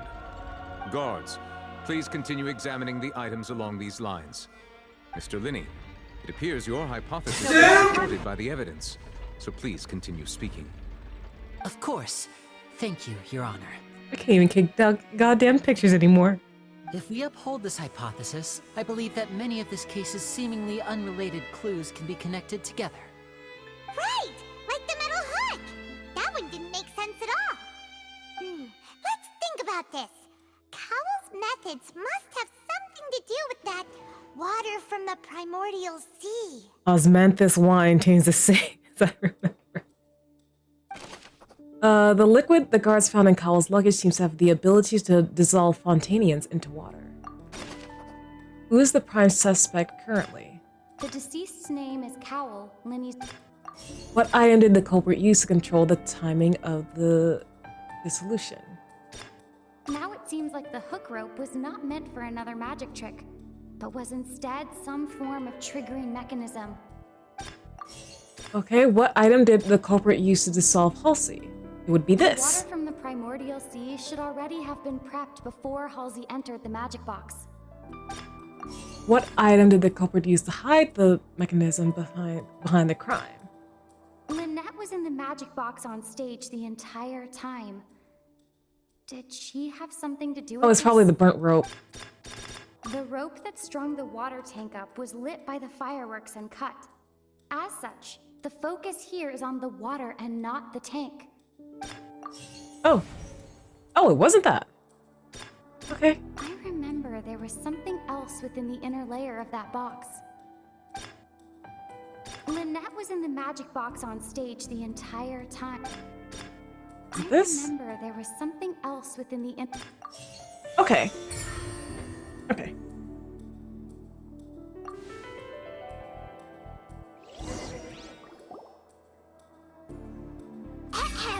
It's Ace Detective Paimon's time to shine again! In the original plan, Cowell would tamper with the water tank rope and the number selector securing his target. When the magic box containing Halsey was lowered, the metal hook would retract gradually and pierce the balloon at the top of the box.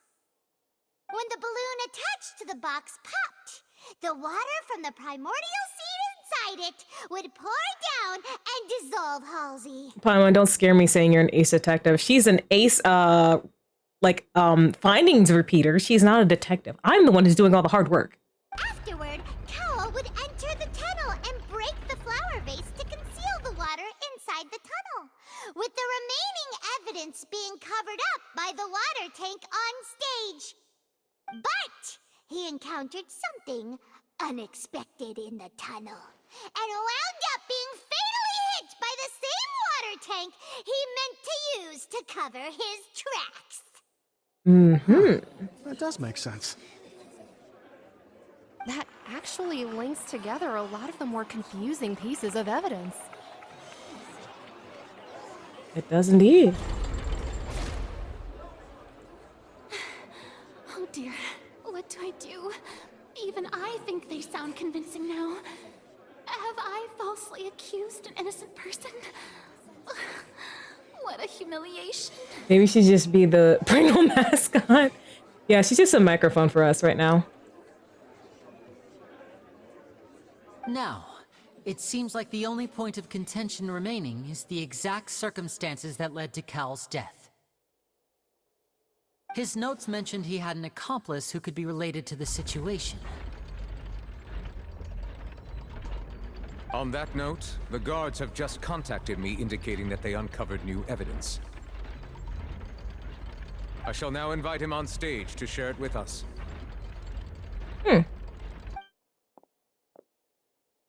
Thank you, Your Honor. We were just inspecting the luggage of the other people involved in this case. And we found an identical sample of the water from the primordial sea among Linny's personal effects. Oh? Ooh. What? Oh, no, I don't trust that at all. That can't be. Oh, I see. Well, how wonderfully comedic to have your own counterattack only to come back and wound you. Oh, shut up, Farina. Does this not clear all doubt? My dear citizens, my loyal audience, allow me to present my reasoning and bring this performance to a swift close. Okay. Linny did not need to take part in the dissolution of the young woman at all. Indeed, he did leave the scene via the vent. Having made modifications to the props beforehand, his accomplice Cowell then caused Halsey to vanish using the water from the primordial sea. But upon his return, in cruel avarice, Linny desired sole credit and prepared to do away with his partner in crime. Ultimately, he knocked Cowell out, and the tool meant to cover the crime up also became a murder weapon. Now, as much as I regret having come to such a viciously straightforward conclusion, it does seem that the famed Fatui is quite the cold-blooded and ruthless organization. Am I right, Mr. Linny? We've used up all the evidence we collected. There's no way for us to make a rebuttal here. We gotta trust in Navia. Navia realized something. We gotta trust in her. Is this the end of the road? No, Navia's gonna come in clutch. She's gonna come in clutch. I believe her. Oh no. Paimon can't think of anything either. It doesn't look like there's any way around this. Seems using the water as new evidence was too good a move.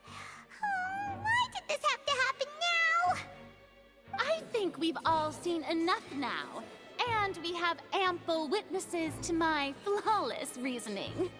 I believe this is indeed the finale. Now then, my good, noble Chief Justice, should we not, in your view, move...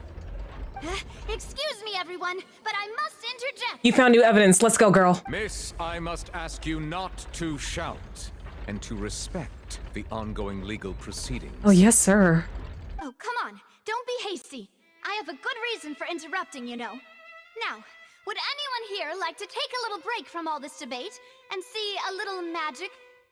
No, she left earlier, so I figure she found something out. I'll show you an amazing one, one that can bring a young woman who has disappeared back in the flesh, right before your very eyes. Please, do the honors, Mr. Linny, if you would be so kind. What in the world is she saying? No offense, miss, but miracles like that are beyond my scope as a magician. Come on now, don't be silly. Magic is all about misdirection, isn't it? It often conceals the truth while presenting a fascinating illusion. But once everyone believes the illusion, can't magic reveal the truth to them once again? And wouldn't such a trick be the most marvelous finale to today's performance? Come on, Linny and Lynette, give it another go. Don't worry, Spina di Rasula has made the necessary arrangements on your behalf. But, as the magic makers and stars of the show, I think I should leave the final performance to you. I understand.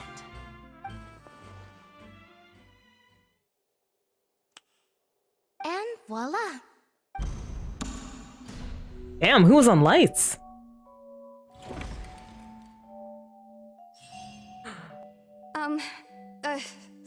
for the interruption. Wait, isn't that Halsey?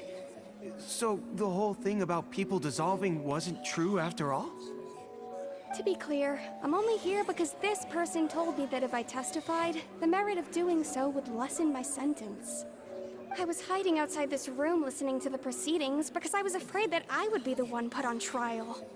I was just feeling happy that no one had noticed me, and then before I knew it, she caught me.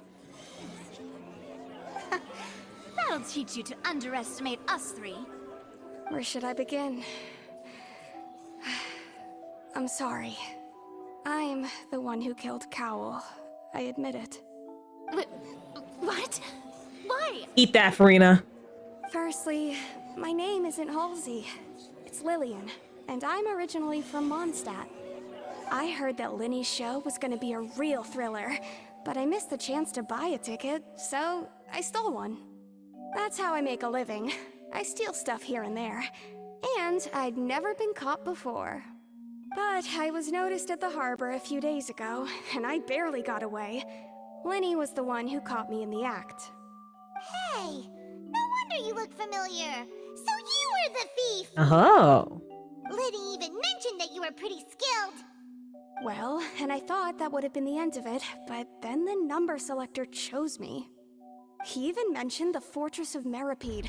That's a prison, isn't it? So you can imagine how shocked I was. I thought he was onto me for sure.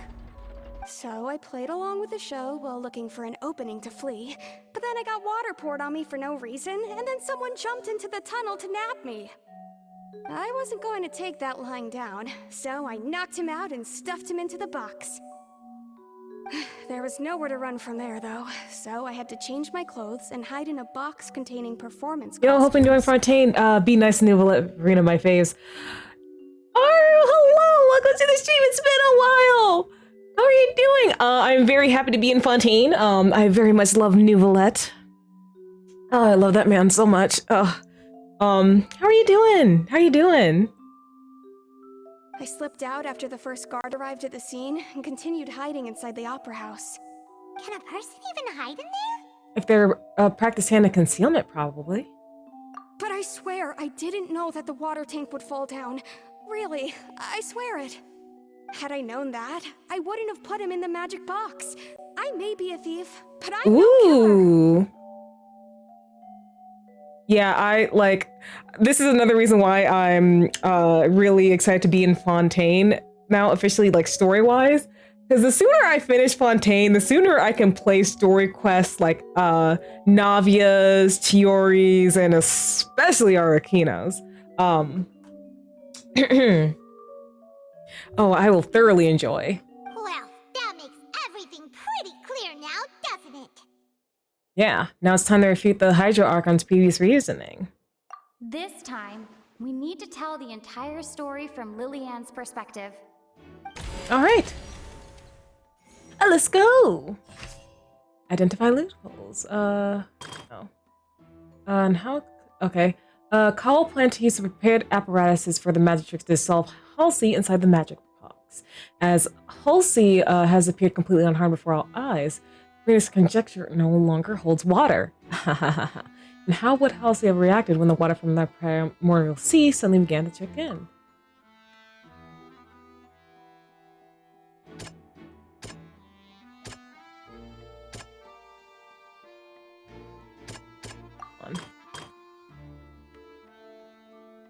But there is evidence that proved that light did. The flower vase was not broken to cover anything up, but was smashed during the struggle between Lillian and Cowell. Yes, indeed. Yes. After the fight, what did Halsey do?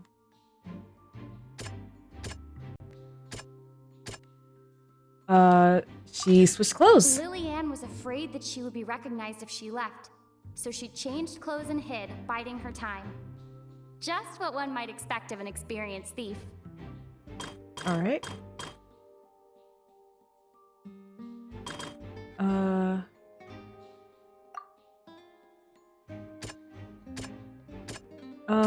This. The strange sound wasn't from a fight.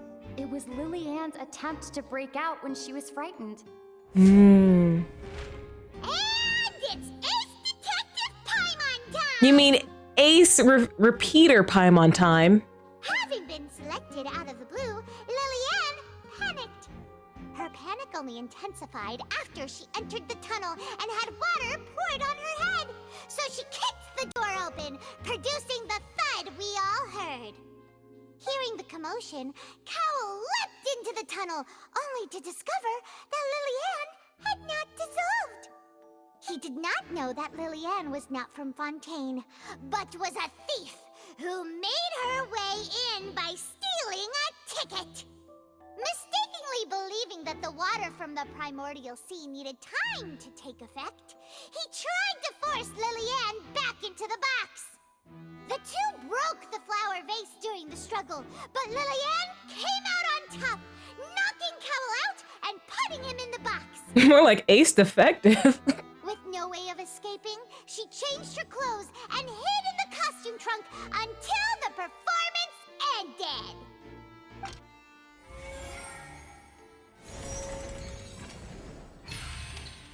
Whoop whoop.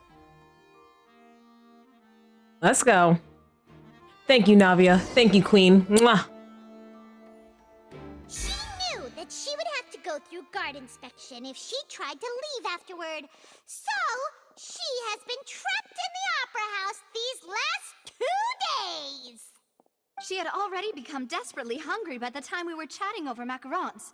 So, she swiped 2 of them right under our noses. Talk about a sneaky thief. At this point, all the events that happened in the tunnel have now come to light. Ah, so that's the whole story. She sold the macarons. Bravo!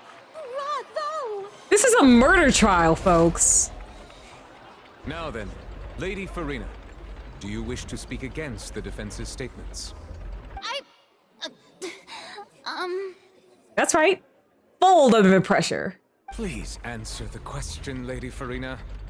Also, if I may add, the trial has not yet ended. As such, I request that the prosecution not leave the room before the proceedings have concluded. He's scolding her like a naughty child. What? Are you reading my mind now? No, I have no further arguments. I admit defeat. But really, could you at least have left me with some dignity? Father Nuvi said no running. Face your consequences. Wow, look at that.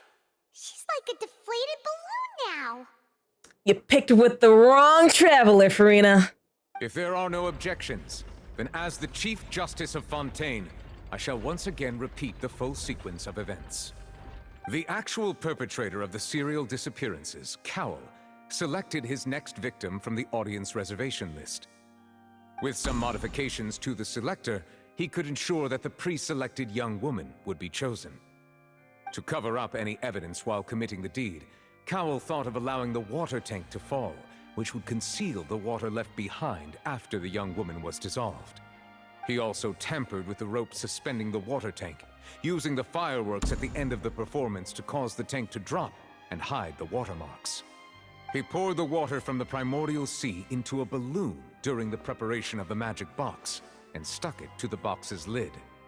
Finally, he passed the prepared I'm waiting for that rope line. through the gap in the magic box's door when bringing the young woman to said box.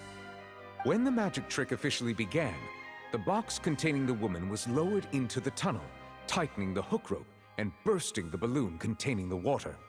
If all had gone to plan, the young woman would be dissolved at this time. However, Lily-Ann was not from Fontaine, and thus fled the box with a loud noise. Realizing that there was trouble, Cowell entered the tunnel and met Lily-Ann. Thinking that the waters had not yet taken effect, he decided to proceed. However, his opponent was more capable than he thought, and he was overcome, knocked unconscious, and placed into the magic box, and thus became his own final victim. Wait. Will Lily-Ann really be like, she's like, what the fuck? Now I'm all wet. No, wouldn't this technically be self-defense, though? Wouldn't this constitute self-defense? Because it's not like she knew about any of this. She's just a would-be victim that survived, but like partially by pure happenstance, like because she's not a Fontanian. Manslaughter, maybe. Oh, I guess that portion, he beat that ass. She beat that ass in self-defense. He's also yes, she should be tried for theft. Absolutely, absolutely. But murder, I don't think so. She didn't know about any of the things that would transpire. She just defended herself from an attacker and then put him in a box. She didn't know that was going to happen.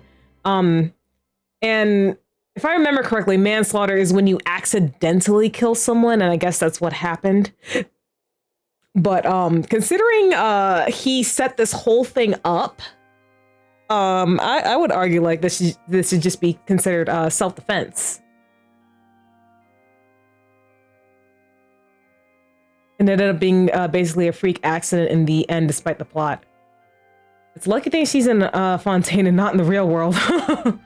Lillian, according to her own statements, then changed clothes and hid until the performance ended, before hiding in other parts of the opera house. As for Linny, he was in the underground structures within the opera house, and was thus ignorant of the— Damn, that all happened in a minute? From this reconstruction of events, we can conclude that Linny, the accused, is in fact innocent. I'm just not realizing. Yeah, that all happened in a minute. Damn. Honestly, you now still trying on the grounds of oopsie whoopsie murder. While there is much in Linny and Lillian's conduct that should still be investigated separately, it's punishment time!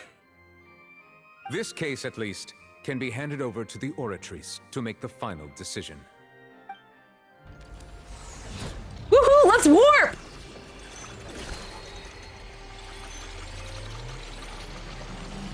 Yeah, he most certainly did a 10-pole. What are we getting, Nuvi? As such, Linny and Lynette are officially declared not guilty.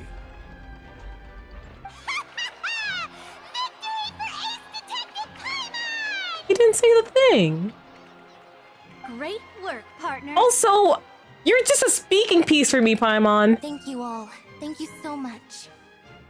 Let's not celebrate just yet. Next, I think we deserve an explanation, Guard Vaughn. How did you find the water from the primordial sea in Linny's baggage? He planted it. Right! Your discovery caused me to make a serious mistake, you know. Or was that not a discovery, but false evidence that you dared to bring before this court? I suspect that the accomplice mentioned in Cowell's notes was not Linny, but you, yes? Hey, storyteller, welcome to the stream. How you doing? Oh, you got caught, bitch. I'm sure you know what you must do to lessen your sentence. Speak quickly! Unless you want to earn yourself a one-way ticket to Coupon Town. I was just following orders. We were supposed to place blame for the serial disappearances onto Linny, and thus cause suspicion to fall on the Fatui. The higher-ups said this was the best opportunity to do so. And now that your plan has fallen through, and the secrets of the water have been revealed, you have become a liability to said higher-ups, yes? Ooh, somebody put this dude under witness protection. Therefore, you would be wise to tell everything you know, and seek the protection of the guards. Yes, I'll tell you everything I know. Our boss discovered that the water can cause people to dissolve.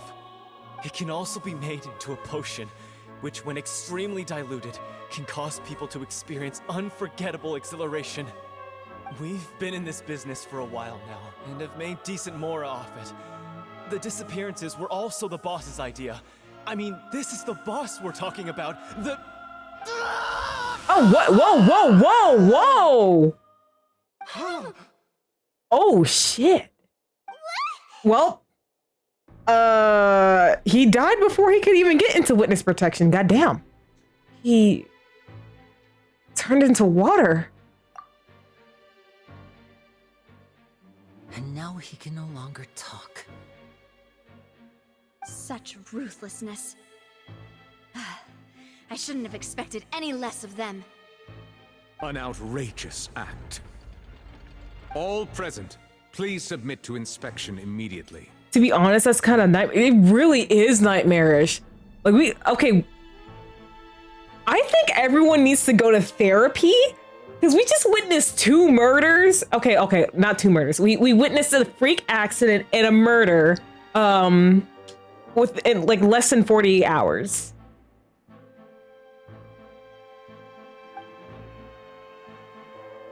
However, nothing is found on the scene apart from the liquid left behind after Vaughn dissolved. What are they going to do now? So, we're just going back now? The problem seems to have been solved for now. We're not needed here anymore. That's true, but... Traveler, Paimon, please wait. Lenny... I know you may not want to speak to me right now. Maybe you don't even want to look at me. But still, let me thank you again for defending me to the end, even after you learned that I'm a member of the Fatui. I just didn't wish to see anyone be falsely accused. I guess. But regardless, I'd like the opportunity to set things straight. I didn't approach you with any ulterior motives or ill intent. I've spoken to you as myself, just plain Linny this entire time. Vaughn too soon.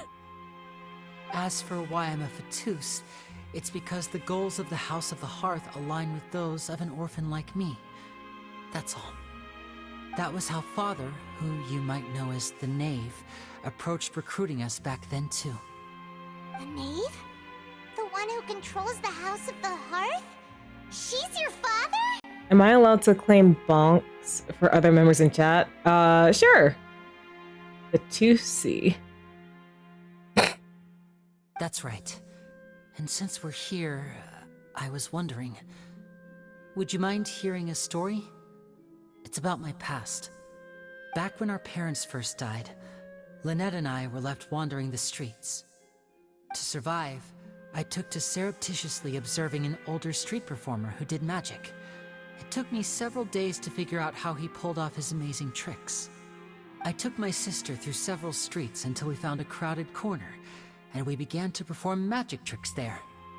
To my surprise, we proved to be pretty popular, and we could at least stop worrying about where our next meal would come from for a time. But I didn't want my sister to remain a street rat together with me forever. Before long, an aristocrat came to me and claimed that he wished to take us in after watching my performances. So you went from orphans to nobility just like that? That was how we felt at first too. As if fate was on our side and we could say goodbye to those painful days. Oh, but it's a little too good to be true. But I gradually discovered that while we were called foster children, he was really after my talent for magic tricks. He would constantly take me to all sorts of banquets to garner attention, which he would then use to expand his social circles. That doesn't seem too bad either. Oh, just wait, Paimon. I'm sure it's about to get real worse. It took a while for me to realize just how dark his heart really was. After one particular performance at a banquet, I discovered that Lynette was not on the same return vehicle as me. I waited a long time after we returned home, but she did not come back. I went to that noble's bedroom and asked him about her whereabouts.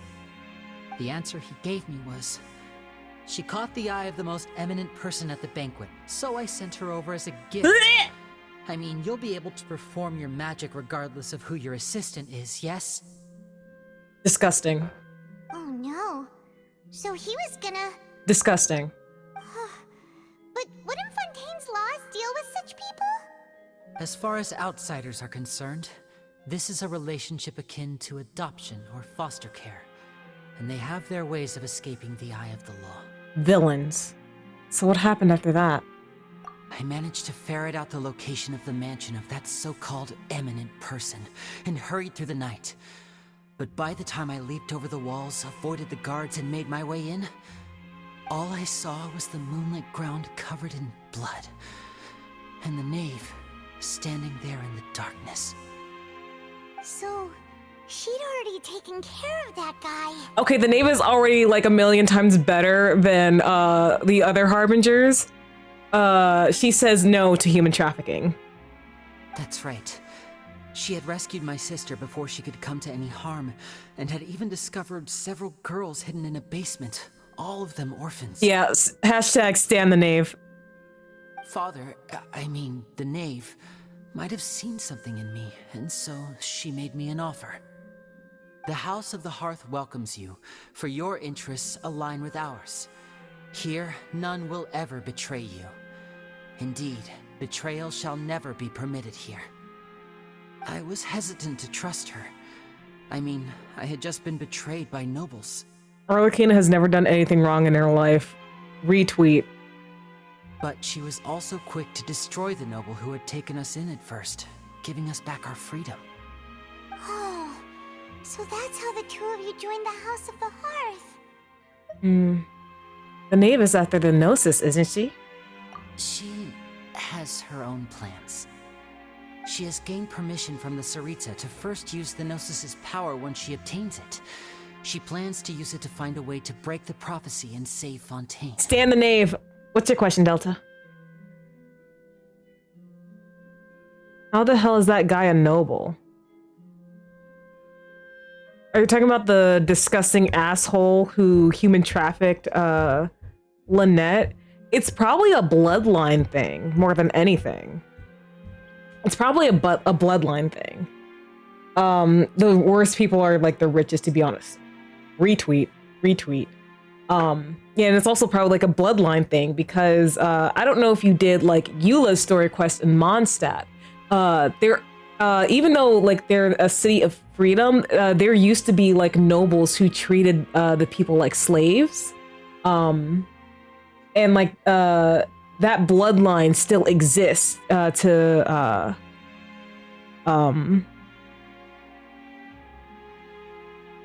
that bloodline still exists in present day. So it could be a mix of being rich / he was just born into it. But I am glad he was dealt with by the knave.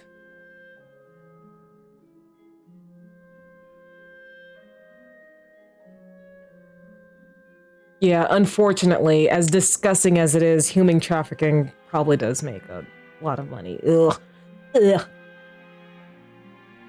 Genshin is def not all rainbows and happiness. Stares at Inazuma World Quests. Oh shoot, not Sari Island, but the island with the fog. That was some sad shit right there. Delta's learning to eat the rich mentality live on stream. So, she believes in that prophecy too? Surumi, yes. No, well, I guess spoilers for that quest line, but a little boy's people literally sacrificed him to appease like a local, I don't want to say deity, but like, that's my best, phrasing, for lack of better words. They literally sacrificed him to a local deity when like they just wanted to be friends with each other. Yeah, oh yeah, something else about like Inazuma. I saw someone like mention this. I can't remember. I think it was like on Twitter. Like how aside from the island you came on and Watatsumi Island, all the other islands had some sort of ecological like issue with it. Yeah, like Inazuma was but then again, I still have to go through Sumeru. I still need to explore all of Sumeru. I need to explore I still need to do exploration Liyue. Ooh, Aru, you and Delta would get along swimmingly. He's also a Yae synth. He also loves Yae Miko very much. That's right. The whole House of the Hearth is currently working to combat that crisis. Today's case has also proven that people from Fontaine can indeed dissolve into some sort of water, thus further supporting the prophecy. Oh, come on, Delta. Don't you want to speak with another, Yae? Another Miko lover? Mm-hmm. Everyone at Hotel Bouffe d'été, including the Knave, has their roots in Fontaine. And we will always defend our homeland. Says the dude with the Yae emotes. To us orphans, the only connection we have left to this world, apart from our family, is our homeland. So, from small deeds like distributing magic pockets to huge schemes like stealing a Gnosis, everything is aimed at dealing with that prophecy. I'm sorry, but I still can't completely trust you. I hope you understand. It's all right. I understand. The only thing I can do is relate all this to you. Keitori is indeed stating facts. I just hope you can understand that even as a member of the House, I have never stopped making my own decisions, and that I believe what I'm doing is right. If you should need anything at all in the future, feel free to find me. I will do my best to help you, as plain Linny. I understand.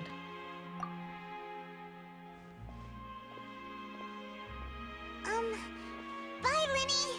Weird thing, but I don't know how Lynette is actually a cat still and blood siblings with Linny. Look, they're also twins. So, okay, the fact that Linny is male and Lynette is female, they're already fraternal twins. So there was two different eggs. And two different sperm. So they're already fraternal twins. And genetics are weird. So like I don't know the chances of cat parents like passing on their cat genes to children, because if I like, correct me if I'm wrong, but like Diona, like her father also has like cat ears, correct? I don't know if the cat ears are like a dominant or a recessive trait. Like depending on like whether it's dominant or recessive, it could just be that like Lynette just like maybe one of their parents like was like cat, and then the other one had like regular person and a cat gene, but like their other parent had cat. Wait, I thought that Lynette is her hair. Like she has a tail too, Keitori.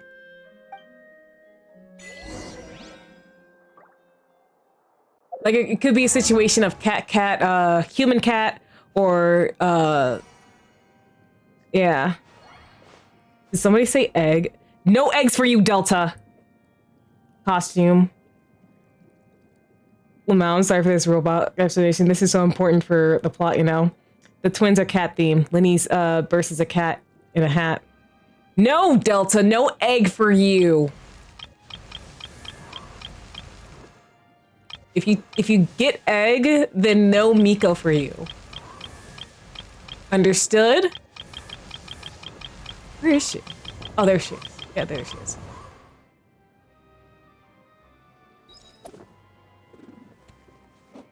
Yeah. Cat ears. And then tail. I mean, like... looks pretty real, man. It looks pretty real. And then, like...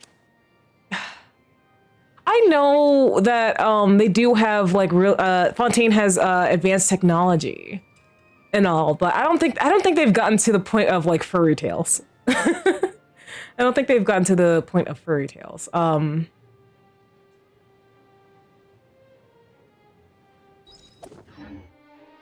Plastic cat surgery. I would only believe it if, like, Dottore was involved. You know? If that asshole was involved. Wow, Moon is furry shaming. No, I am not. I'm just saying I don't think they have that technology, so I think Lynette really is like a cat person. I don't know all the races that exist in Tevat. Like, correct me. I might be misunderstanding. You know, here they accept the little sea slug friend, so why not have a cat? Yeah. Someone correct me if I'm wrong, but is Klee and her mother elves? Do elves exist in Tibet? Dude, neither do the Koreans. They throw things at us all the time. Like, is Klee and her, they are a long life species. Okay, they'll ass pull it once we actually meet her mom. But their parents are dead, and they're orphans.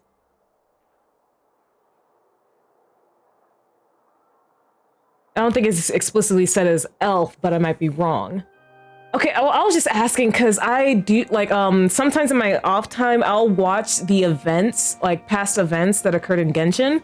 Because unfortunately, a lot of these events contain extra lore for, like, characters in the world of Tibet. And,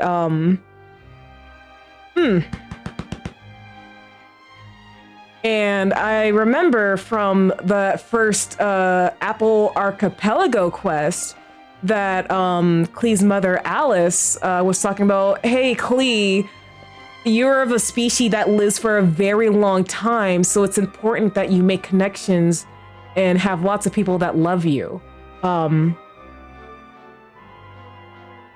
I also had canon whatever species Klee and Alice are the original race of Nahida and Rukkhadevata. Yeah, I think so too. Because I was thinking, oh, Nahida's the only one with the same pointy ears that, like, Klee has. So I wonder if she's also just like, you know, an ascended version of whatever race they are. Leave the opera house. Okay, I'm gonna be real with you guys. It's almost 2 a.m. and I feel like if I time this right, I can get all my dailies done for Sunday. So like, I'm trying to wait out the I'm trying to wait out the, because if this ends the Archon quest right here, then I might as well get a free dailies done. If I just wait, yeah, 6 more minutes. Yeah, oh, don't we have to talk to Navia afterwards? 6 minutes of AMA, I guess. Yeah, I guess so, like just to ensure, even if there is like a little bit left. Will this let me back in? We can also see if there's any people to talk to in here. Zhongli, I keep telling you, K-Tori, I will make a Zhongli shrine when he comes, when his banner comes back. When his banner comes back. Wait. Okay, since I've started this game, I've encountered 2 Archon banners.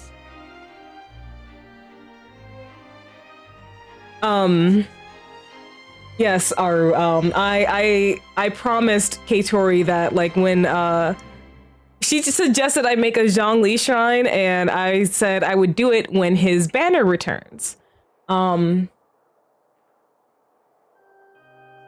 So, me stuffing my amount of Zhongli merch under my bed. Yeah, so let's see, like, what Zhongli merch do I have now? I'll get this out of the way. I do have a body pillow. I have a button. I have a little keychain. K-Tori so graciously bought me a stand.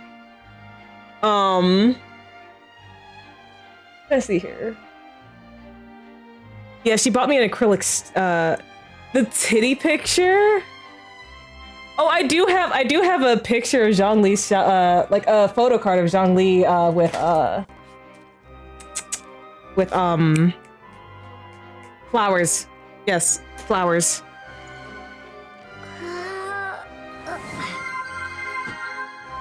Oh, Moo Cow! Thank you for following. Welcome to the Starmie.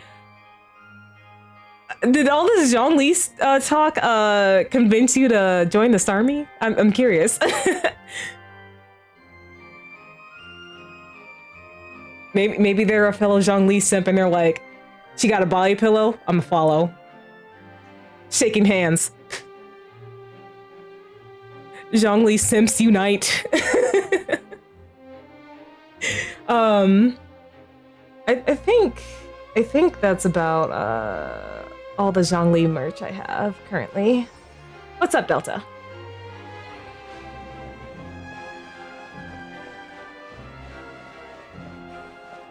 But where are those dang, I forgot the rest of the quote, but where are those this one like the little tokens from the prize box? Oh yeah, I do have Mora. I have Mora, so technically that is also Zhongli merch. 185 doc of a Zhongli sip. I can't believe I once said he's not my type. But where are those who share that? Thank you, Katori. Wait, hold on. Let me see. No, I can't climb this. Bro, I've seen people get up in there. How do I get up there? Do I need Wanderer for that?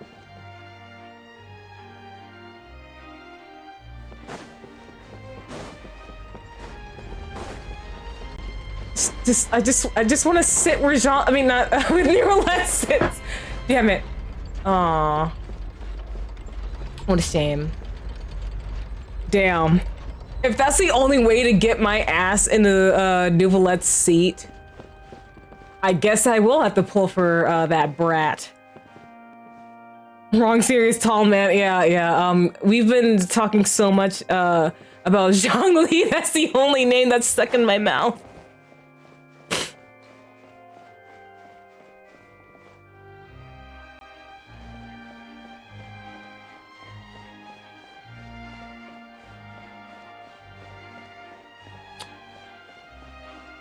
Katori told me about the banners that are supposed to be for next patch. I'm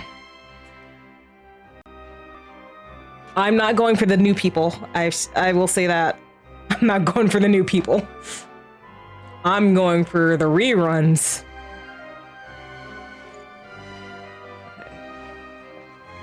Okay, it's 1:59. All right.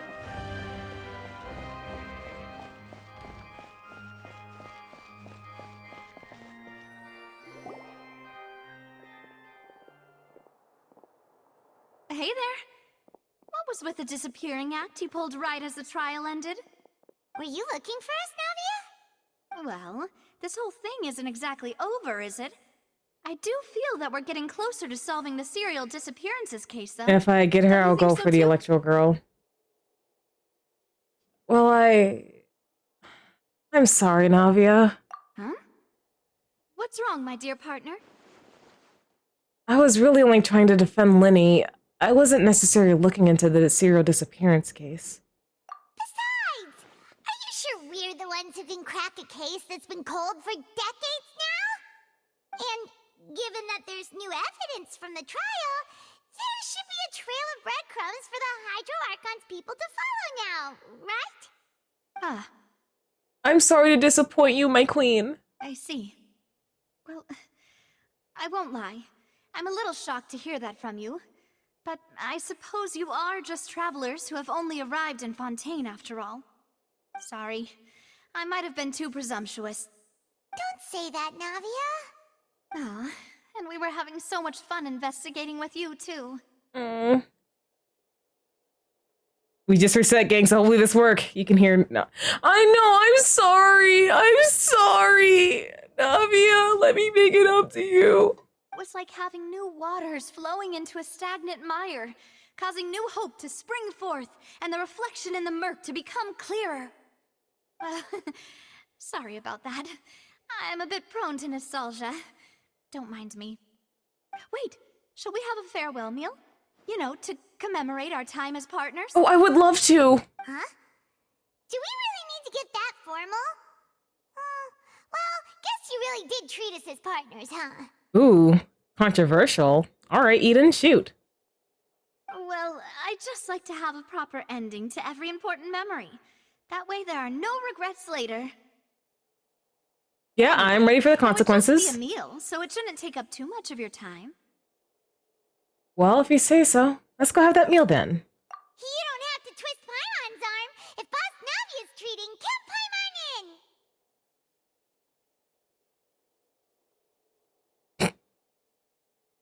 Yeah, it's late. It's late story. Can someone quote that, please? Can someone quote Eden's statement for me, please?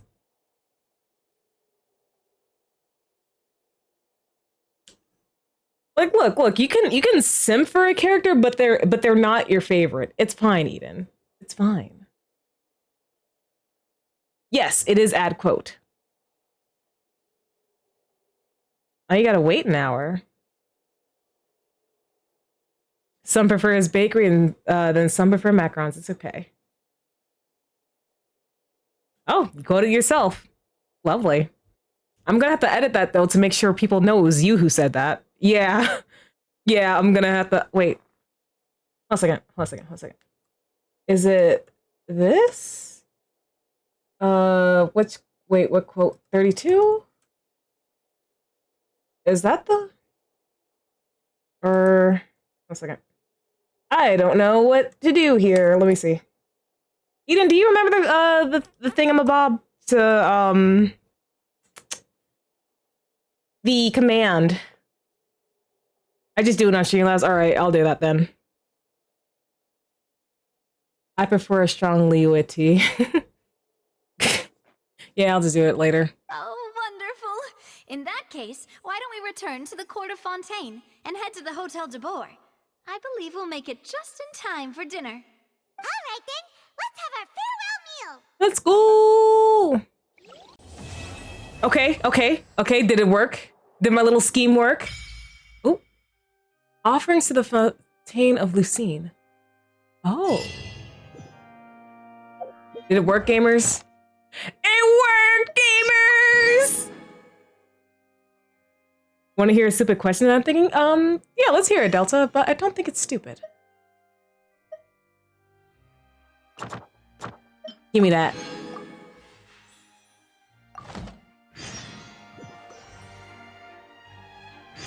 The only stupid questions are, who's a bigger foodie, Xiangling or Paimon? I would have to say Paimon. Well, no, that's hard. Because, like, Xiangling's a chef, and she's always willing to, yeah, Xiangling cooks the food and Paimon eats it. Depends on what you define as foodie.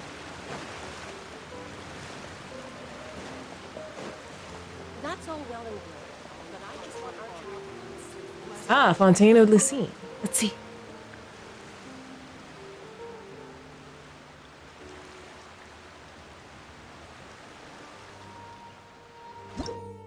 You can throw the hydro sizzles you obtain across Fontaine into the Fountain of Lucine outside the Opera Epic to raise its level and obtain valuable rewards. Damn, only had... Alright. Wait. Alright, I'll get a couple wishes from it.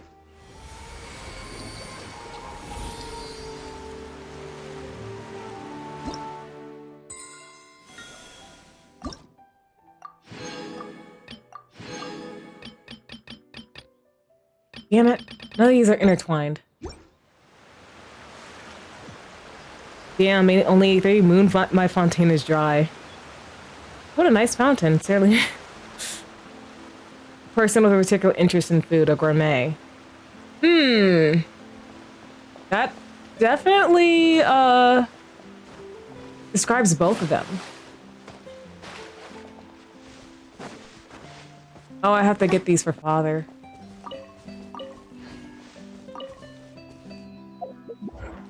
But, yeah, okay. Where is the, where's Catherine here? Where is Catherine?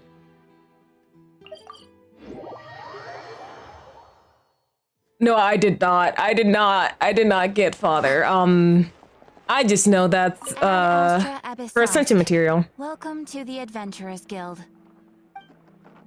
Let's claim my daily commissions. Let's go, woohoo! Let's go.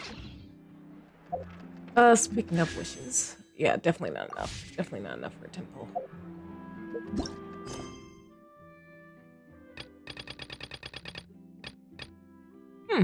All right. More world quests are opening up. All right, all right. It is quite late. It is quite late now. So you seem to be pulling the most recent ones, Delta. All right, guys. I think this is a good place to end off tonight. It is late, so I will not be raiding out tonight. But thank you for joining me for this stream where I finally made it into Fontaine. And as Eden is so graciously doing, be sure to check out my socials, my Discord, and my VODs. That way you can see me in other places of the internet, chat with the community offline, or even rewatch streams you may have missed. Yeah, we had a very successful trial. There were some twists and turns, but we finally came to the truth. Where's my badge so I can, where's my defense attorney's badge so I can shove it in everyone's faces? But yes, also Eden, thank you for joining me for an extra hour, even though you went and did a 12-hour stream. I hope you get some good rest tonight as well. Alrighty, I'd like to thank everyone for joining me on this waiting night. Thank you to all the chatters. Eden, thanks again for the raid. Yeah, until I rise again, I shall see you guys next time.